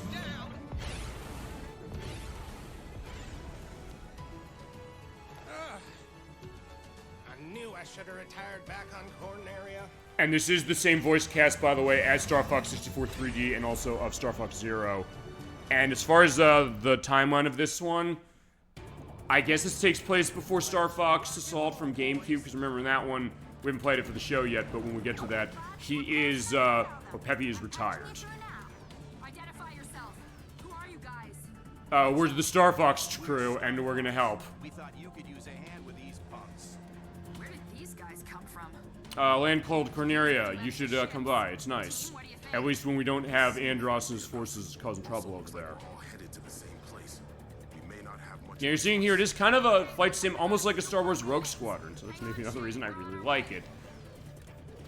I do love those games as far as that, or any of the case of like old LucasArts flight simulator games like X-Wing or TIE Fighter or things like that. As you go along, you're moving the left analog stick to moving left and right, sorta, and then using the control of your pitch and rolling on the right analog stick, which is a great control method as far as this. And you have your weapons, one on the one on the left on ZL and the one on the right on ZR. You can also hold up. So hold ZL or ZR to charge your laser. You can also lock onto enemies this way. Oh, actually, I don't know if you can charge. Okay, yes, you can lock into them. So yeah, there you go. So the game is proving me wrong. Yeah, we have 32 years and counting experience as far as the Star Fox crew. And you also, I like this. When you're in the ship, you do see Fox kind of swaying around, getting a sense of what's happening. You also have B button, which I believe is your brake. You can do boosting with the A button.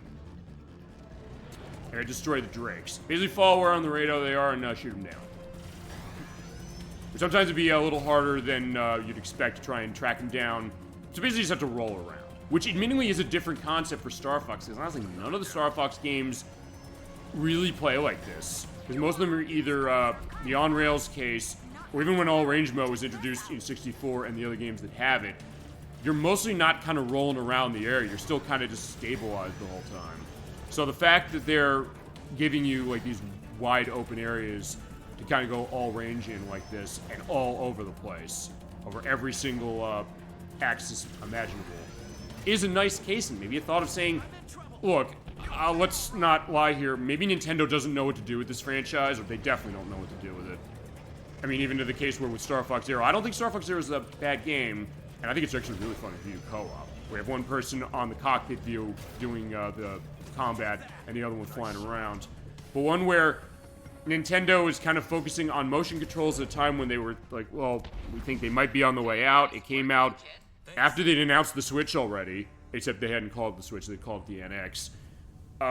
They kind of were going after Star Fox 64 a lot, but they did want to do something with it. They had that Star Fox Zero, The Battle Begins animated subject that was really great.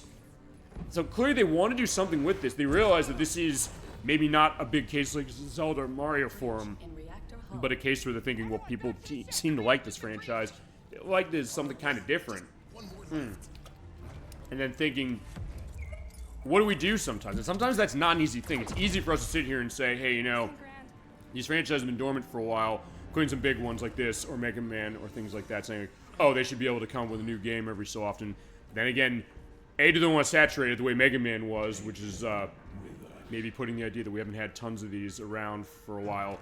Maybe a blessing in disguise, so when they get to another one, they'll be in a case of, but sometimes them openly saying, we don't know what to do. I mean, going back to Mega Man 11, the people who made that, they said, with Keiji Inafune leaving, as far as how that was, in the case of what was going to go on with this franchise, the fact that the franchise was dormant for, like, 8 years was like the first time that had ever happened with Mega Man, where they kept churning him out ever since the first one came out in 1987 and became a surprise hit.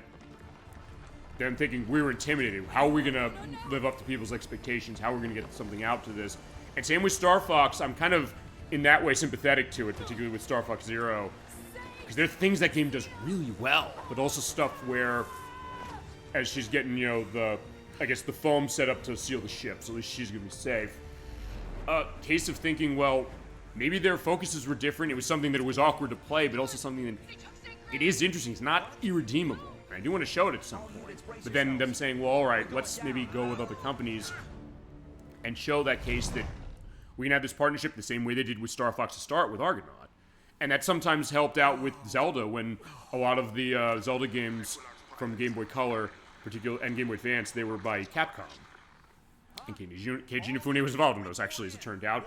But they came with some great ideas. They felt like these enterprises, but they also did something new that made me realize, oh man, kind of remind you why I fell in love with it, and also realize all the other possibilities it has. I think Starlink does that as far as Star Fox, but outside of that, it's also something that is not just us completely in the sky. Because we did get shot down, we have to, on a planet, we have to do the B button recover, and now we're kind of doing hovering. Guess I'm on reserve power.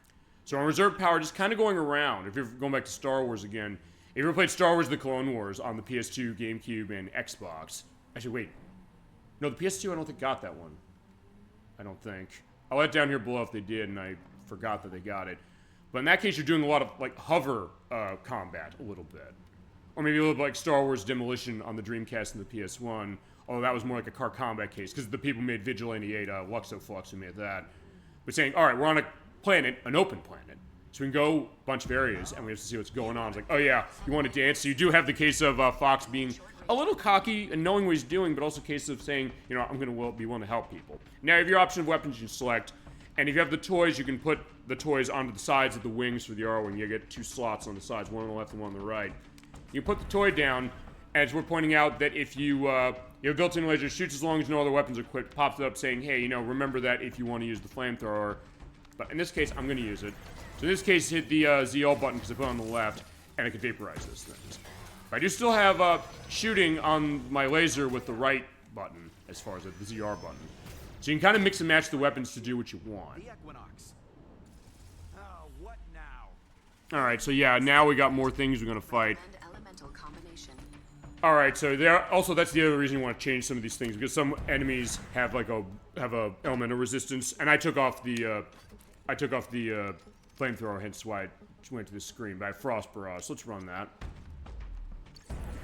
I use dodging, moving left and right, and hitting the A button to do like kind of dashing out of the way quickly, kind of like sidestepping.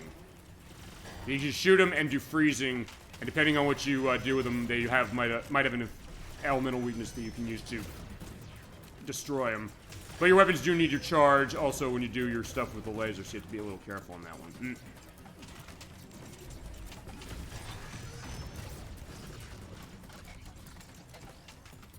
But he's down on the ground, and in that case you can also stun him in some cases as well.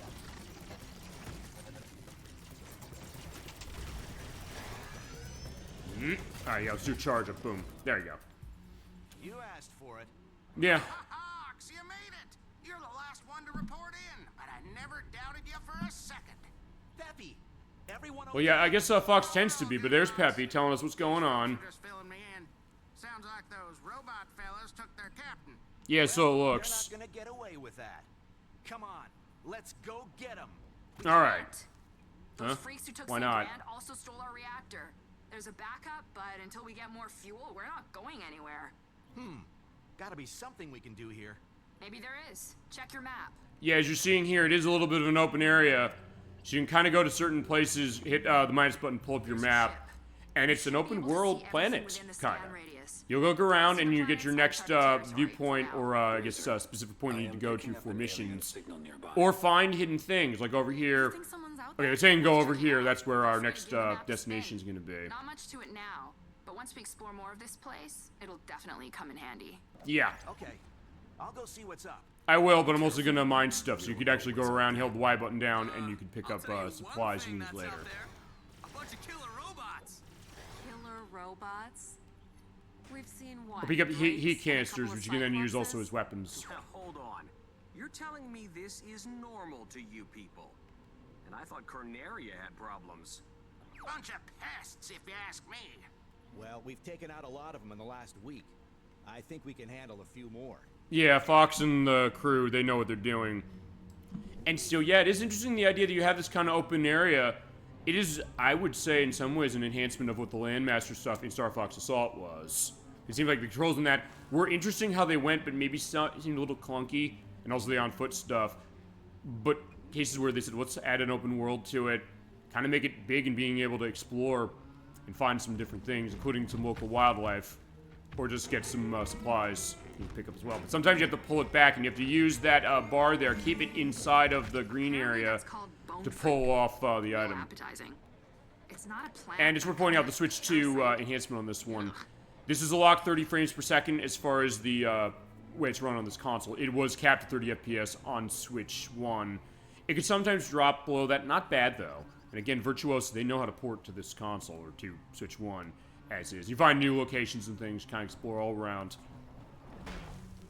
But yeah, in this case, Switch 2 is just going to be making it more likely to hold that 30 FPS target, which I think is kind of the best you can hope for this one. And it does run smooth, and I think, personally, I think it has better frame pacing to itself than Immortals does. Because Immortals, as I said, it was 30 FPS cap on that one as well, but even running on Switch 2, it did seem like it was a little... It seems slower than it actually is. That was also the case with Paper Mario the Origami King. Fortunately, I got myself tripped by doing that boost in the air and landing on my back. But in this case, the way that it's running as far as Switch 2, it does seem like it works really well. And especially for your open world experience on this console. Yeah, definitely nice to see that as far as early look. Early look for Switch, but also as far as Switch 2 running it pretty well. So actually, this does look really well. You are seeing some pop-up and some texture fade in here and there. But honestly, you're kind of going so fast as far as how it is, and the action is so much fun, you're not going to have that much of a problem with it. It's not as much of an eyesore as some other stuff can be. So to me, it's the better frame rate really makes it worthwhile. Alright, there's Beacon, but we also have Imps. We got to shake them off. That's on A button. Yeah, there's too many of them, but it's like, that's fine. We can just shoot them. As Fox has said, we've handled a lot of these over the years and over the past couple of days, so there's going to be nothing for us. So that's not to say this game doesn't get hard. Can I help you then? Oh yeah, you hit the Y button, you can repair ship. Thank you so much. Now I can return to my studies. Alright, no problem. Yeah, you can go around and help people as far as that, but also find hidden items and, like, do materials or grab materials as far as that. In this case, we get to the outpost and we talk to the person in town. Wait, you're not Thicket? No, where's my assistant when you need him? Yeah, I don't know where he is, but we're the Star Fox team. We'll be able to help you out. We need some fuel, but we know you need help as well. My missing assistant has me all flustered. You haven't seen a squat, leafy fellow wandering around, have you? No, but maybe we can help each other out. Yeah, that's what Fox knows from all the time that he's been, you know, with the team throughout the galaxy. Even when he's in different ones that are outside of this Enterprise. And yeah, you talk to him, he gives you missions and things like that. Saying, go and eliminate the hive. Some of it's eliminate the hive, some is collecting materials, sometimes it's saving people. So it's a pretty good variety as far as what isn't. You can just also kind of explore off. Sounds good to me. And from what I understand, I'm completely played through this game. Nocturne's the one who's, if not completely played this game, she's played a lot of this. You, I believe, can go to different planets and find different things around while also going into space. So in a way, it's almost like a more scaled-back version of No Man's Sky back at the time when people were saying, yeah, man, that game looked great, and I was one of those people who said it looked great as well. I actually never played it. But something when it came out, it seemed like the possibilities of that game were endless, but maybe the thought that it couldn't live up to that idea. Although now the tables have turned, where years later, the Switch got a version of it. They said the Switch handled that game you'd think it would never be able to handle. Basically an infinite world. Well, they've enhanced it over the years. It's been, I think, 10 years actually this year since that came around. Now people are saying, yeah, it's really cool. And it's evolved in a way like a massively multiplayer game where it didn't really look like that initially from what I first saw when it was making its rounds. And Slippy saying, hey, use your weapons. In fact, what I'm going to do is I'm going to put the other weapon on the other side, and then we're going to go on to the next game. This is a really cool game. This is one we definitely could show off. I am thinking, when I upload this, we will have not done our next Thanksgiving showcase. That'll be up in a few weeks, as is the case. We'll be doing that live in a couple weeks, as is when this goes up. But we could do the Toys to Life concept as far as a showcase. This would be a big case of it, but I guess then the question would be this, because Nocturne and I have talked about the idea of what's this going to look like. And we can switch between consoles now. I now know as far as how the tech is going to go, and I'll take the M5 out. That should help out for this. Basically go for the red areas and blast them and hit the enemies as they come along if they give you trouble. I mean, there are certain ones I would like to show, but also be a case that which of those toys can I get, and also in case some of those games, some of them could be pretty pricey. I know with the Skylanders games, which was a spin-off of the Spyro the Dragon franchise, that it was Toys for Bob who made that, who made the Spyro Reunited trilogy as far as the main game, and then was Virtua supported for this console. It's a case where some of the versions of that, particularly the ones on the Switch, the earlier ones, they go for a lot of money. In fact, it was Edwag was telling me that. I was like, man, that goes for like $150, $200 for that one game. Really? It does? But he was right, it does. But there's other ones that I know that when it comes to licensed material, I'd like to show them for certain things, but also in case would I get a content strike on those. I'm thinking Lego Dimensions in particular, because they have some really interesting ones. They had one for the Powerpuff Girls. They have one for Back to the Future. I'd love to show that, if that's not going to be a question of itself. Because I know it uses some of the original music. There's the Midway one, which is like a bunch of Midway arcade cabinets. It's one of the few cases where they re-released Clax and Timber. I love those games. Those are games that are kind of on the offskirts and games I didn't really know about until collections came out that had them. But they're there. There's one for Sonic the Hedgehog, which actually takes off elements of Sonic Adventure. I'm kind of retelling that. Also having an area of Emerald Coast that also, I will say this before we move on. Just finish this thought. Yeah, since we've helped this, our visibility and plan increase, you can go different places or see different places as far as your map. Oh, when we played Sonic Adventure, which was a while ago, as it was, I didn't realize that actually, as far as the music in that game, the soundtrack of the game has some different interpretations of the music, including an extra verse for the first area of Emerald Coast, which I only realized actually only a couple of months ago. I gotta be honest. He's like, yeah, it's embarrassing the fact that I've been playing that game since 1999, and I only realized later when they have like a second verse as far, or no, a third verse as far as that, for like a great guitar riff going on to that. I'll put that in the link list as far as that version. That release has the full version with that riff. And I was like, oh my god, it's not actually in the game. It was only for the soundtrack. But for LEGO Dimensions, they have that. And they kind of remix stuff as far as Sonic Adventure a little bit for that. And some other stuff as well. So the case would be to get the game, which honestly would not be too bad, but then also making sure you can find the toys. Although I don't think the LEGO Dimension toys cost that much. And there's ones that we'd like to show, I think. It's stuff that I know our chat has mentioned, so we'd want to show what they are. But also be careful, because, yeah, there's a sandstorm over there. But that's the thought about what we can do to try and show off that. And, as I said, Starlink would be a case that, let's get rid of you guys, and then we're going to move on. Yeah, because this is a fun one. Despite the fact it didn't sell, and sometimes the question of, just because the game didn't sell, is it worth your time? The answer is sometimes yes, especially when they ask $10 for this thing brand new. Back in the day, I don't know if it goes for a lot now. But there's a lot here, and if you love Star Fox, and you're missing a Star Fox game, because at this juncture, Nintendo has not said anything new for Fox and the Gang on Switch 2. And Switch 1 went basically without any indication. I mean, yeah, I know they're still making stuff on Switch 1, but let's not lie here. It's basically finished, because Switch 2 is where they're going next.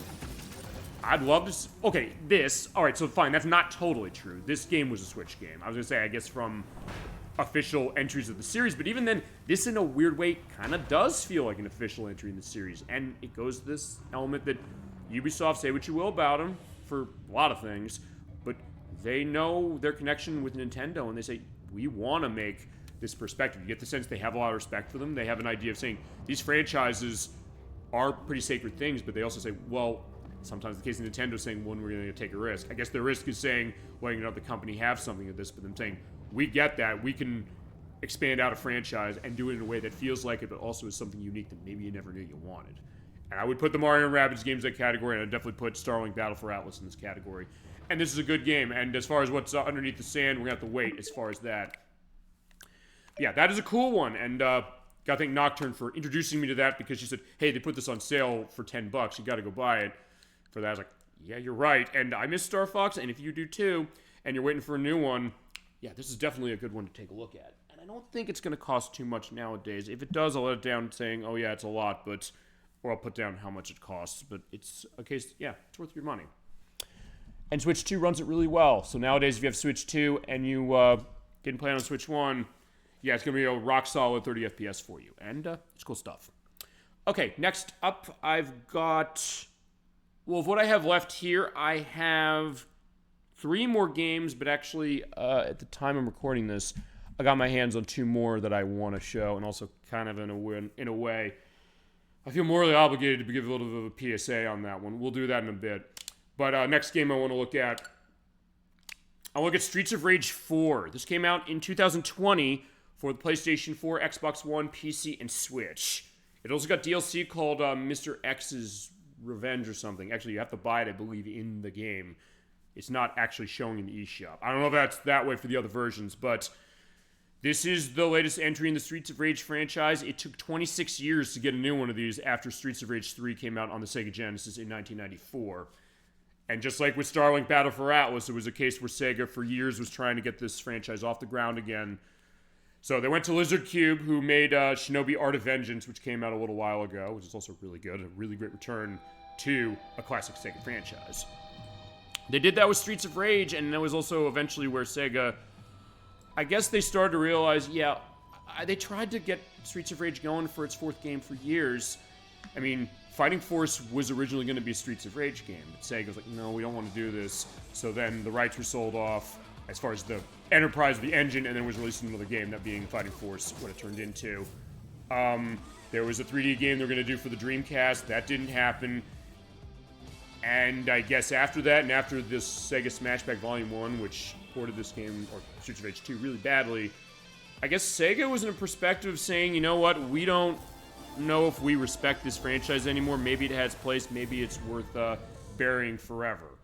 Because you went for a period about 6 years or so where Sega seemed like they're openly ashamed of the franchise because they didn't re-release it until the Wii days, after that Sega Smashback release, and after their failed attempts to get Streets of Rage going again. They poured into Sonic Gems Collection in Japan, but they said everywhere else, we think Sonic the Hedgehog is a family-friendly character, so we're not going to put those games in there. And I guess for Streets of Rage 3, they had a point, but as far as the other cases, that came to an E10 rating when it came to the Wii anyway, and then the day after they said that, Shadow the Hedgehog had a teen rating slapped to it, and then they had edited it down from how its Japanese version was, and then released it with an E10 rating, the same one that they said, oh, Streets of Rage 3 is going to be a problem. And then they said, all right, we'll start re-releasing these games. Thank God, because they have nothing to be ashamed of with Streets of Rage. These games are amazing. And then in 2018-19, they got with .mu and Lizard Cube and said, let's get a 4th one of these going. Let's get some of the people involved with the original game in terms of music, including Yuzo Koshiro, but other big names like Yogo Shimomura and many, many others to be involved with the soundtrack. Yeah, Mr. X Nightmare, that's the DLC. I believe it's $10 as far as how that is. When we get to showing this game for the program, this is the version we're going to use. It's also pointing out I have the collector's edition of this game that I bought the day it was announced. That was out of Limited Run Games back in the day. This is actually during COVID time, right after it happened, where it started. I was working from home for a little bit. Not for long, only for like a month and a half before I went back in the office. But what happened was that morning, they always put out the pre-orders at 10 a.m. on Friday. I said, well, I'm doing work like at 10 a.m. I said, I'm jumping on that one. I want to get it because it comes this big-ass Sega Genesis-like box with the soundtrack CD and with a steelbook in it, and it's a nice package. I will show that as far as in pictures when we play this game, because as I mentioned, we do have one other game in this franchise to get to before we get to this one. That's going to be Streets of Rage 3 for Sega Genesis at some point. And Maddox is going to come in for this. We've been talking about it. He's really, really busy, so we got to figure his schedule out. But he did say when I talked to him pretty recently, he does want to do it. I did mean what I said when I said, it's all yours. You know that game and love that game, and we can show it, and we will. And we're going to show it both ways, so the Japanese version and the English version, because it's worth showing as far as that. But when we come to 4, we're going to be coming with this version on Switch. Okay, you have to unlock the story mode, but I'm going to start with, let's see, I'm going to start with, okay, that's this file I have where I got pretty far. I'm going to get rid of this save. We're going to start on the first stage, easy, normal, hard. Hard is Mania and Mania Plus, and I love the wording here saying, if every part of beat 'em ups except beating up, or getting beat up, easy the way to go for you. No hand holding, just honest challenges. Get ready for a bare knuckle brawl on hard. Let's get crazy. More bad guys and they're not pulling any punches. Mania, which is, of course, going back to Streets of Rage 2, it had the Mania difficulty. It isn't remotely fair, so the Nicky case of, this isn't fair. Regular name for Streets of Rage Maniacs only. I'm a maniac of this franchise, and even I'm not that good. And Mania Plus, which is Are You Crazy? Or, thinking back to Hydro Thunder, You're Crazy! We're gonna go on normal. You can play online with this game. You can also play locally for, I think you play with up to 4 players. I think. Let me look. Yeah, you can play with up to 4 players. I just want to confirm that. Yeah, because all the other ones are 2-player. So we can do that as it is. But alright, as far as characters to start, you have Axel, we have Blaze, we have Cherry, who is, I believe, the daughter of Adam Hunter. He's back. He was only playable in Streets of Rage 1. And Floyd, who's a new character. I believe he's sort of connected to Dr. X. Oh, no, Dr. Zan from the 3rd game. We'll get to that when we get to the 3rd one. You also get a new character, Estelle, who's actually part of the police force, because remember, Axel and Blaze, they were part of the police force in Streets of Rage 1, then they left to do their own thing. And Adam, I believe, was still part of them for a while. He might be off on his own as far as this. You also have Max, of course, from Streets of Rage 2, the wrestler friend of Axel's. And Shiva, who was actually one of the villains in Streets of Rage 2 and 3, who you can play as well as far as the DLC. Or I think you unlock him, and there might be other cases as far as the DLC. For this, we're going to show Adam because he's been a non-factor in this franchise since Streets of Rage 1. So we're going to take a look at him here. Alright, so 10 years ago, Mr. X and the Syndicate fell, so I guess this takes place 10 years after Streets of Rage 3, although I don't know which Streets of Rage 3 it's taking place after, because the stories of both of the Japanese and English versions are totally different. But anyway, it's not, fine. New crime is coming to the city. It's the Y-Twins. They're apparently the children of Mr. X. Yeah, Axel Stone and Blaze Fielding are detectives. Yeah.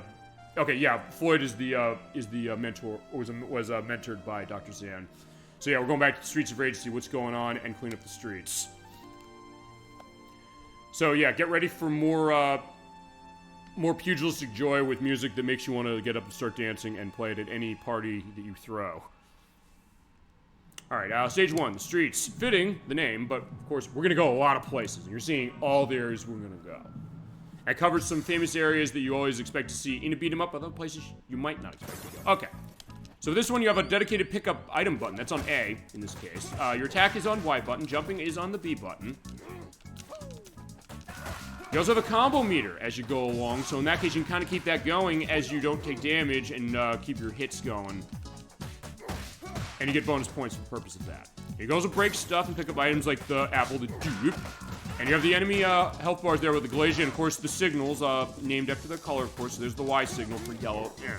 And like the old Streets of Rage games of yore, you walk into enemies and you're able to pick them up and throw them or punch them in the area. Also, on X button, you have your special attack. It takes off damage now, regardless of whether you hit anything or not. It used to be a case where you had to make contact with an enemy for it to damage, but you still pick up weapons, and you also can do the double tap forward and the attack button to do special attacks, including with the weapon, but this is also like Streets of Rage 3 in that, we'll see when we get to that one, when you cause enough damage with a weapon, the weapon will bust, so you can't use it forever. Also, you can toss it off with the A button as well. So you still get a great sense of variety in the combat, which is always what I've loved about Streets of Rage. You can go back to the original. Of course, the enemies will still grab you, and you can also be trouble if you're not careful. But you can also use that dragon kick and toss on the ground, too.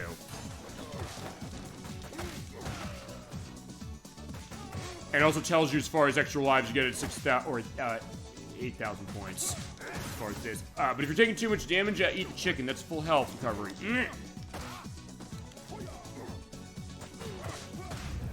Oh, your special move, that is on the R button, I believe. Hey, your back attack, that is on L. You can also press B and Y in order to do it on your own, but they put it to a separate button. Pay attention to that when we look at Streets of Rage 3.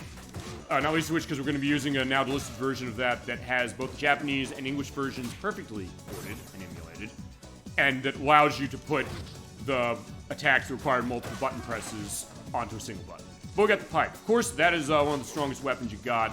You have to be careful if you get hit by it, and it's probably not going to last for that much longer. And you have some of the classic sound effects, like the ding ding ding ding, when you get the money for points.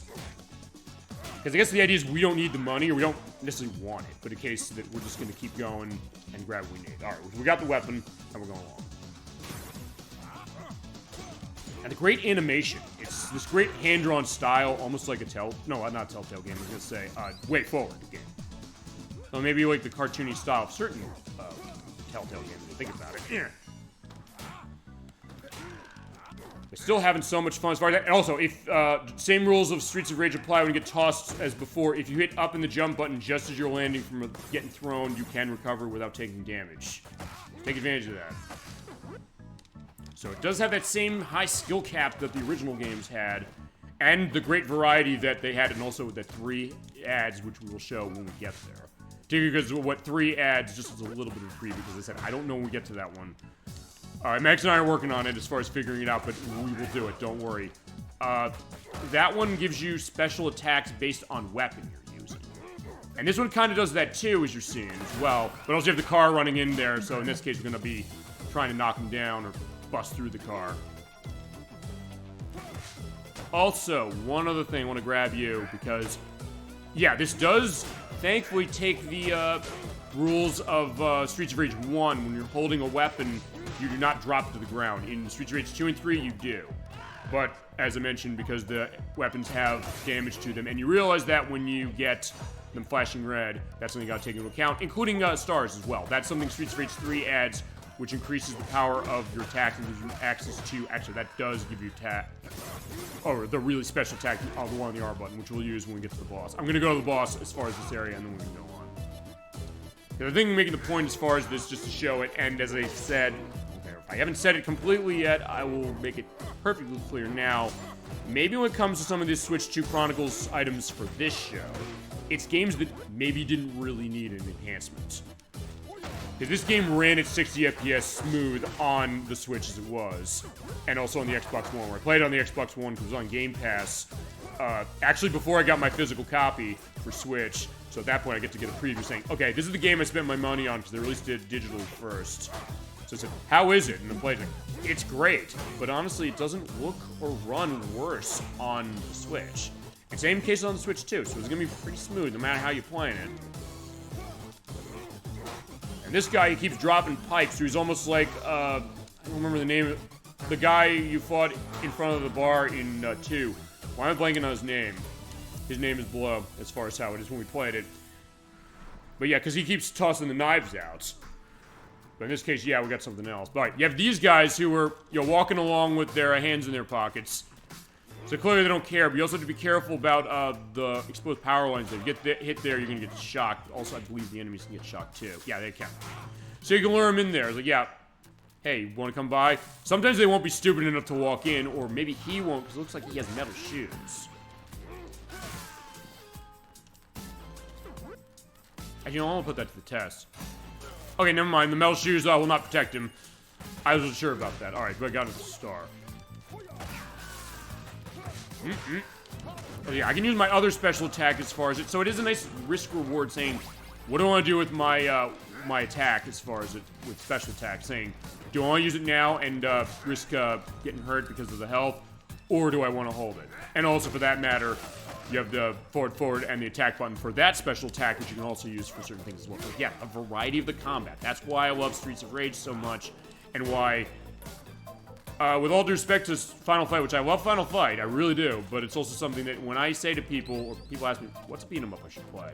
I will always answer Streets of Rage before I answer Final Fight. Final Fight would probably be my next answer after Streets of Rage, but part of the reason I would say is that if the perspective or the stereotype of a beat 'em up is that you're just hitting buttons rapidly, and the question that there's no variety, which that's not what beat 'em ups really are, but my answer then to quell that would be saying play Streets of Rage, because Streets of Rage has this depth of combat and it always has.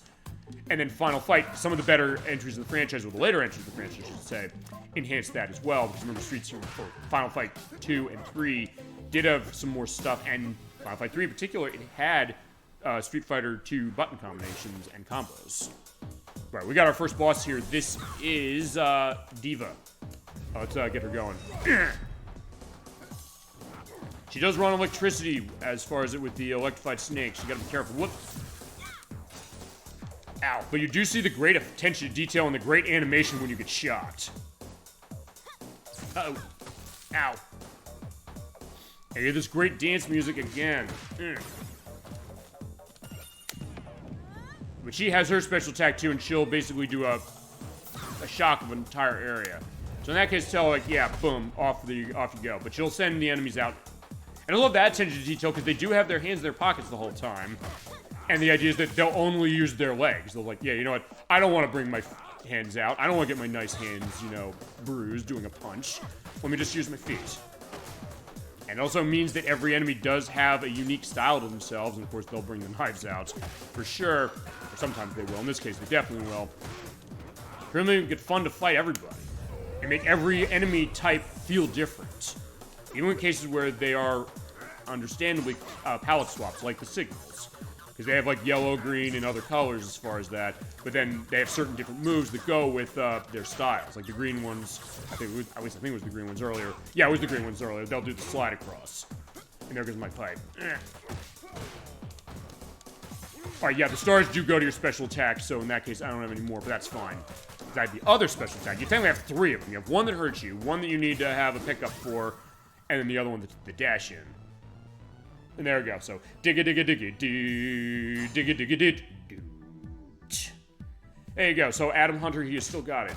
Alright, so there you go. That is the first stage, and that is our first look at Streets of Rage 4. I know it's weird looking at this 4-3, but for the purpose of this, I did want to get a sense of what Switch 2 doing to this. Not that it needed much to do to it, but honestly, I just wanted to see. And give a sense of how this is a great game. If you've not played Streets of Rage, definitely go pick this up. Even cases where I'll tell you, people I know who only played this one but didn't play the other ones, but that also is a great case. It's like what Nocturne and I were talking about when we did the Croc show a while ago. So like, oh my god, you gotta play this game. Because actually it was Ed, Wack, and Nikki. They played the 4th one, the one I just showed you, and they said, we had a really good time with this one. But I said, you play the other ones? No, I was like, ooh, you gotta play the other ones, the other 3, which are all on this console in one way or another. 1 and 2 are on the Switch Online case for Sega Genesis. That is the way to play those. And 3 is available on the Sega Genesis Classics collection. Not a great port, but it is the last time they're going to re-release Streets of Rage 3 ever. And also, it does have its Japanese version uncensored, unlike the Sega Genesis Mini 2 unit where they censored it and removed a level, which made it even worse. But that's a story for another day. And eventually, we will have Streets of Rage 3 going, I promise. Maddox and I, we're going to figure it. That's going to be all his, because he loves that one. And we're going to have a great time when we get there. But in the meantime, a little bit of a taste as far as that with Streets of Rage 4. Next up is a game, speaking of Ed, Wack, and Nikki, they might want to be involved in, and a franchise I've been asked for a couple times, and one I might show 3 times as far as the original, and why? Or maybe 4 times, I'll tell you. This is Super Monkey Ball, Banana Mania. This is a remake of Super Monkey Ball 1 and 2 from GameCube. This came out in 2021, I believe it was, for PS4, PS5, Xbox One, Xbox Series S and X, Switch, and PC. You have online connections as far as records. I'm not going to have it on. I thought I was connected to the internet, but either way. Yeah, it's published by Sega. It was developed by Ryoga Gotoku Studios. These are, by the way, the people who made the original game as Amusement Vision going back in the day. They also make the Like a Dragon games now. They made Daytona USA on the Dreamcast, and they made F-Zero GX for the GameCube. And they said, let's remake this game again, sort of, because, alright, there's a sort of a remake, sort of a re-release of this, because Super Monkey Ball 1 and 2 are on the GameCube. Then they got repackaged together on the PlayStation 2 and the Xbox as Super Monkey Ball Deluxe, which I was asked for that game, actually. I was asked for it on the PS2, but it's also a case where I kind of want to show the Xbox version too, because it runs at a better frame rate. It's only 30 FPS on the PS2, 60 on the Xbox. But then again, the GameCube interface also is unique, and the way the controls of that one are, as we're going to see a little bit of the demo, we're going to see the Sega logo again, I guess, honestly makes it so we could justify showing this very game multiple times, maybe as a series of saying, let's take a look at a bunch of levels on one version, and then another version, and another version, as far as how it is, perhaps. But this game does give you tons of content. And we talked about Super Monkey Ball on the show before, talking about the case that, well, Sega kind of was in a case where they were doing a lot with this franchise in the GameCube era, and then the Wii came around, and they did a couple. They did Step and Roll, and they did Banana Blitz being launched with the console. They remade Banana Blitz. Actually, parts of our chat said, ooh, we don't like Banana Blitz, even the HD version, because I do have that one as well. But it's a case where kind of, I don't know, not that this necessarily went away, but a case where we didn't see a whole lot of it. There was Super Monkey Ball Adventure, which was on PS2 and GameCube, that turned into like a story mode that even fans of the franchise did not defend, and even Traveler's Tales fans didn't defend either, because usually they'll defend most anything that comes out of the company. See the Lego games as an example of that.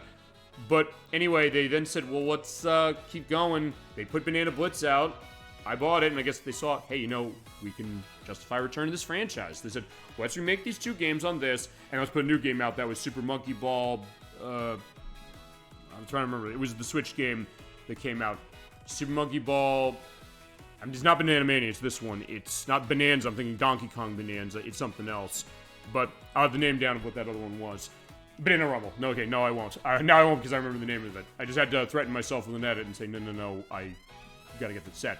Okay, so you're the main game, you're rolling the monkey around. There's I, as far as the main character of the franchise. It's kind of like a Labyrinth game a little bit. You also have multiplayer games, which also is a case as far as this franchise, where you have your characters of this. I'm just gonna go to this one to show what's in here, because you have Monkey Race, Fight, Monkey Target. Monkey Target's always a fun one. All the GameCube controls admittedly are better. I'm not gonna lie on that one. Monkey Billiards, Monkey Bowling, Monkey Golf, Monkey Boat, Monkey Shot, Monkey Dogfight, Monkey Soccer, Monkey Baseball, and Monkey Tennis. These are the ones that were in Super Monkey Balls 1 and 2, as they were. You also have stuff of missions and things. Point Shop, you can unlock stuff. There's DLC you can pick up for this game as well. I'm going to show a little bit of a preview with II. We're going to show parts of this challenge mode for 1 and 2. There also is the story mode of 1 and 2, or from 2, I should say, not from 1. Because Super Monkey Ball 2 had a story where Bad Boon is there and you have to take him down as far as the gang. It almost turns into like a Magical Girl anime, but the cutscenes from the GameCube version that were also in the PS2 and the Xbox Deluxe releases are not in this. They tell it a bit differently, so there is still a reason to also get this on the other systems if you're like, yeah, this is the end-all be-all. Not quite. But it still is a good reflection, and it does play the same as far as how it is. I'm going to take a look at the challenge mode for Super Monkey Ball 1 to start. Yeah, let's look, just casual to start. He's just tilting the stage, but in this one he also controls the camera. And these missions start out really, really simple, but they get really, really hard in pretty quick succession. Yeah, it seems pretty easy. Just run straight, right? Ready? Yeah, it's true. Basically, just go around. You also pick up the bananas to get more points and also get unlockables for later. And just run through the goal. Also, you have a different announcer. It is Brian Matt Uhl from Shenmue, actually, who's Goro in that, who is the announcer for the 2 on the GameCube and also the Deluxe releases. Not in this one. I believe there's DLC you can buy him, which I guess goes to the question of is Sega nickel and diming the DLC on this game? They've done it worse. I will be honest about that, but still a case where, yeah, you wish you would have it. Although, from what I understand, I think there was a rights dispute as far as the voice case. So, honestly, they might have a reason as far as that one, But then again, we're in cases where, you get day 1 DLC for everything, or announcements of DLC for games that are coming out really quickly, like Pokemon Legends EA. And a lot of Pokemon fans, I don't think, are very happy about that, but if Pokemon Gen 9 taught us anything, they will eat whatever they're fed, no matter what, even if they complain. But I guess with Monkey Ball fans, they might too. I don't know, but still, having said that, it's kind of a little bit of a mixed case a little bit. But anyway, we are going on as far as the hairpins. So you're seeing they're getting a little harder as they go along.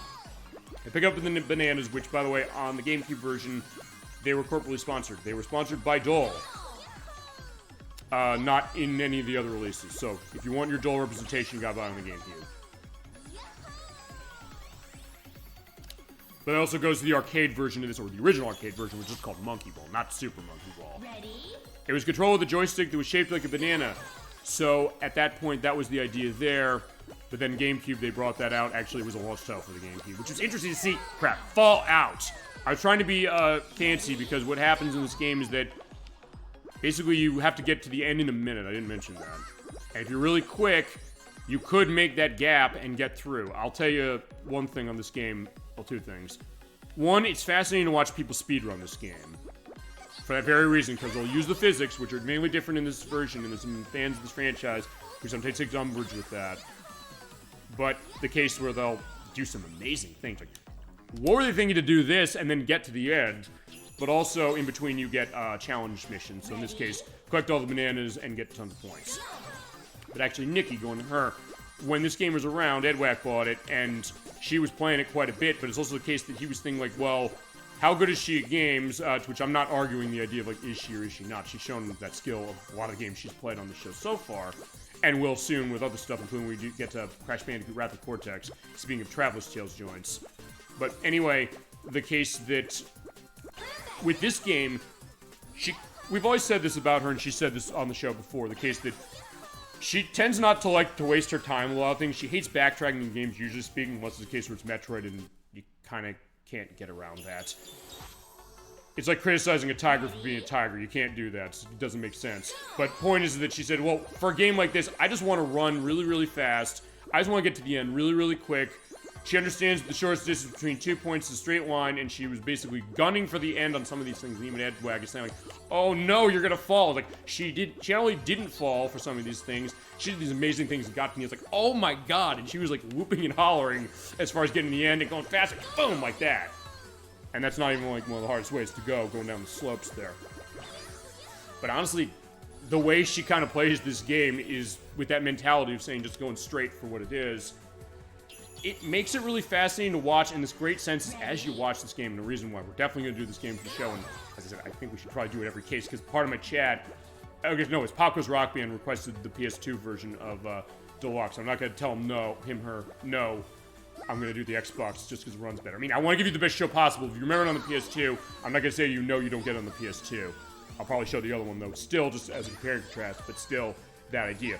It makes watching this game so much fun. As much fun as it's playing, but also the case is you're watching, and I'll also pull out. Well, this is where it's getting a little harder. You're seeing the box there, where it gets spanned out. I'll tell you what I'm going to do also. I'm going to pull out a level that's insanely hard later. But you have to be a little patient, get a sense of when's a straight shot. So you can go take the straight shot there, and if you bounce right, you might be able to get it, but unfortunately I did not. So you gotta wait. Yeah, but it's this great sense of, like, you're getting, maybe pains in your stomach. It's like, it's that kind of game, And then when you get to the end, you hear that goal. It's absolutely satisfying. Whether you're watching, it's like a great tightrope balancing act, Whenever you go to the circus, you see people doing that, or you do the Cirque du Soleil shows and things like that. You're looking at it like, they're gonna fall. You keep saying that. You don't want to see that. And on one hand, you maybe do want to see it happen to see, like, what are they gonna do to get out of that, but also saying, like, no, I don't want them to fall. Like, you're rooting for them. It's that kind of case of a game, like, you're rooting for the player or people you're watching so much, you're like, boom, they're gonna hit that, but bounce back too far. So yeah, there is a physics model to this that you do have to be in line with and understand, but also when you understand it, it can be pretty great. And on Switch, it's worth pointing out, this does run at 60 frames per second. It's worth pointing out that I bought this game on the Switch for the purpose of being able to use the GameCube controller for it. Because as I mentioned, that's one of those games on the GameCube where it's like, yeah, that controller is absolutely the way to play this, although the physics of those are a little different. And hardcore Super Monkey Ball salts will tell you that. I know Joe Redifer of the GameStack program, he's definitely one of those. Because he loves Super Monkey Ball, but he says, like, I love this release that came out, but it's also something that, first off, the PS5 version is the worst one because it has frame pacing in ways that even the Switch one doesn't. The physics are different, but also in case it gives you tons of content and a great revitalization of this franchise, which he says is one of his favorites. I'll put in the video he did for Super Monkey Ball Banana Mania, because when it came out, he said, I bought every single version. I want to show every single version for the show and explain, like, which is the best one to pick up.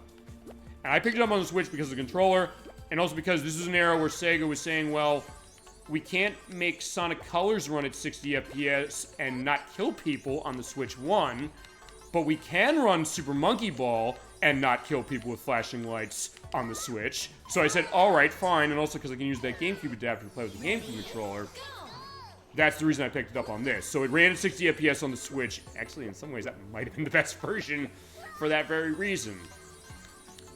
So, in that case, there's not much Switch 2 needs to do to this one, really. In fact, I don't know if there's really anything it needs to do, because it was locked 60 of what I was able to tell when I played it. But, yeah, running this way, you're seeing it's getting a little tighter, something like, I mentioned the tightrope balancing case.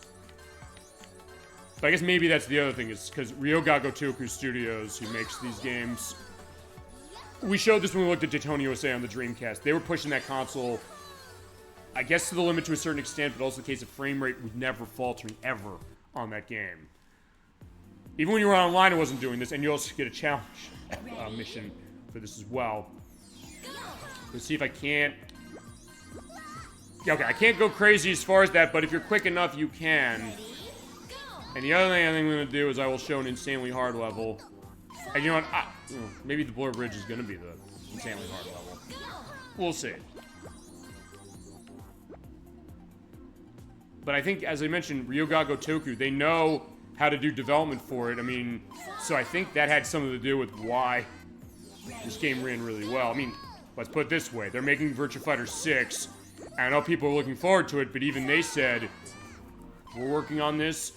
We do believe the idea of what this is, but if we think this game is not going to turn out well, we're just going to flat out cancel it. And I was just like, hey, you know, if you're having trouble, do you want to skip this or have a helping feature? No, sorry, don't want to do that. So if nothing else, they're saying, that's gutsy of them to come out saying, we believe in this game so much that we will not let it even come out if it doesn't live up to the expectations.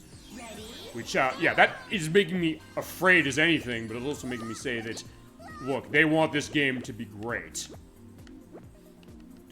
And I made it. Okay. So if nothing else, they're putting their all into it as far as how it is. I don't know if Switch 2 gets that. I mean, Switch 2's getting Virtua Fighter 5, what is it? Virtua Fighter 5 Revo? And they're also getting other cases as far as that as well. Ready? Okay, hitter's also this, where you have the goal spinning in a line, so you have to get it in right, and if you don't, you're knocking back. But in that case, I said, well, I'll be slow and steady enough just to kind of walk in. Okay, so that's good, but I do want to see... Okay, that's banana play. Let me show... Oh, okay, never mind. This is the final stage, so in this case, this should be enough. You know what, at that case, I'll then move on. Like, whoa, you gotta be careful. Like, whoa, look at that. That's a dead end. I only have 30 seconds to get out. The way the physics are going, it's like, whoa. Yeah, if you're conducting motion sickness, this might also not be a good case, but you do have infinite tries. Ready? Go. Okay, so yeah, even on the casual level of difficulty, this game is still gonna challenge you. It's like, oh yeah, you better be ready, but it has such a great ramp up. So when it asks you to do absurd things like basically running across a tightrope that is insanely thin, where if you hit the analog stick even a fraction off, you're gonna fall. You still feel like, yeah, you can do this. You can do this, like, It's one of those cases. It's, I guess, an case. If I'm gonna, you know, turn that into an utterance instead of an actual explanation saying, like, do that. Okay, what Nikki did, just to give a sense, I don't know what she did on this stage.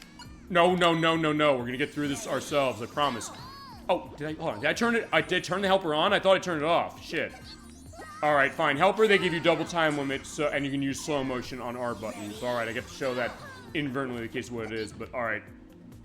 See, I was trying to turn it off. I didn't want to take it, but what she said is saying, well, she understood, I think, as I mentioned, there's the end. It's right there, straight, but as you're seeing there, the yin-yang symbol that, or no, fine, the coin symbol that has a banana on it, banana plate, and you understand the physics, like, hey, if you can do a bounce on that, if you can bounce on that specifically, go fast enough to launch up, bounce a bit, you can launch yourself into the goal. And in that case, I also went backwards. That was not the right thing to do. Ready? Go. If you just time it right, it's like, oh, I don't know if I'm gonna make it. It's one of those, like, boom, like that. If you could do that, like I somehow did, boom, there you go. That was what Nikki did, and she was unbelievably skilled on that, and it's not a case where she'd played this game forever. It's a case that, I think she just looked at that, and it's something that's so primal of understanding that. that she was just gonna say, okay, I can do this, boom, boom, boom, boom, boom, and oftentimes, even though as much as it looks like a risk, I think she likes being the risk taker when it comes to Super Monkey Ball, and there's something really, really exciting, and, I don't know, it's like a great, it's excitement, it's a rush, really, as far as that, and I think she really likes that, but also the case of how that runs for it, and it makes it great to watch, and I think she'll be involved as far as one of the cases of Super Monkey Ball when we get to this one or all the other ones, but there's a lot of cases to show for the other ones. But yeah, Switch 2, doing a good job on it. If you've not played this game, I'd suggest take a look. But also, it's not a case where, you know, you're losing if you pick it up on the older systems. In some cases, you might be getting more stuff to it anyway. For certain things, but not in other ways, but all worth your money.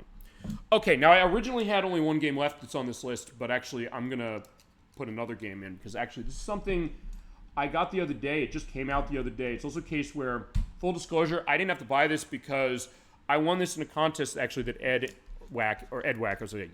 contest that Edwack and Nikki held actually at their wedding. So I was like, wait a second, why am I getting a gift when I'm going to their wedding? Well, I gave them a really nice gift as far as it, as did a lot of people. We all went. We had a great time as far as that. Of course, they'll be on the show. That's the reason why they were not on the show a lot this year. It was like they had a lot to do for it, but they said, now that that's the case that we want to be back on the show, we want to get our stuff set. They got their games they want to do. They've been asking me, like, what do you want to do? Even other people, as far as that I know, who I talked to, as far as it, Debula 420 Blaze It, he was saying, like, oh my god, there's some stuff I want to see more of. He was the one who requested Radiant Silvergun. We're doing that next year. He and his wife brought up to me Trap Gunner for the PlayStation. I want to try and take a look at as well. And a couple other cases as well. But point is that, yeah, this is another one that I won because of them, but it's also a case where it's an interesting one. It is Super Mario Galaxy 1 and 2, which came out at the time of this recording only 4 days ago. For Switch and Switch 2, it is a re-release of Super Mario Galaxy from the Wii from 2007, and Super Mario Galaxy 2 from the Wii from 2010. This is the first re-release of this one in 15 years. Remember, it was not in the Super Mario 3D All-Stars collection. People were wondering why. I was also in the why case. Also, that game was time-limited as far as how it was released. This one, despite the fact that GameStop was suggesting it would be, there's no confirmation yet that it actually is. And I say it isn't because this is tying in with the Super Mario Galaxy movie that's coming out in April. So I do not think that they're going to time limit this one. But there are a couple things about this release, which is taking Super Mario Galaxy 1, which it's worth pointing out, it is a different emulation from the way that it was on that 3D All-Stars collection. And 2, finally, it's putting them on one card for Switch 1 and 2 for $70, unless you're getting them separately for $40 each off of the eShop. Let's talk about this. I'm going to show each of these off. I'm also going to give a little bit of a PSA because there's one aspect of this game that I don't think anybody is actually mentioning, and I want to bring it up and put it out there. Because this release, it's worth pointing out, this works on both Switch 1 and Switch 2. They announced it at the Nintendo Direct that was a month ago at the time of this recording, and like 2 months at the time of this upload. They said because of the Super Mario Galaxy movie coming out, we're doing this re-release that has both Super Mario Galaxy 1 and 2 in the box. Thing is that it's a Switch 1 game. They're asking $70 for this thing physically, or $80 because you can buy them separately. If you're like, oh, I bought the 3D All-Stars collection and I only want to get Galaxy 2. They're selling that for $40. People are saying, well, is that too much for a game that is 18 years old in the case of this one and then 15 years old in the case of the other one? Maybe, given some of the other games that are out for cheaper as far as classic game compilations. But also, one other thing I do think needs to be said that nobody's saying.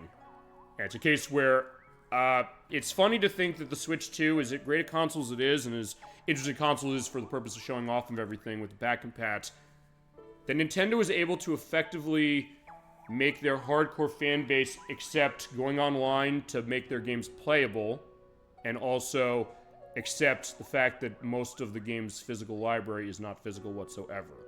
I don't have an actual number to really put to this one. I can probably edit in at the time of this upload how many games are actually physical on this console as opposed to being game key cards. I will hazard a guess to say that about 85% of this console's library is going to be either digital only or on a game key card that even companies like Capcom are openly saying we're treating this as a digital sale.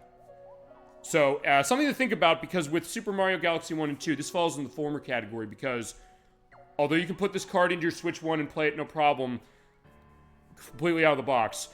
Switch 2, they did a day 1 update that adds in the 4K HD display, which is exclusive when you run on this console, so that's what you're going to get off of this. And it'll run maybe a little better from understood. But you need to patch the game, go online to patch it, otherwise the game is completely unplayable. They did this with Pokémon Gen 9 as well. I showed that off in the last Switch 2 Chronicles video we did, where I couldn't play it at 1.0. I wanted to see, let me see what this game does natively to that broken piece of garbage, I guess, to a certain extent. Okay, it's not, that's wrong to say. It's not a piece of garbage, but it was broken, and that's, I don't think you can deny that anymore. It's basically the video game equivalent of being a flat earther to say that, oh yeah, that game came out in a good state. It works great on Switch 2 now, mostly, as far as it, but it's also a case where you have to go online, otherwise it's unplayable. So 20 years from now, you have a Switch 2 only, and you try to put this game in it, you can't play it. And I think that's a problem. So unless they do a revision of this card at some point, because Nintendo does do this when it comes to Switch every so often, where as the years go on, they re-release the game and they have the latest revision on the card. Unless they do that for the purpose of Super Mario Galaxy 1 and 2 here, yeah, you're not going to be able to play it. It's going to be a paperweight if you're a Switch 2 owner. So don't get rid of your Switch 1. That's the answer I'm going to really say. I don't know that's Nocturne's attitude. She said, like, I'm not getting rid of my Switch 1. In fact, I'm not even updating Pokemon Gen 9 to move it over, because even though it does run really well as far as how Switch 2 is concerned, the way it handles aspects of shiny Pokemon raids makes it a case where it's impossible to run it that way to make it easy to get a lot of them. So in that case, she said, I'm going to still play it, even though it runs suboptimally on the Switch 1. So fair point to that. But I did want to put that out here saying, like, yeah, especially because Nintendo's asking $70 for this, and I know I'm in an interesting position saying I don't have any right to complain because I got this game for free. But just to let you know, when it comes to this, for Switch 2, you do have to go online for it in order to play it. And Nintendo, cut it the fuck out. Okay, let's get started then, at least showing on Super Mario Galaxy. I'm going to show a little bit of this one differently than I showed it last time, because last time I did show the 3D All-Stars version. I'm going to show it the next star area that I'm playing. Because I mentioned, this is not the same emulation as it was on that one. It still has button controls for the purpose of being able to run this one. And you can also use the motion, because you're seeing over there, I'm moving the Pro Controller around. You do have the star thing going on. You can also center it with the R button. But you're seeing it does look a little better as far as how it's running in full 4K HD on this console, which is not on Switch 1. But on Switch 1, you don't have to go online to play. You can put the card in the box, and you can play it forevermore. But anyway, we're going to go back to the Good Egg Galaxy. I showed this off as far as before. And I'm going to demonstrate this way, and then we'll take a look at Super Mario Galaxy 2. And then I got one more Mario. Okay, so we're ending with Mario today as far as this one. So we have a snack with cosmic proportions. And I'll say this, if you've never bought these games, I mean, I'm a little mixed on the price too, and it's also one of those cases where I don't know. I mean, I think people are realizing that there might be other explanations that people say, like, oh, because gaming is getting expensive now, but maybe them realizing Nintendo's kind of always been like this, in all honesty, and they really have. So I don't know if people are saying, like, no, I don't want to get this. It does have some extra stuff, though. It's worth pointing out. Actually, one thing it does have is it has Amiibo support. There's Amiibos that are coming out for this that are not available yet. They're out in April when the movie comes out for Rosalina and Mario with the Luma. But one thing they give you is you can turn on Assist Mode. For the purpose of the demo on this, I will show what Assist Mode does. You go back to the last checkpoint, going back to the screen saying what it does. It doubles your health bar. It means that when you fall, you don't die, and you have other stuff as well. So it makes the game a little easier if it's too hard for you. And in Galaxy 2's case, there are parts of that game that get really hard from what I understand. So you might want to use it there, but if you don't want to use it, you don't have to. If nothing else, giving a case of saying, hey, you get the double life thing that Super Mario Galaxy 2 introduced in Galaxy 1. And also, when I fall off, I'll show falling off just for the purpose of this as I go along, to show that idea.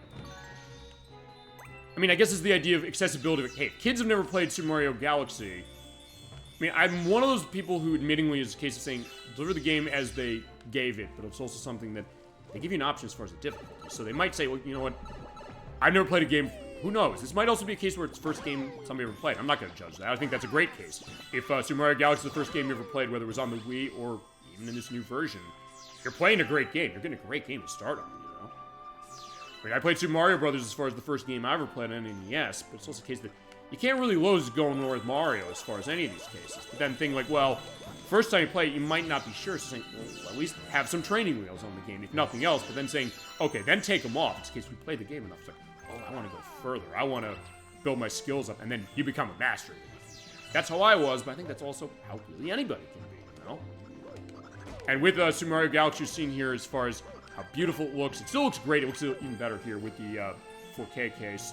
And it also has the great orchestrated music. I got a hungry friend up there in space. You want to share snacks with him? Let me turn the music up. This is too quiet. Yeah, head forward and use the stars. If you're in handheld mode, which we're not, you can just tap the stars as far as how it is. Yeah, because remember, you do need to use the pointer here, or you, yeah, basically use the pointer. So in that case, you probably do need to use a controller that has a motion to it. But if you have the Pro Controller, 1 or 2, you're set. Remember, hit the Y button for the spin, boom, or you shake the controller and you're all set. As far as if this is going to change the way we play this game for the show, I don't know, because this... Actually, I have all 3 versions of this game now, as far as Galaxy 1. So, we could show the Wii version, but you also can still use the motion controls in this with the Joy-Cons or the Joy-Con 2s in this case.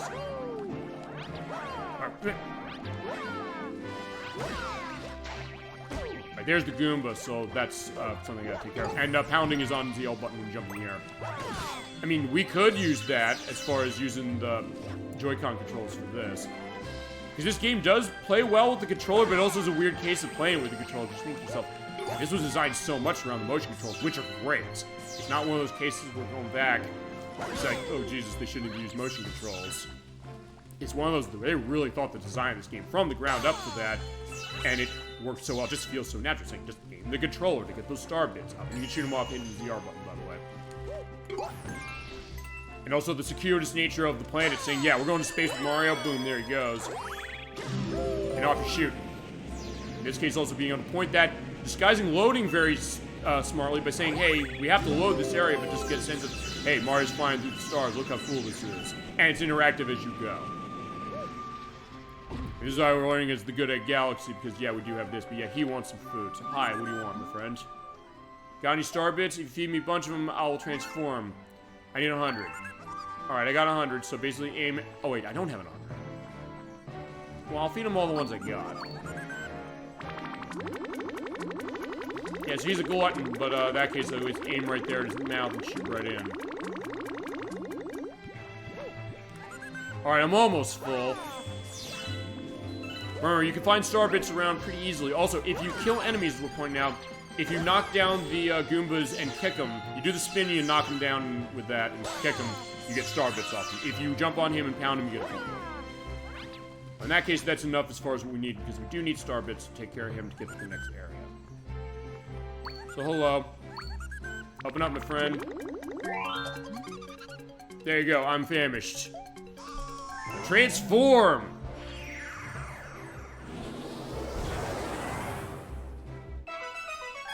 Alright, so we got a new planet. And a new way to get there.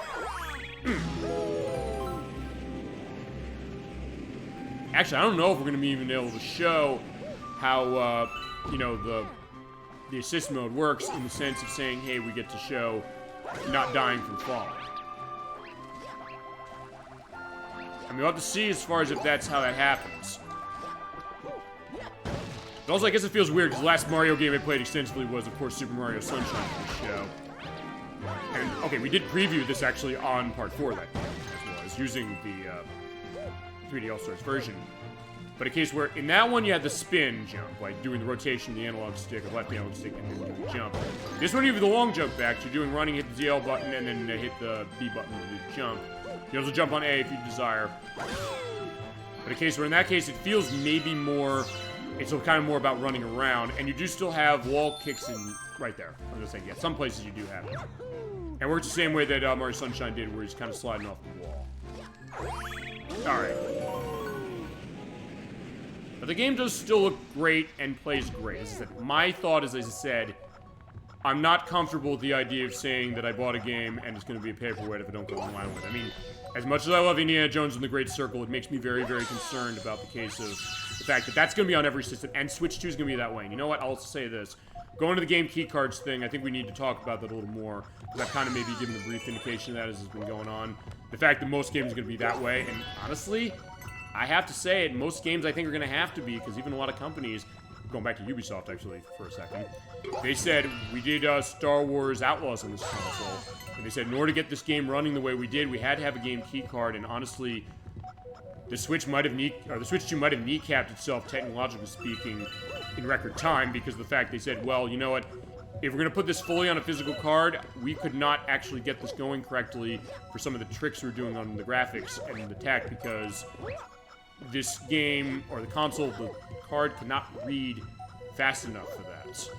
As we're pointing out, actually, there are some games, physically speaking, where they actually do run a little slower as far as loading when you put them on a card. Actually, Mario Kart World is a game like that. I got that digital only because I said I want to get the bundle that comes with it because I want to save some money. I don't want to pay $80 for that thing. Apparently, other people didn't want to either. And apparently, Nintendo saying we're not going to be charging $80 for anything anymore. I mean, even Microsoft, they said, Outer Worlds 2, a game that is finger-waving about capitalism, is saying we're going to charge you $80. And they said, oh, by the way, now we're not going to charge you $80 for that. But anyway, I got it that way for the purpose of Mario Kart World, saying it came with the console, I saved some money getting it that way, by about $30. But then saying, well, it loads slower when you're on card. Not horribly, but a case where you do kind of notice it. And the case of, you know, maybe Ubisoft had a point. And I'm thinking Indiana Jones and the Great Circle, that's coming to Switch 2. How the hell are they going to be able to get that game running on this console on a physical medium when you have to go and download the game online to play it on everything else? On PC, on Xbox Series S and X, and PS5. At the size of that game, it's like 150-something gigabytes.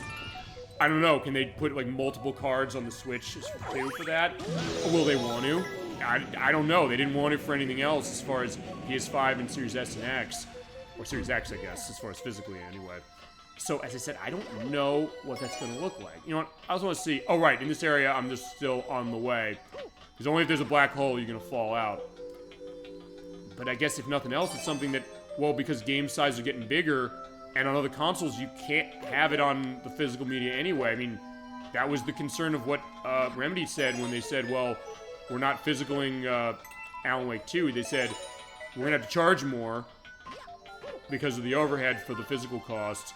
And then also saying, well, we had cases like Star Wars Jedi Survivor and things like that, where you don't have, you have to download parts of the game anyway, so what's the point? We said we can just do it this way, and then basically they said, alright, we're going to do it because we saw people saying we want to have a full physical case of this.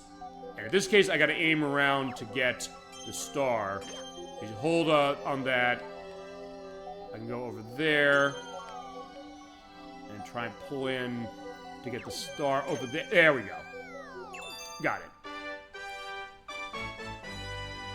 And then they said, all right, we'll do it, but it is also something I think you still have to do it with that version. But, I mean, I guess that's going to be the question here. I mean, it's funny that people told me, you know, you have to get in touch with modern gaming when it came to Pokemon Gen 9 working properly. But now we have that with this game. Like, I don't know. Is that where we're going? Is it a case where... I mean, hey, if you have Switch 1, you don't have to deal with that. You can just put the card in and play it, and maybe they'll do a revision of this game where it has the patch on the card. But as it is, I put this game in 3 days after it came out, yesterday, before I did this recording, and it says you have to download. I even did the same test we did in Switch 2 Chronicles Episode 2, saying, I'm turning my internet off. Do I have to do this? And the answer is, yes, you do. You can't play this game online on Switch 2 unless you go online to download. I'm like, wait, is that where we're going? Including for a game that came out almost 20 years ago, in the case of this one, I'm like, I don't know. And I guess then the fact that Nintendo fans, are they going to complain about that? I mean, I guess so, because they're going into the aspect of game keycards, but also that unfortunate realism when it comes to game development. And development of any kind, because I work in a development background, not gaming specifically, but a background as far as tech where I can... Look, with all due respect, I know what I'm talking about when it comes to this. Unlike certain people online, we'll just say that. But just the thought of saying, well... That's going to be kind of the idea. I mean, maybe we're going to have to move forward from that, you know? As far as saying this is where it's going to go. And I guess then even Nintendo's getting this point of saying, well, unless they do like a Switch 2 native version of this, which they did with The Legend of Zelda Breath of the Wild, which you have to do that with as well, as far as it. But In the case of that one, that is a physical Switch card that says O, or Switch 2 card, I should say, that works on both consoles. So I guess either they do that with Galaxy 1 and 2 here, or they, I don't know, patch it later, or fine. They patch it later and they put the patch on a card as far as the later release. But as far as the day one release, you do need to go online to patch it for the purpose of playing it at all on Switch 2. Switch 1 is totally playable. And I do want to point that out because nobody's mentioning it. And we'll see if anybody picks up on that and says, wait a second, this is a problem. I mean, I even told Nocturne that. She didn't know that when it came to Pokemon Gen 9. She said, that's stupid. I said, yeah, I don't get it. It's not everything from Switch 1 that's like that. I mean, even something like Shaq Fu Legend Reborn, I put that in. It's like, I didn't have to patch that bullshit, even though that game is horrible. But still, a case of, I don't know what that's about. But, okay, we got more in Starbit Count. Also, you get a new galaxy discovered over here. And unlike the original, they don't ask you to save every time you do a mission. So in that case, you're all set. Basically, we'll do an autosave every time you're done. Which is actually, that is a nice touch, because on Wii and on the previous Switch version, you had to do it that way. So a nice little enhancement. It does look better, but as I said, if you're playing on Switch 2, you got to go online to play it. For an offline game from 20 years ago. And same with this 15-year-old game. But this is also the first re-release of it, so... Okay, not that it's more acceptable, but also something where this is the first re-release, so it's either this you play on the Switch, or no, the Wii U. No, the Wii, oh, you can, okay, you could play on the Wii U, because there was a downloadable version of this game available on Wii U back in the day. And also, you see up there the minus button. You can listen to the soundtrack to this game, same also with Galaxy 1. It also has the assist mode on, if you want to have it. And also, the new entries to Rosalina's journal that you can find as you play through the game. Alright, so for this one, I'm going to pick a new file. This is what I was doing as far as starting the game when I booted it up. But in this case, we're going to go through here. Also, the one thing that, same with Galaxy 1, both the All-Stars version and then this one that this one does. You have to pick from the default pictures. They give you more for Galaxy 2, but you can't use Mii's. On the Wii, you could. I'll run the assist mode again for the purpose of demonstration. Not that it really made that much of a difference as far as the other one. But in this case, we're going to start our journey. This came out in 2010 for the Wii as the last big Mario game on the console.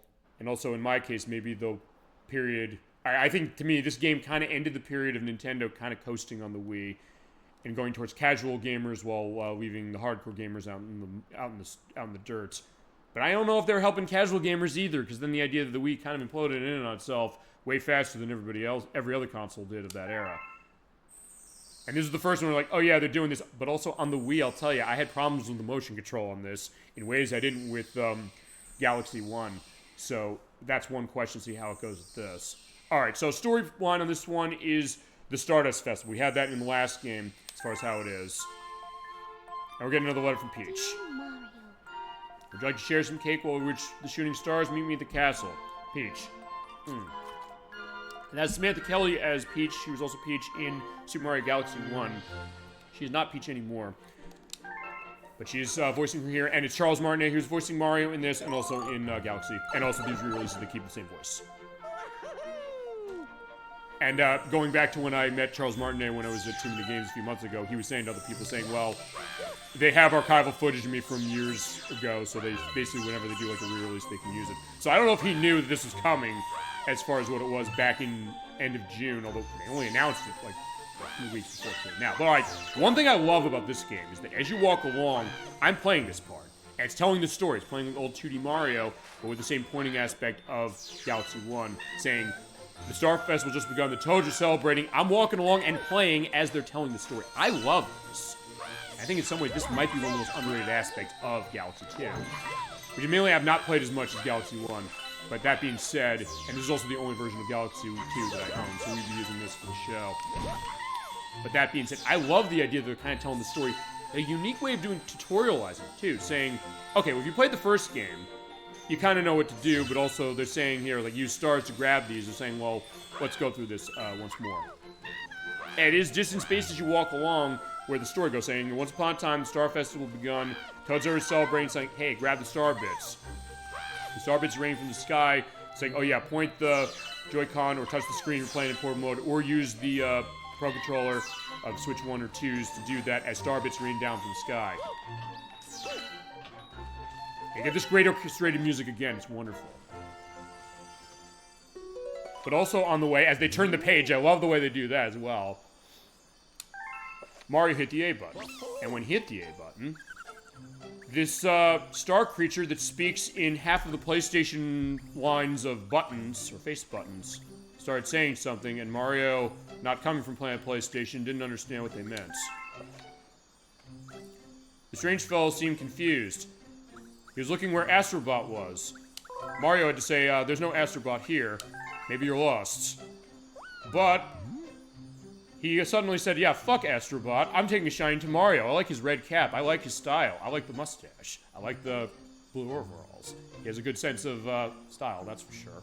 It's like, well, I'll give that spin. It looks so beautiful and cute, you know? So, yahoo!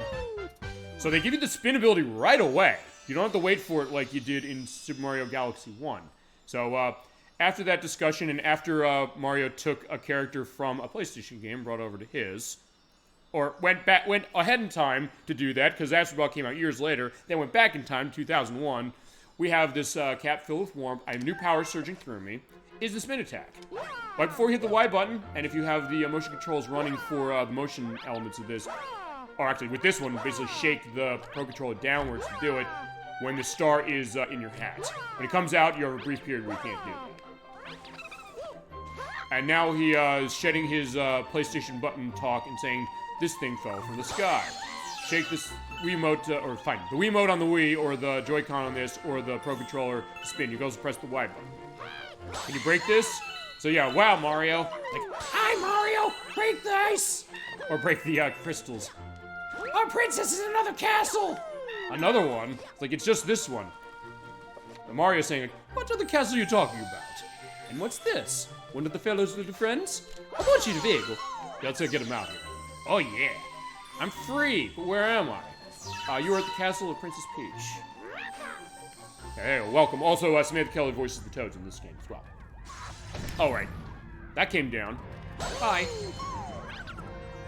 With a scary sound, you're hearing another remix of, actually, I think the same remix, but maybe a little enhanced, of, the Doom ship music from Super Mario Bros. 3. It's worth pointing out also for this release, for both of these, Galaxy 1 and 2, I think that the sound quality is a little richer in these, because there's details in the audio for both these games I never noticed playing them on the Wii, or in the case of the first one, playing the All-Stars edition.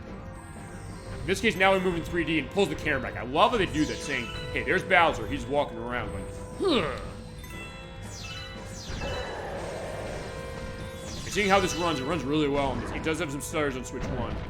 Not too bad, but it's a case where, yeah, you do kind of notice it. And they do still keep that perspective of the storybook going along, and the way to pull the camera out. So talking about storytelling in the Mario game, is actually a weird way of the mainline stuff. This might be one of the best ways they've done it. As we're pointing out also in the case of Galaxy 1, they did redo the cutscenes so they're not letterboxed anymore. In this one, they sort of are because of the storybook motif. Yeah, but in this case, after last time, remember we beat him. Okay, fine, you know you were gonna beat him when we played this, but it's also a question of how we beat him. But, okay, in this case, you took the power of the stars again. He grew really large, and he took Peach in his hands. Yeah, I mean, he was scary up close. But we've seen him big before. I mean, to be fair, Mario did see that as a baby when we get to Yoshi's Island when we do that in about a month as far as starting it. Maybe I'll Peach bake me something for once. Well, I mean, I guess there's also questions like, where's the continuity of all these games? Because she sort of does that in Paper Mario a little bit. I mean, we'll get to that eventually. I show a galaxy-sized slice of cake right now. It's like, yeah, I don't know. I don't know if we can make a cake that big. Yeah, I'm too big for this puny planet. I want my own. So, alright. He wants his own castle, which he got years ago. But also, case look cool. He wants the princess, which he has. But how about something that's more me-sized? And so, alright, I'm gonna start my own planet in the center of the universe. And finally, these stupid mushrooms, I guess a toss of saying, you know, Mario, you just have to eat those things to grow. It's like, I can do it this way. Okay. And with that, Mario pressed the A button and ran through the castle with the Toads calming, or telling to stay calm and keep going on, but yeah, they were not having any of that. Yeah, Toad saying that was awful. Yeah, the fact that you have to go online to play this game on Switch 2 is awful, I will admit that. I'll get off that, but yeah, I do want to mention that because nobody else is mentioning it. And hopefully somebody else has the guts to come out and say it. In fact, I don't even know if many of the people I know that. I'm going to bring that up to them, though, trust me. But the stars also showed up in front of the castle. They took our advice saying, come here, but where did that monster come from? Took your princess to Sarah Planet, so we had to go and save her. But the guy we took from Planet Robobot, or no, oh, that is a Nintendo game. That's a Kirby game. I'm saying Planet Astrobot. Well, he's Master Loma, or Young Master Loma, anyway. You were thrown overboard in a fracas, but you're safe, and we want to stay with Mario, huh? Yeah, we're all right with that. But why are we going to save the princess? Well, maybe the power of Master Luma can help. So we use the power of the stars as we always do. Because it means we're going back to space. As thanks, we can send you to space with the star transporter deal. Same deal, hit the Y button or shake into it, fly off. And so starts Super Mario Galaxy 2. And also what they do is they start you with the first level. Pee-wee Piranha's Temper Tantrum, we're going to show that off. You're still running on lives in this one, the same way you were in Galaxy 1.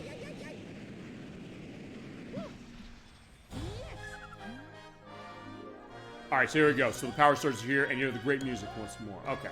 The Lumas will help you along the way. So we know who they are now after the exploits we had in the first game. Same deal as before. Aim around and point the pointer at the star bits to get them. Also see in this house. Hello, friend. Please go around back. Yoshi. Yeah, Yoshi is the new addition of this game. For the purpose of this demonstration, he will not be shown. Sorry to say, but he is here. In this case, you go on the pipes as far as certain things to go on the other side of the planet.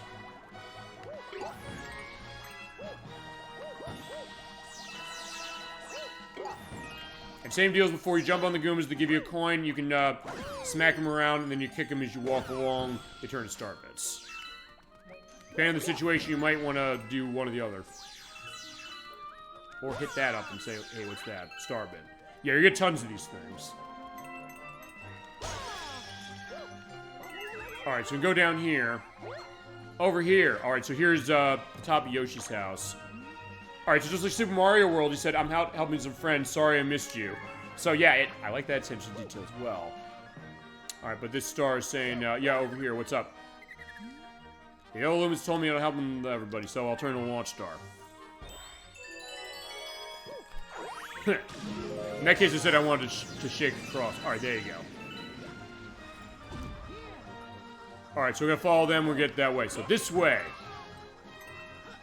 Also, the control set is basically the same to start. You do have the perspective shooting out the star bits on the ZR button. You have ZL for the crouch and also for the long jump when you're running, and hit the B button for the jump. You have the spin on the Y button, that's still the same. And also, to point out, you know, let me show the thing for this. Okay, so on that mode, you get pulled back if you fall in. So that's the way of how that works. There's still the co-star. We have the second player shooting out, or the Luma is shooting out star bits and things like that. And you also pick up purple coins to get to parts where those are, and some of those are pretty damn hard to get. So running this game two-player for the purpose of the show might actually be a good idea. It's kind of like a better take on, also, right, I changed the normal mode, but that does take you back to the last checkpoint. So maybe I shouldn't have done that, but... Oh, right. Actually, right. You have checkpoints, multiple ones in level. In fact, actually precursor to Super Mario 3D Land. You'll see that in a little bit. Alright, so follow me. Yeah, we have to go up that way. But yeah, so my point is that, yeah, we could do the case of co-op for this game. So also point out, it actually is a little bit of a better take of... If you ever played Jet Force Gemini by Rare, there is Floyd, the robot, rescue in the third mission of that game. And he kind of goes along with you. It's kind of like a gallery shoot mode, a little bit, where he's flying around, he gives a sense of where danger is. And that's the checkpoint, the same one that's out of Super Mario 3D Land. In that case, follow the... Yeah, get all the music notes as far as that, and you get lives, but yeah, that one fell off. Sorry, I got 2 lives. This game, by the way, showers you with lives compared to Galaxy 1. And you also have these areas you spin in, and you go in, and you can kill enemies. Ow.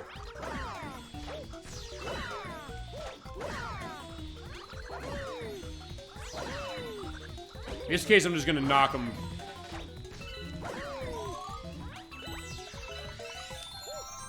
Alright, there's all the lives.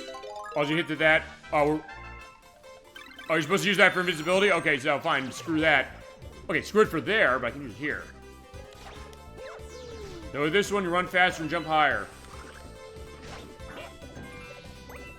So you're also seeing with this one, more than Mario Galaxy 1, this one does give a sense that they really want to kind of hem to, I guess, the heritage of Mario, the classic perspective, which I guess makes sense because when this game came out, it was 25 years since Super Mario Brothers from NES, and now it's 40 years since it, as far as this release now. There we go. In that case, also, sometimes you gotta be cognizant of where the launch stars are as you go. So you shake as you go along to get on, and then go there. Boom. Got it. Yeah, now with 40 years, that's also part of the reason they're bringing this game out as far as how it is. Alright, there we go. So we did get the checkpoint. So there's actually multiple ones in levels. And also, as we're pointing out, you can, under normal circumstances in this game, get the double life perspective. So if you get specific items to that, you get the 6 hit points that you have, but then when you go down to 3, you lose and you have to find another one if you want to get more health, as far as past the original 3. And in this case, if I fall down there, I'm going to die if you fall into a black hole. In this case, I also don't want to get run over by those, I guess, whatever those things are. Yeah, just follow the limb and we go. Alright, we going? I think so. I'm gonna go for the boss. If your pointer gets lost, hit the R button and it'll recenter it. Okay, we're almost there. Okay, this is the item. You get this mushroom. You get the Super Mario Brothers riff. The You now have 6 health. It goes below 4, you go back to normal, but you can take double damage, and the flag is your checkpoint again, going back to that. So far, so good. In this case, this game does get you into the action a bit quicker than Galaxy 1. Because in Galaxy 1, as we showed when we demoed the 3D All-Stars collection at the end of our Mario Sunshine play, you do have to go through the idea, like, who are the Lumas, who is Rosalina, what does she need, and then go to the first mission. This one kind of gets you started right away, I think, because they realize, hey, you know, we want to get the stuff going. And this is the boss, same deal as before in Galaxy 1 with Dino Piranha. Hit him, spin him in the back. Do that thrice and we win. So in that case, if nothing else, I said, hey, this was coming off the period of Nintendo kind of letting the success of the Wii go to their heads and saying, hey, you know, it's one thing to get casual players in, but it seemed like also wasn't necessarily doing them much favors as far as it. But this one, I think, is a great case of saying, bring this in for everybody, but also a case where kind of reminding people of Mario's heritage. But I did hit him 3 times. He doesn't go down after 3 times this time. What you gotta do is you have to hit him in the back again 3 more times. But he can still be pretty dangerous as long as you're careful, though. You should be okay. What makes it harder here is that he'll do the turnaround, so you do have to smack him a little more to bust his shell open. Or fully bust open. And when he's fully exposed, he'll be running around. So basically, turn around and hit him in the ass again. And now he's dead. And with that, we got the first of the Power Stars. Awesome. So, woohoo! And you're also seeing with this release, they did update the interface a little bit as far as some of the text. It's not exactly the same as it was on the Wii for this, or the All-Stars version for the first Galaxy game. But it does look in line. And we did get the star out of Sky Station Galaxy. We got star bits that do save, get coins, and it also does have autosave like the other one did. So just like Galaxy 1, you don't have to be asked, like, do you want to save every time?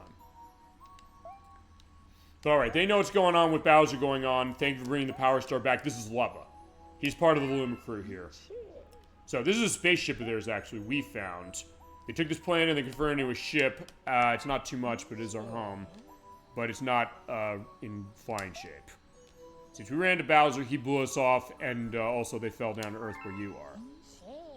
So, also we're saying this, is that That's called, bro, as far as the idea that Bowser kidnapped your Princess Peach. Deep Space called. But also called as he stole all of our power stars, because that's what Bowser tends to like to do. So, we gotta get him back. It's the fuel of this, and without it, we're stuck. So, since we do have the one, and we have young Master Luma here. Yeah, if you have the trust in him, I got a proposition, okay? Especially someone got kidnapped, you want to save her, right? I mean, technically I'm saying the same thing if that's right or yes. I'll say yes this time. And we need fuel for our ship, right? Get it back for us. I'm willing to ship for a bit of exchange. You can't say no. We can't be the Super Mario RPG Mario and say, like, I'm a little busy. I'd rather go home and find my own way. So, like, alright, we were going to make a deal. Okay. Alright, so with the star, we can get ourselves flying, and we start flying. And there we go. This is our planet as far as it and our ship. So that is the Mario planet ship. Oh, fine. This is the spaceship. We're going to be having that. We are powered on, I guess, coal or something because of the fact we have the fire coming out like a train. So what do you think?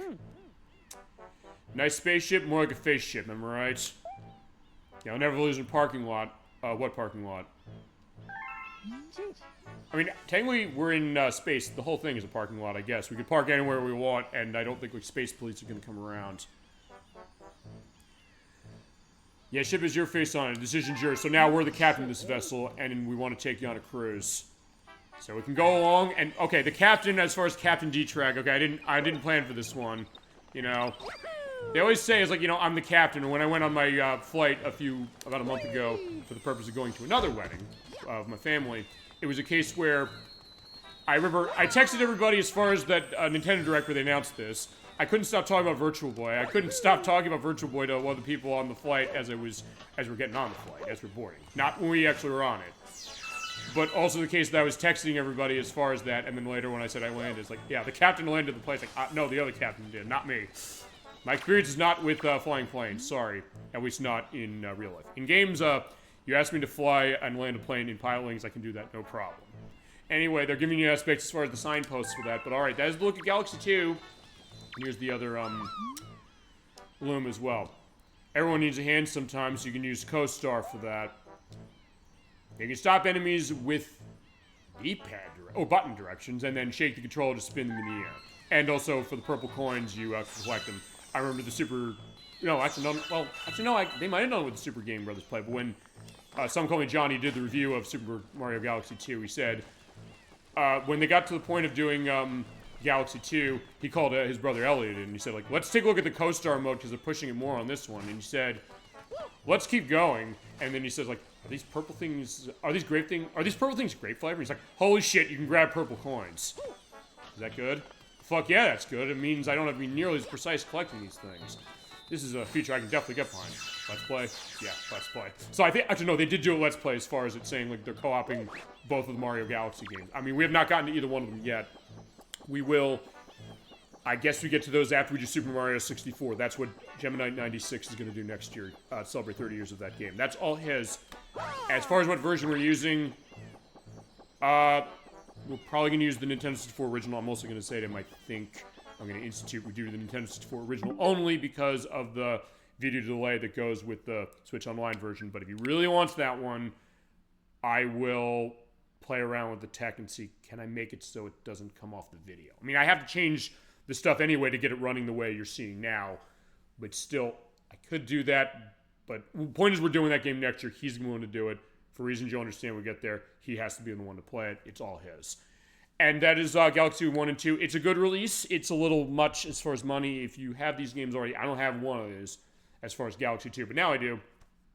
It's good. It's just a case where it's a lot. And yeah, the Switch 2, having to go online to download this thing, I'm not comfortable with that, and I hope this doesn't start becoming a trend. But unfortunately, what's happened when I've said that, I said, hey, you know, Square doesn't want to, you know, give an upgrade path, it seems like, on Switch, or of Switch 1 games, Switch 2. But then they said, okay, we're going to do that with the remake of Final Fantasy Chronicles that came out, saying it's a code in the box on Switch 2. On Switch 1, it comes with the Switch 2 upgrade free in the box for $10 less, and it's on physical card on that, so just get it that way, which is what Chasm22 did. In fact, he is online right now playing it. I know that for a fact because I checked that before I started this recording, and he needs to get through that before Pokemon Legends ZA comes out in a couple weeks at the time of this recording. Is that I hope it's a case where they put a version that lets you, play this thing without having to go online on Switch 2. But if you have your Switch 1, you don't have to deal with that, so that's the benefit of having it on that. And they are both great games, and we'll definitely get to them eventually. And with Galaxy 2, this is the version we're going to use because it's the only one I've got. Okay, so last up, speaking of Square, speaking of Mario, we have the remake of one of my favorite games ever made and my favorite game from Super Nintendo. That is an opinion that has not changed. This is Super Mario RPG. This released this released in November of 2023 for the Switch, and also for that, I do want to get the company that made this. I want to also see if it's going to let the intro play, the Super Nintendo intro. I mean, it sort of plays it if I leave it here, but I do want to get the name of the company that made this remake, because I don't remember off the top of my head. As far as us doing this remake for the show, I did say I would want to celebrate 30 years of that game, but then again, I celebrated 25 years of the original, and I did say the next game we're going to hit on this franchise is going to be Paper Mario, and I'm going to be the one controlling that myself because, well, Gemini 96 called the 2 games after that, and Crusader 64 said, you can handle that one. He initially wanted to be in, I don't think he wanted to control it, but he said, like, yeah, I'll let you do that one. I said, okay, sure, no problem. And I think we should do that one. And I know Lekverse in our chat, I asked him and I asked other people, I said, how do you want to handle this? He said, go in order. And I guess then going in order, I mean, if we're really going to go in order, okay, here we go. I'll let the intro play. As far as this with the great remix of the music from Yoko Shimomura, who did do the remixes of this. And you can also listen to the original music in this version too. And it's unbelievable. As far as who devved this game, let me get the name out there. It is Art Piazza who made this game. They are the team that comes from the idea of Italian words for art and public square. They developed the, let's see. They're involved with, they were sort of involved with assistant development, from what I'm understanding here. Particularly a lot of the Dragon Quest remakes, like Dragon Quest V, and 4 from DS, and Dragon Quest 6. And they made this. They also developed Instant Life Futuristic Harvest Moon for the PS2 and the PSP, and they were involved with Opuna for the Wii from Koei. Game I am not that familiar with. I don't know if I've actually ever heard of this thing. This is an early one for Wii, sort of, from 2008. But you're seeing here what they're doing. They're remaking my favorite game on the Super Nintendo, the RPG that made me... I mean, not love RPGs as far as being, like, I'm playing every single one of them. I mean, everybody always says, including Crusader 64 and Kazatoy, to add it to your list. The only thing I got to add to my list when it comes to this remake is beating the final extra bosses. But we are seeing Gino. He is back, and remember, he is owned by Square, so they did have to go Square for the purpose of getting this remake off the ground. And you're seeing this is absolutely loving the remake as far as what they're doing, the way the graphic style is going, the writing, which is still taking the Ted Woolsey script from the Super Nintendo game with only the changes that I think they really need to make, and some other ones that I kind of get what they are, but nope, you lost me. Okay, that's going to be the hardcore fans of this franchise, or this game. But then again, I may be the biggest fan of this game ever, and I'm not going to be criticizing it. Look, I know they have to take the Bruce Lee line out. They did. They changed some of the enemy names, which I think, above anything else, are more about being in line with other Mario RPGs, which I know they've done when they've remade Mario Luigi's 1 and 3. Not 2. Not the 2 confused the remake. Above everything else. But that being said, they're definitely doing a good job. You're seeing some extra details, but some of the famous parts that you know are still around. And you're seeing that this is running, as far as this intro, not everything is at 60 FPS as far as this intro, but the game itself. It does run 60 FPS, I should say. It does have some drops here and there. I'll show the intro as far as the first part of this, and then I think that's going to be the end as far as that. But it's pretty smooth as well, and it does go pretty well.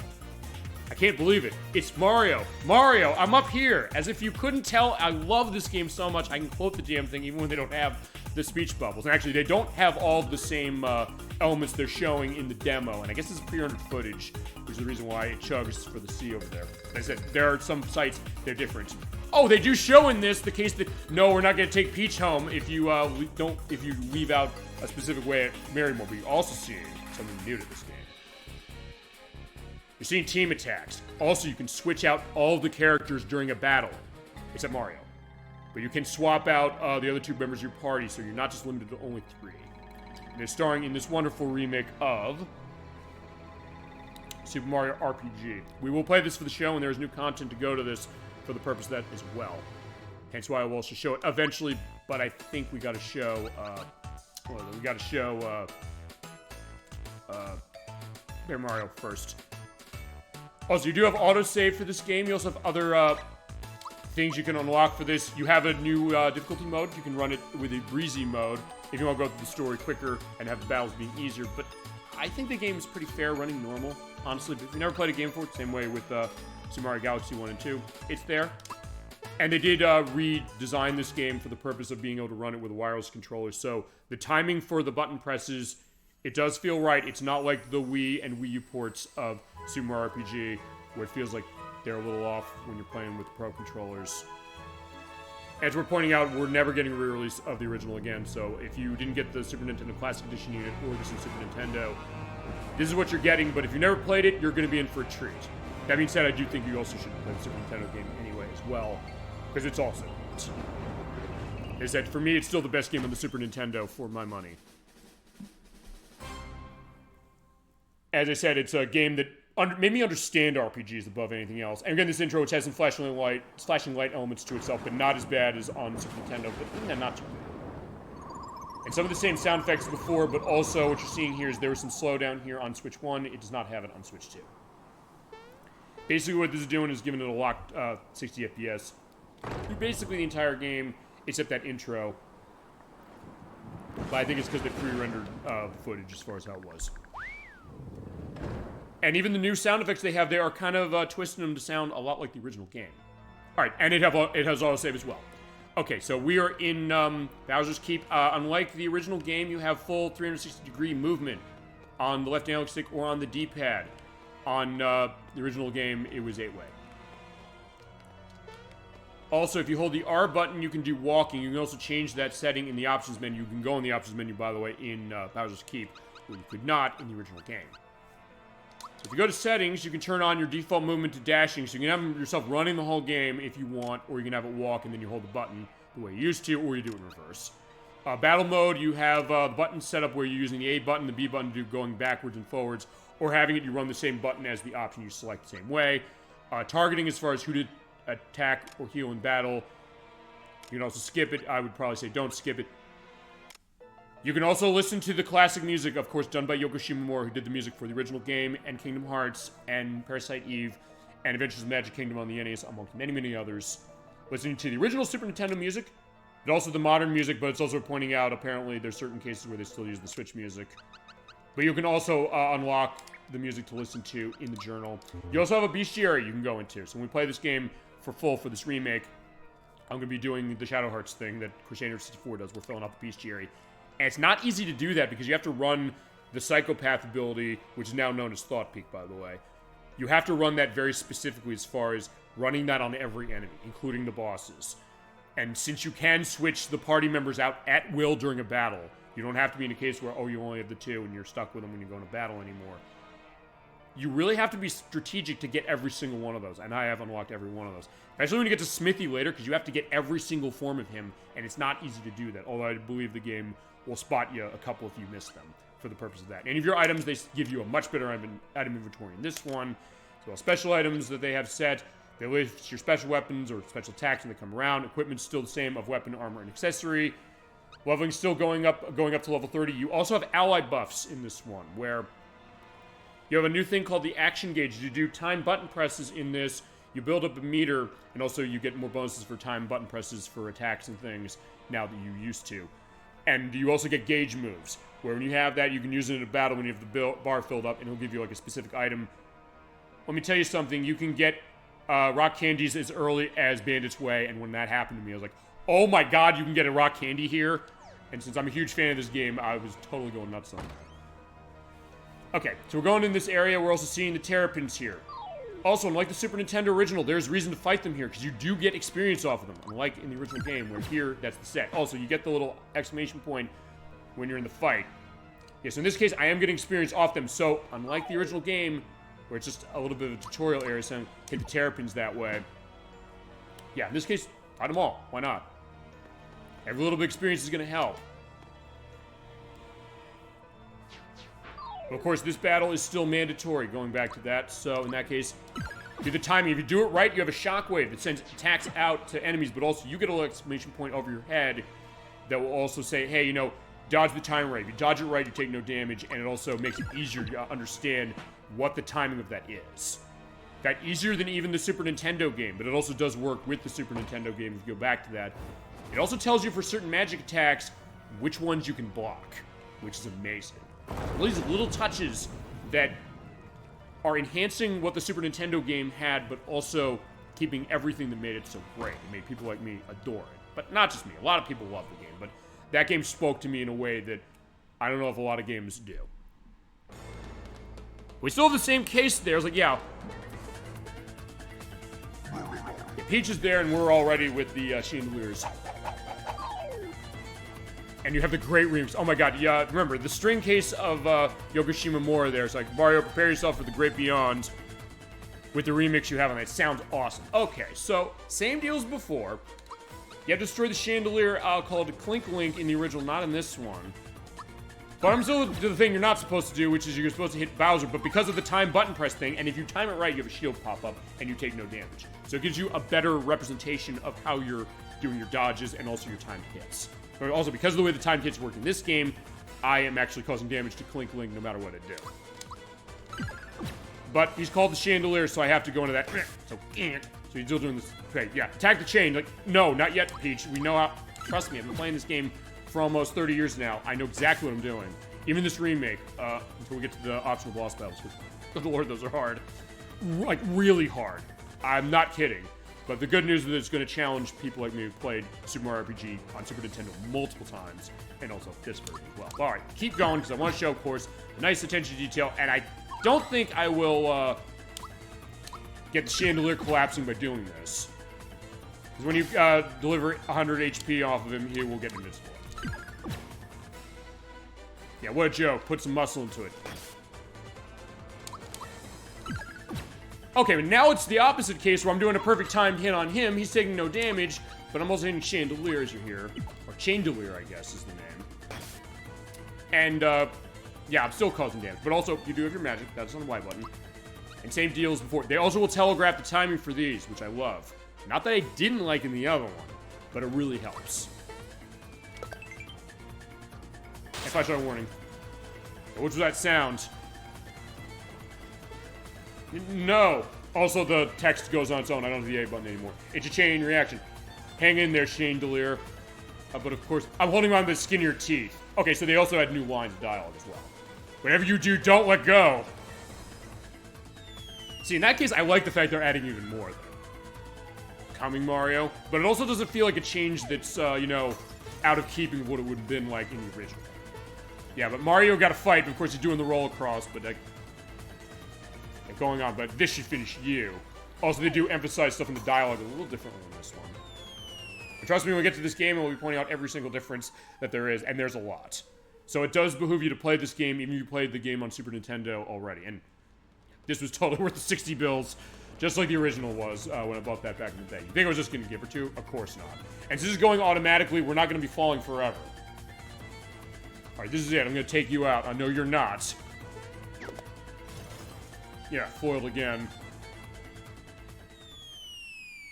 And off he flies, and off we fly up on the top. We had so worried. And I like the fact that they actually changed the animation here. He's actually still holding onto the chain instead of having both his hands out. Okay, now he's not because the place is coming down, or it says the whole castle's shaking. Because originally she said I'm falling, but I guess it's smart the way they're thinking this translation through. And I don't know, I'll confirm this when we get to this one. I don't really necessarily talk to Ted Woolsey as far as what changes they made here, but it mostly is the same. So it's one of those things, I don't think they did a bad job where it's like, hey, they shouldn't have changed it. Actually, I think that's a better one. And it also is a case where I don't think some of the changes they made, including the name of Chandelier, that necessarily is a case of saying, oh, there was something morally wrong with the original. Not that there really wasn't. Nothing I could tell, nothing everybody ever complained about. So, in that case, it's something where maybe just a little bit of a cleanup, but a case where there's still, if nothing else, I'll tell you this, it goes to the aspect I've said with remakes of anything before, which is, how much of a sense do you get that the people who made this, that they love the original thing they're remaking? The answer is you could tell they adore it. Look, if they had called me in as a consultant on this game, I probably would have suggested some of the same things. Or if I didn't, I would have been able to be talked down on certain things. Including the fact that we did survive, you know, not getting impaled on the coat hanger, or the hanger for our jacket or our overalls. Hey Mario, lots of people use something called a door to go inside of their houses. Anyway, I came back to pick up Princess Peach. It's a bit late. So yeah, the dialogue's mostly the same. Of course, I'm shaking, but I hit the jump button and it can come off. Also, in this game, I mentioned the thing with the better item management, but you also have a storage box. You have items you don't want to use right now, but you want to put them in a box. You can store them there and come to it later. Kind of like the Resident Evil effect, but also we're going to take them out.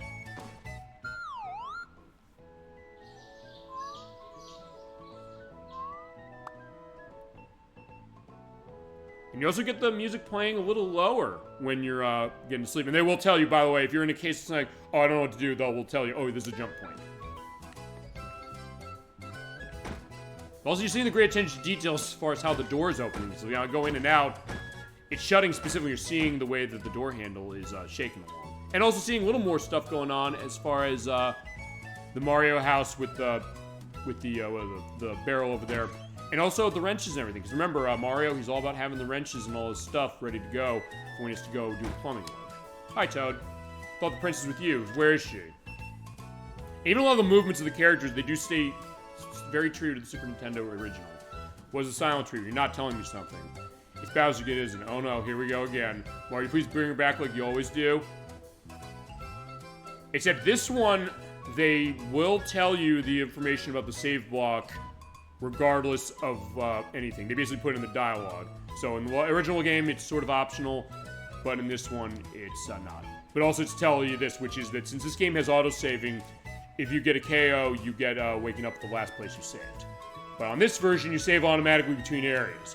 Save all the time, so worst comes to worst, you won't lose too much progress. Yeah, it is progress indeed, but also, you'd hop on the same just the good old days from almost 30 years ago. You remember you're like, they're great for taking a break. There's everything important to think of. So now get yourself to Bowser's Keep. And we'll tell you in some ways, hey, make sure you go to certain areas. And turn off the fun guy light next to your bed to, go to sleep. And you have loads going into the map, but it's not too bad. You're seeing the large area of where we're going to go.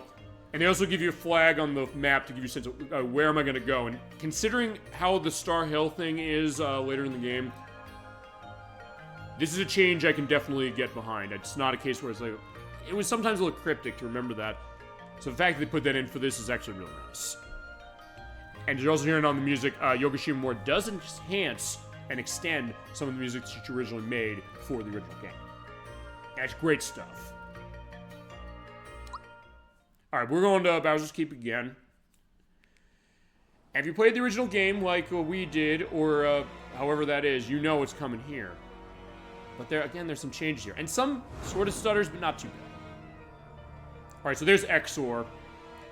Yeah, so they give you different camera cuts on that, which actually kind of creates the tension a bit more. Halt, who goes there? Trespasser.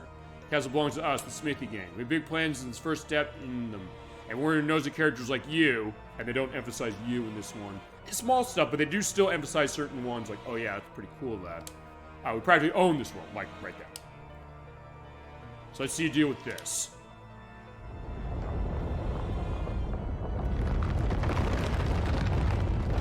Also, I like what they do with the cutscene here, because remember, he breaks the bridge like he used to, but in the other one where it shows him just on Vista Hill, it shows here, well, he just barely got out of there with his life, so he actually had to climb across. Like, okay, yeah, the bridge is out, so it's kind of a little more of a dramatic escape. Okay. As far as what I'm going to show next, I'm only really going to show, the tutorial part here, and then I'm going to show one other thing. You're back soon, you forget something? No, what happened? So like the original, he does talk in pantomime as far as Mario in this game. So basically, but everybody knows what's doing. It's like, yeah, we went over to the castle and the bridge is out. We have to go to talk to the Chancellor, okay?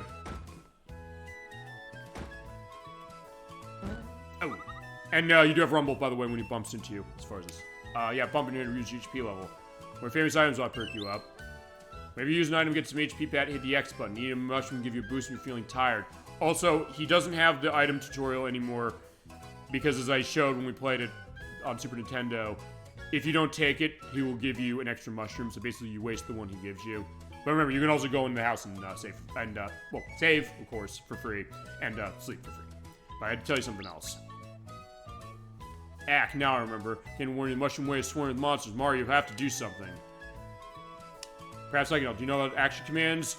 Not exactly, because actually there is the timed hits. He'll still say, if you say yes, saying, be careful, he knows about action commands and timed hits. But we're going to show the demo on the battle, because it does show some unique stuff. Okay, remember, timing is important in battles to show you to me, and I do like the way they up the translation or the descriptions here. First, push A. Basically, right there, he'll start talking to you about the timed hits, where is in the Super Nintendo game. Basically, like, press A to get the attack ready and just attack. That's it. Yeah, as the attack hits, hit the A button, so it's a little more descriptive. Good timing. Which successfully damage increases, and if you hit perfect timing, it attacks the surrounding enemies. Also, there's a new verse to this battle music, by the way. And also hit as the attack too. When the exclamation point happens, boom, you get a boost. Yeah, if you do a boost specifically, you get chains, and that percentage bar over there, that goes up and gets 100%. You're able to get the specific move as far as an extra thing. Basically, in that case, with Mario, you have Toad coming in. But that move will change as you get your party members up, and they have some pretty neat stuff they can do. And once they give them attacks, hit your whole party, and when you get hit by those, they will actually specifically say, oh yeah, this you can't block this. But there's a lot of it that you can block, and it does help because even when we played the game for the show, I didn't really know off the top of my head which special attacks that come from enemies could you actually block. There's some I knew for years, like, yeah, there's no way in hell I could block this. But other ones, you kind of can. Now hit the Y button to do special moves. You have the jump, of course. Remember how that goes. Press A or any of the face buttons here, and you're good. Yeah, you can still play it the old way, saying, hey, I'm hitting the Y button for the same thing. Any of the face buttons work for the time. And also, they keep your flower points on screen the entire time as you go in a battle. Fan of the move, you have to do more than just press a button, and they do change that a bit as far as it, so keep an eye out. And also, this is the action gauge. You get an action command set, it fills up. When you get to 100%, your enemies better watch out because you have access to a new move that, as I mentioned, will change based on your party members. And the higher this goes, the higher that chain is. So if you keep the chain going on while avoiding attacks and causing them with good timing, that bar will go up faster. And by default, it goes up faster with Mario. So each character in your party has a perk for certain things in battle that will be enhanced by having them around. Yeah, for you, the action gauge fills faster as power wells up the side. There's a lot to take in, but never fear, because you hit the B button, you can go over any of this when you're in the battle. See the explanations outside the battle, so that's like help in the menu. Read about them, okay? And don't forget it's there.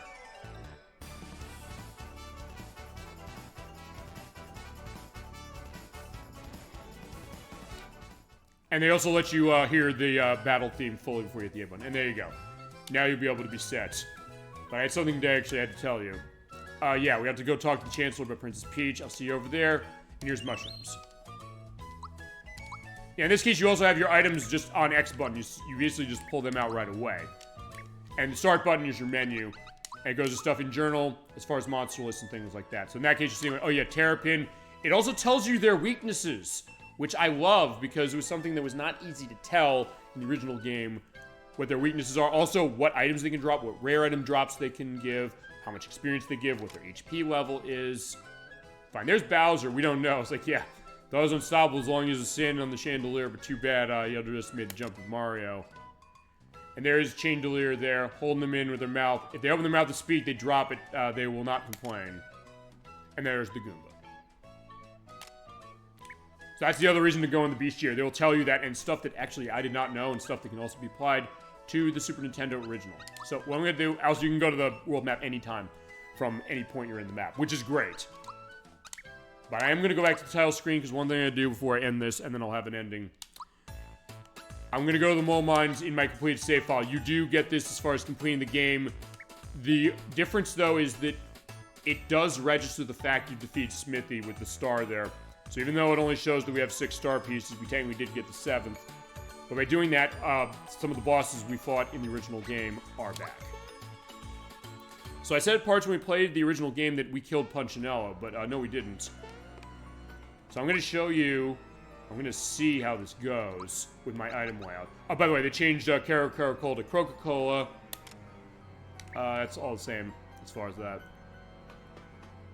So he's here. Remember, he wanted to become famous as far as the boss of Moleville.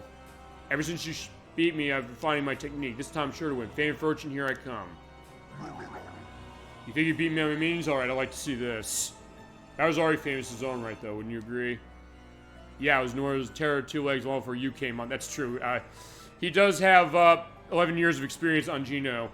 And remember, Geno, the only other games he's in, aside from this one, are... Well, he has a cameo in the Game Boy Advance version of Mario & Luigi Superstar Saga, which is the version we'll play. And he also has a Mii costume in Super Smash Bros. Ultimate. And I think the Wii U and 3DS game he had as well. Yeah, there you have it. Fan Fortune years, assuming you can win. Shall we find out? But Geno is at least the gentlemanly puppet figure saying, like, yeah, you want to beat us? We'll let you have it if you beat us. He might actually beat me. But wait. Oh, right, because when we came here, Bowser was not part of our party. So actually, it does change stuff with the story, because he's like, wait a second, I never saw Bowser in your life. I'm like, wait a second, you're the one? Yeah, okay. I didn't bring just bombs back. I have an amazing shield. I have a higher level, and it's going to be a tough fight. Okay. First shield, incredible bombs, destroy anything. I can't lose. Now, alright.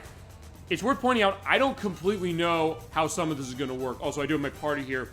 If you hit the minus button, you have a triple move. The way I have with Geno and, not Geno, Mallow and Princess Peach, is that you have a full recovery of your entire party that also revives all downed allies at once.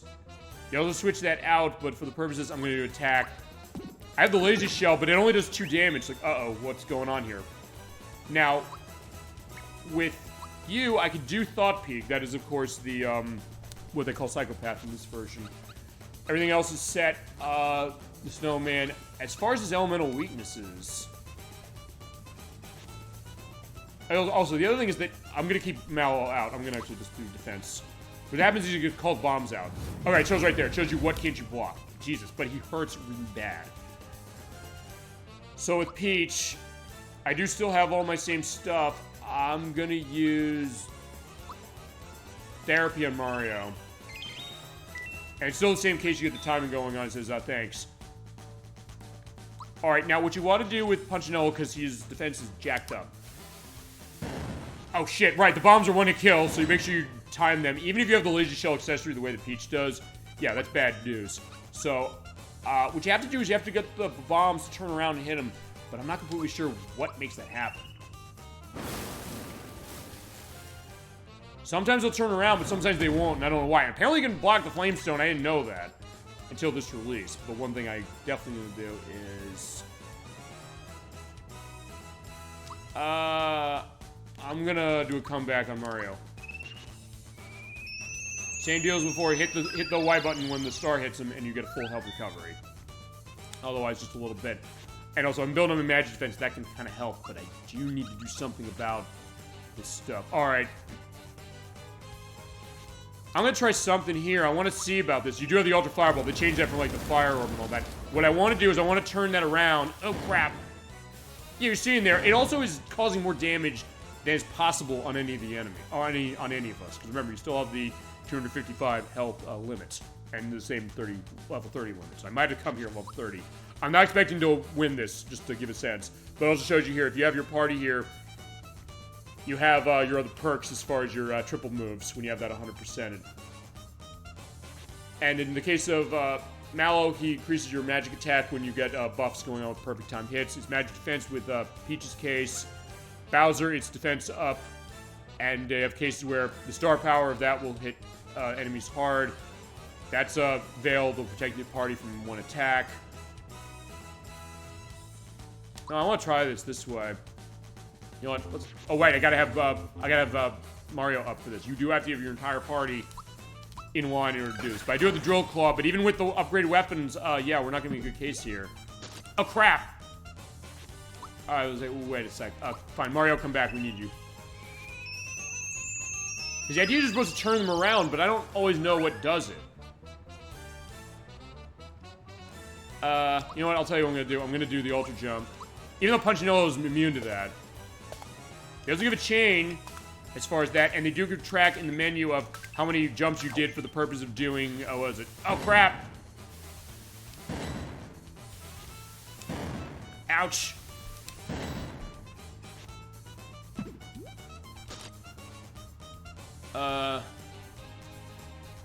Okay, that one's turned around. Okay, so some are turned around, but I don't know what dictates them turning around. Okay, so I do have other stuff. They changed Able Juice, by the way, to Cleansing Juice, and they changed Freshen Up to Party Cleanse. Everything else is the same, except the Mugu Mugu cookie. That's now the Throper cookie.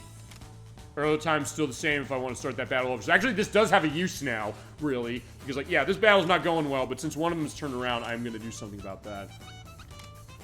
I will bring Peach back.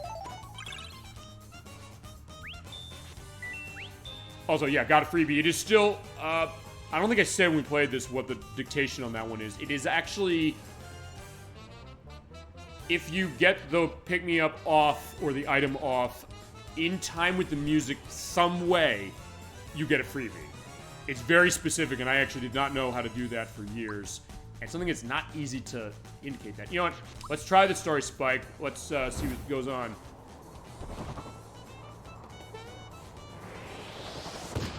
So yeah, we're doing like the Mario Strikers thing. We're infusing with the power of the invincibility star, and boom, it's hitting everybody. It's...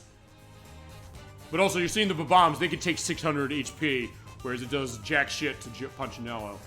So I think what I'm going to do is I'm going to... Also, it's worth pointing out when you use that, you do have a free usage of move afterwards, but I'm going to do... Ow! Okay, because that's what happens. You're supposed to have them turning around. I don't know what dictates turning them around, though. I'm not gonna lie. So yeah, my party is looking bad. Alright, so I gotta do switch off. So, Gino, you gotta come out. Let's show something Gino. And I don't think he's weak to the Gino world. In fact, I believe in the... I think in the monster list, I believe they do show the idea of, you know... what's weak to that. You know what? I'll try it. I don't care. Let's give it a shot.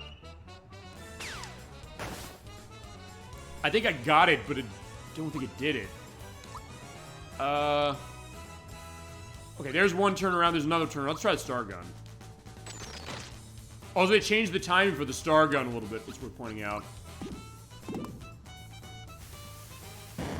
Damn, maybe that's the idea. Maybe it's not something I can dictate. The idea is that... Oh, shit! I didn't time that right. I knew I didn't time that right, and I got Sandstorm. I'm dead.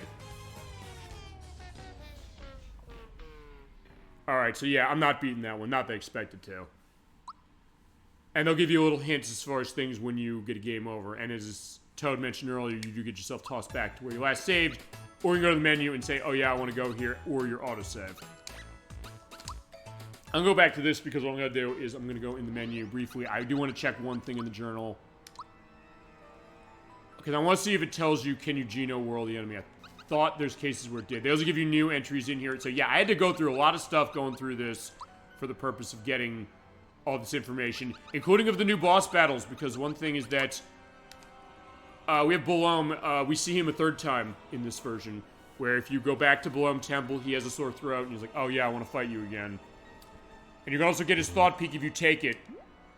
I guess I might not have taken that one, as far as, like, what dialogue he has. And they do have to change some of those, as we're pointing out. Remember, they can't have the Strike the Pose from Vogue from Madonna anymore. So, and I don't think they went in and revamped some of those to go with, like, Sailor Moon and Neon Genesis Evangelion, the way the Japanese version of the original did. But they do have ones that do go to certain cases, and they do tell you, like, what he's weak against. Okay, they do not tell you if you can use, what is it? You can use Geno Whirl and kill him. Right, my head's so heavy. And you do this on every part of Smithy, so yeah, you're seeing that. Also, it shows you down there what they are. Rawr. Come now, come me now, I'll crush you all. And not bad. Actually, no, that's just quotes from the battle. No, the Shipers, or the... yeah, Smithy originals, those things hurt.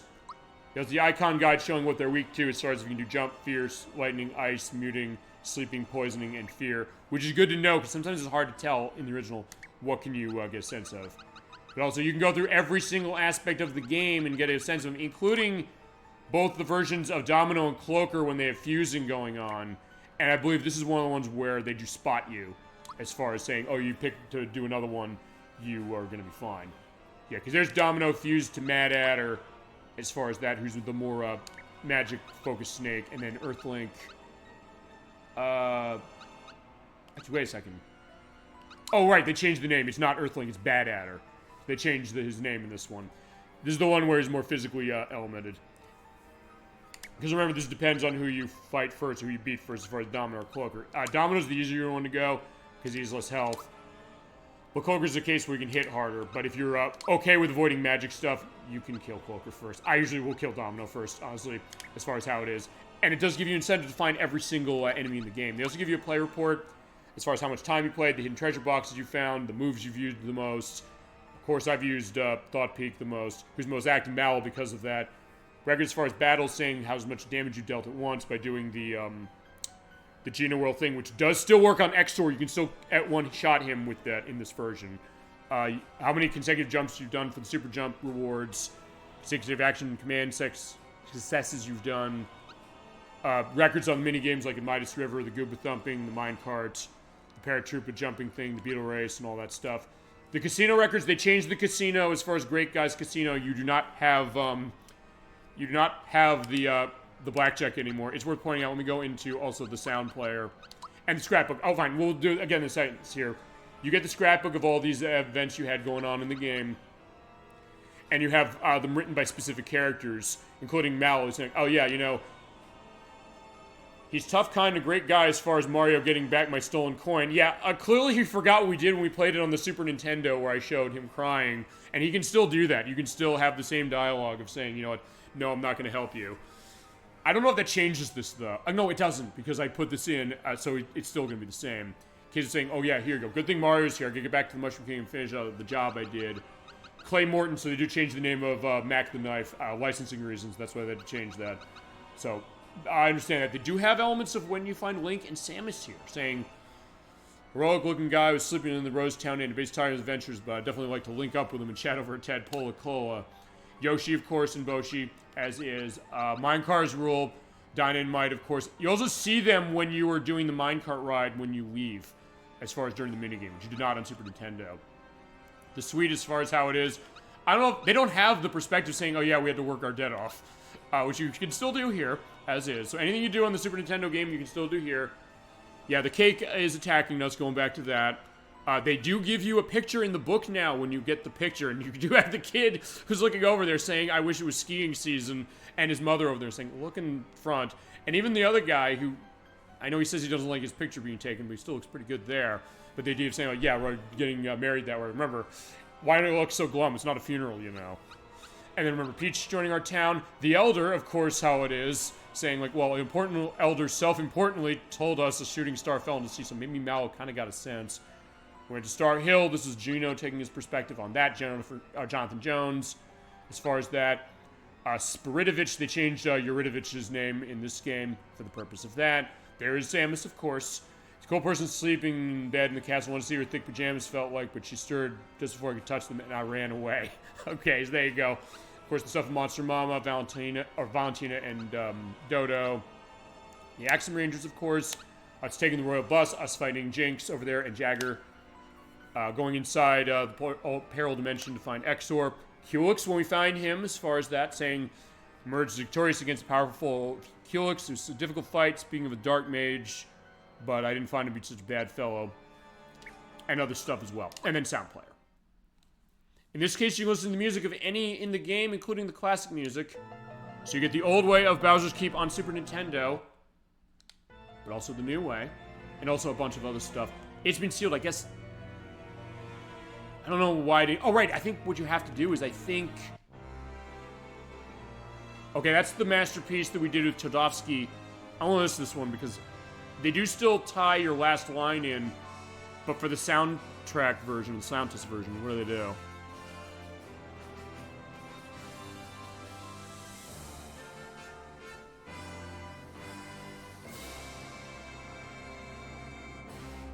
Basically, just accent the, like, the backing instrumentation a little more.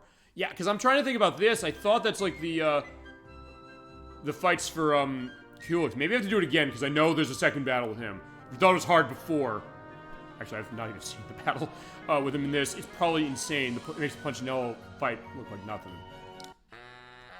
And you do have the case of it, and they go 7.5 minutes, by the way, on the booster music, as far as the... And they're great remixes on top of that, and they add more elements going on as far as... Actually, one piece of music I want to listen to start, and I know where I'm going to end. Where are the Force Mushrooms? Yeah, the remix of the Force Maze. I'll tell you, the soundtrack of this game, it's kind of what Yoko Shimomura did when it came to... the re-releases of Kingdom Hearts, you know, the HD versions where they took the original music, but they got new orchestrated recordings of them, or in that case, enhanced orchestrated recordings of them. This one's for orchestra now, but they said, well, let's have this going. It almost sounds like something that comes out of Wonderland from Kingdom Hearts. And the stuff with the strings, especially the second verse, though. I'll let you hear this one, and then one last one I'll play. And I'll let you hear all of this when we get to this game. We will play this game for the show. As someone who adores Super Mario RPG to death, as much as I think anybody who's watched the show knows, we will get to this game, I promise. But we'll do Paper Mario first. In that case, I might then do this one after, because I know it so well.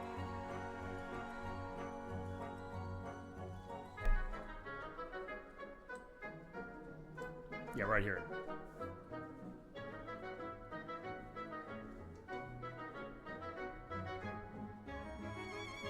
And the violin comes in, oh my god, it's so beautiful.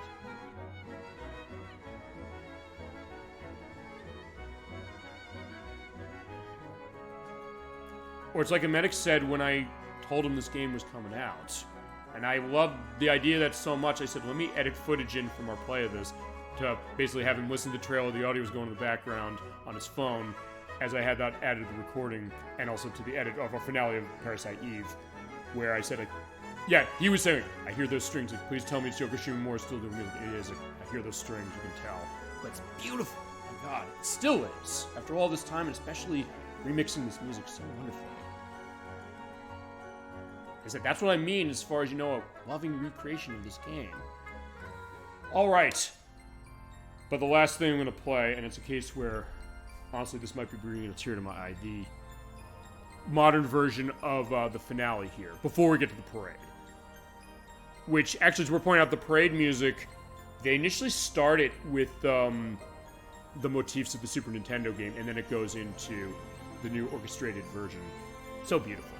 But in this case, they give you the whole element of right after we beat Smithy and when Gino goes back to the Star Road. I guess he comes back briefly, because remember he said, you know, I'm assuming the form of this doll because it's the strongest and I need something to come through. So the case that after what's going on, he's like, yeah, why not? Let's have this going. I can always take some breaks. He did with Smash Brothers as far as the Mii costume you can get at him, and also for Mario Luigi Superstar Saga. So that, I think, might be part of that. But I do want to play this because this is such a beautiful remix, just like the rest of it is. But of course, you can listen to the classic music as well, and also during gameplay. So yeah, as far as what Switch 2 is doing on this one, it's basically just making it go 60 FPS more consistently. But in the case of this one, this is going to be the end of our Switch 2 Chronicles Part 3. As far as another one, we're going to do another one. I do got to get the sense of when we're doing this. I'll do it next year. We're going to have that as a live show. The only reason I did it as far as a not live show this time is so I'd have some content when we're not on. But I said, well, all right, we got this going. We got that going. Look at a bunch of games, maybe some stuff that we want to get to. We're mentioning what people mentioned as far as our chat and guests. And games also I want to show you. So kind of mix it in, see what Switch 2 doing, and see what's going on. Kind of giving a full picture of this console, and even when saying the stuff I did on Galaxy 1 and 2, which thankfully this game is not the same way, although I think it might be, okay, I don't know, because I carried over my file and everything when I did the Switch 2 transfer over, as was the case. As we're getting this, oh my god, it's so beautiful.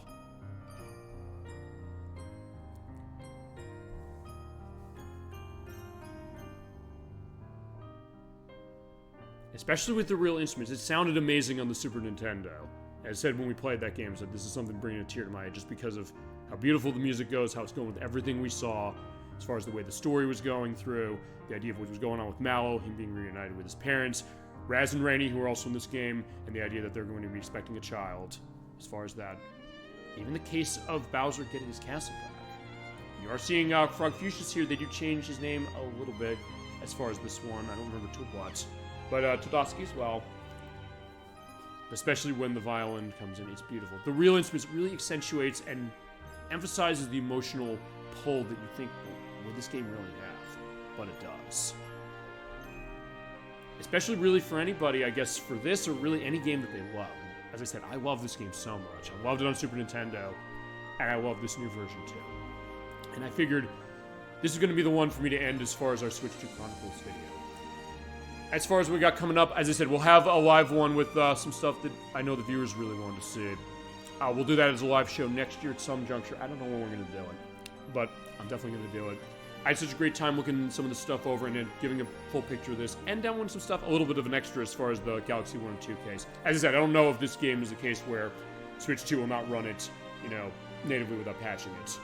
The only games I know of so far that are like that are Pokemon Gen 9 and Galaxy 1 and 2 as far as Switch 1 is concerned. But Switch, if you play on Switch 1, there's no issue there.